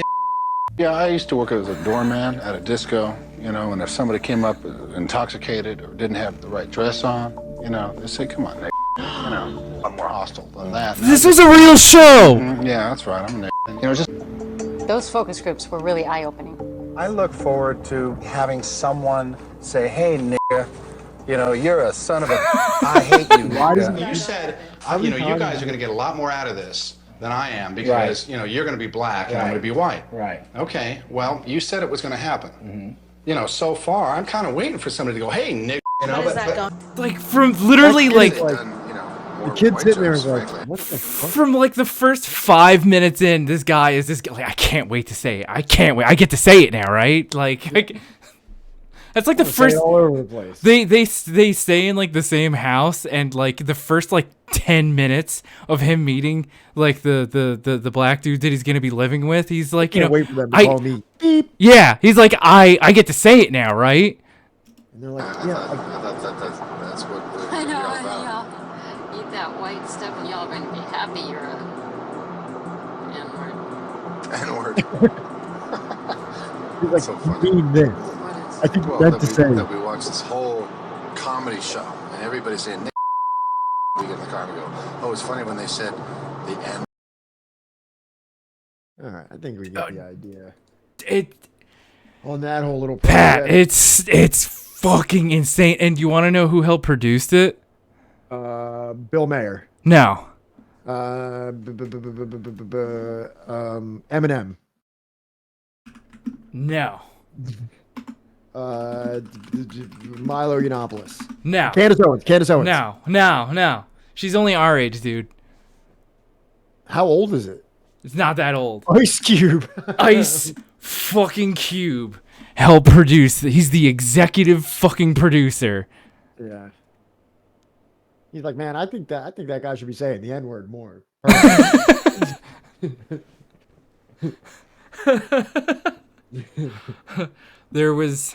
so much going on like at the time of this show. It's literally the craziest shit you could ever watch that was ever put on TV, in my opinion. Is this pre-Obama or did Obama? Yeah, 2006. No. Yeah. This is pre-Obama. George H.W. Bush is still president. Wait, not H.W. No, not H.W. Yeah, W. Yeah, sorry. Fucking whatever. Junior is still fucking president. And yeah, Chappelle Show had actually already been on the air for like 5 years. No, 5 years or something like that. Yeah, Chappelle Show went on the air, I think, in 2003. I don't know. I always try and frame everything in reference to where it lands before or after 9/11. Executive producer mostly means that they just gave money. Still fucked up, though. True. But I believe he is he on the show? I forget. Fucking whatever. My point is, if you've never seen this show and you ever wanted to just, like, you know, give yourself, like, psychic cancer, like, this is the show. Yes, 5 years after Bush did 9/11.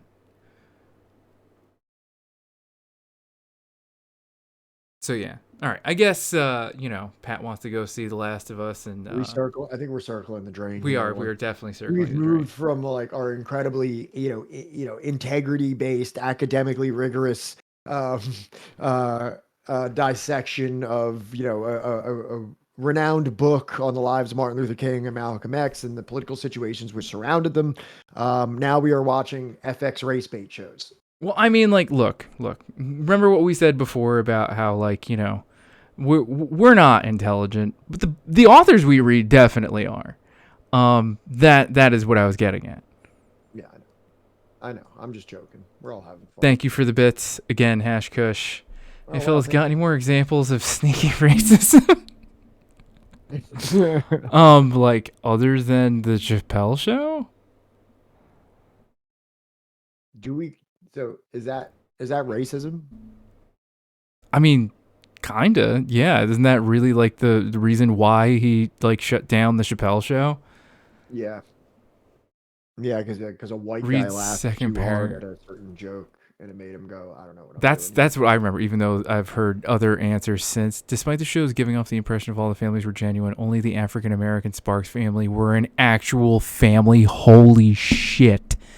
The Caucasian Wurgle family were not a legitimate family. They were all actors. JAG actor Bruno Marco portrays the father Bruno Wurgle.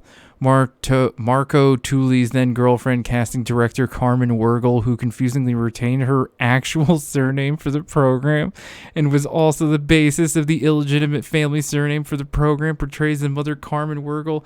Disney Channel actress Rose Bloomfield was commonly seen on the Disney Channel movie Surfer segments, where Disney Channel personalities go behind the scenes during film productions in which she had never met or knew Mortaculi or Wurgle before production, portrays the daughter Rose Wurgle. The show was produced and created by Ice Cube. R.J. Cutler, the series theme with songs Race Card, performed by Ice Cube and produced by Warren G. The series ran for 5 weeks, ending with a double episode finale. Warren G was involved in this too?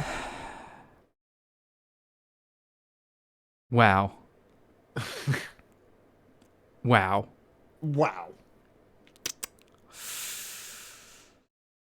Holy shit.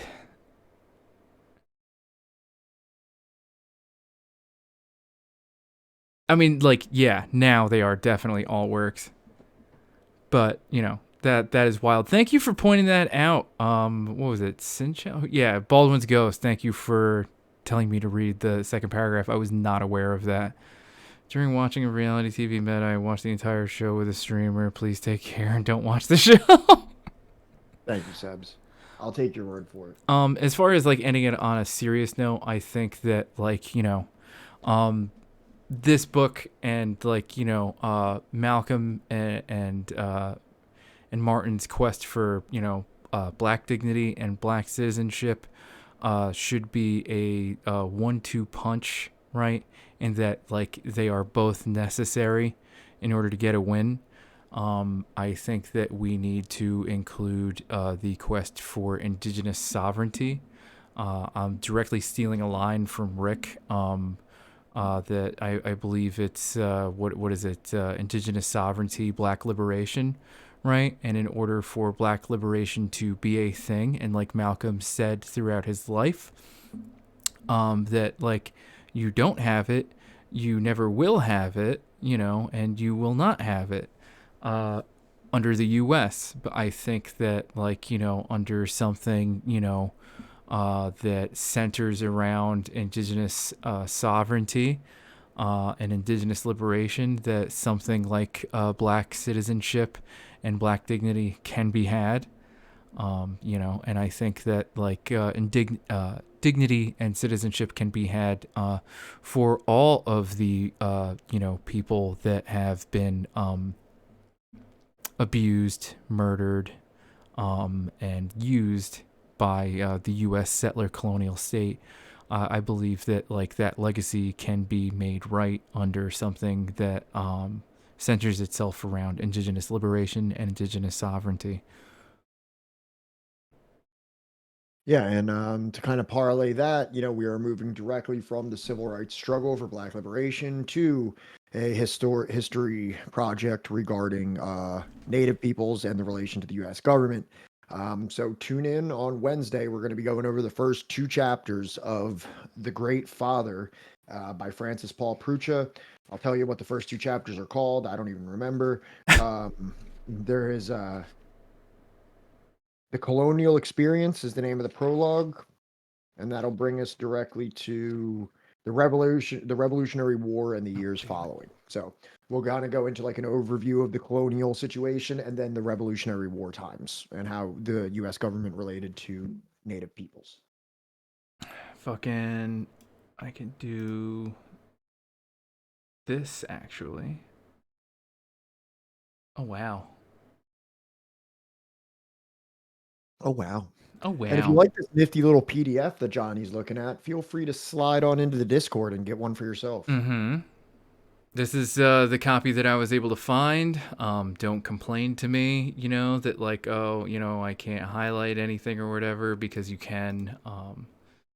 Yeah, I think that this is going to be a great read. And like I also linked in the Discord, the volume 1 and 2 version of it, the 1 and 2 volume version of it, so that if you would not confuse everybody, you know what I mean? Just we are going to be, me and Pat are going to be going over the abridged version. If you want to one up us in chat, right, read the fucking full volume version if you're up for it. If you're not, right, read along with us. I don't think any of you are built to do that. Do it. I'm literally like, I'm telling you, come at me, like make me look like an idiot. I don't think any of them even read the books that we're currently reading. You think they're going to do the bigger version? Yeah, I don't know, man. You never know. Like the game is on. All right. Hey, I'm just throwing it out there. I don't think they're built like that. All right. Pat doesn't believe in you, chat. I do. Yeah, the abridged version is the unabridged version is 2 volumes. It's like 1,300 pages. Yeah, it's over 1,300 pages. I'm reading. What is that? What is that? Is that in regards to like the was it Hobbes that did the Leviathan, or was that Locke? What is this? Locke that did that? Field defining his posthumous publication maps the evolution of the idea of the state from ancient Greeks to today. It was one of I would imagine, to be honest, that's in Oh, this is I remember hearing about this. Yeah, it was Hobbes. That's what I said at first. Am I right? I mean, it's not Hobbes. It's this. I think he was like Hungarian or something. No, I'm saying there's a book called Leviathan. By yeah. Thomas Hobbes, and it's the same cover. So I imagine that this book is like critiquing, is like a critique of Hobbes. Yeah, he's one of those like dudes that was like, I'm from like, a communist country or whatever, and it's bad, but like, here's my critique of, everything. That has a decent intuition. Yeah. Oh, thank you. Is that because I put the Leviathan thing together? Oh, interesting. Yeah, maybe we'll check that out. Sounds pretty cool. I think I saw this in the bookstore I volunteered at, to be honest. No, I remember when this first got publication date 2022. Yeah, I remember when this first came out. My cat has crusties in his eye. Okay, all right. Fucking Pat's talking about crusties in his cat's eye. I think that's it, chat. Let's see who is who is currently on right now. Horse out here. There's a Luna. There's I don't know any of these other people. Fucking. Thanks for being in chat. Everybody's gaming. It says famous horses just chatting. All right. Well, then it looks like horse it is. Unless you've got some other person you'd like to volunteer. I always like to, offer some amount of democracy here. I don't know who Farrell is, but welcome, according to Naomi. We're about to go. Who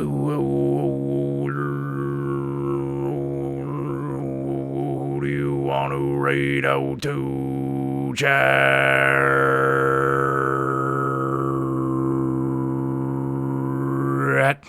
Who do you want to raid out to? Is it horse? Yeah, according to Naomi, it's a long story. I learned how to throw a thing. All right, so I think we're just going to do horse because nobody else is saying anything else. All right.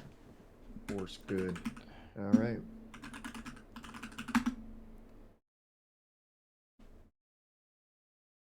See you on Wednesday. See you Wednesday, chat. Lal Salam. Stay strong out there.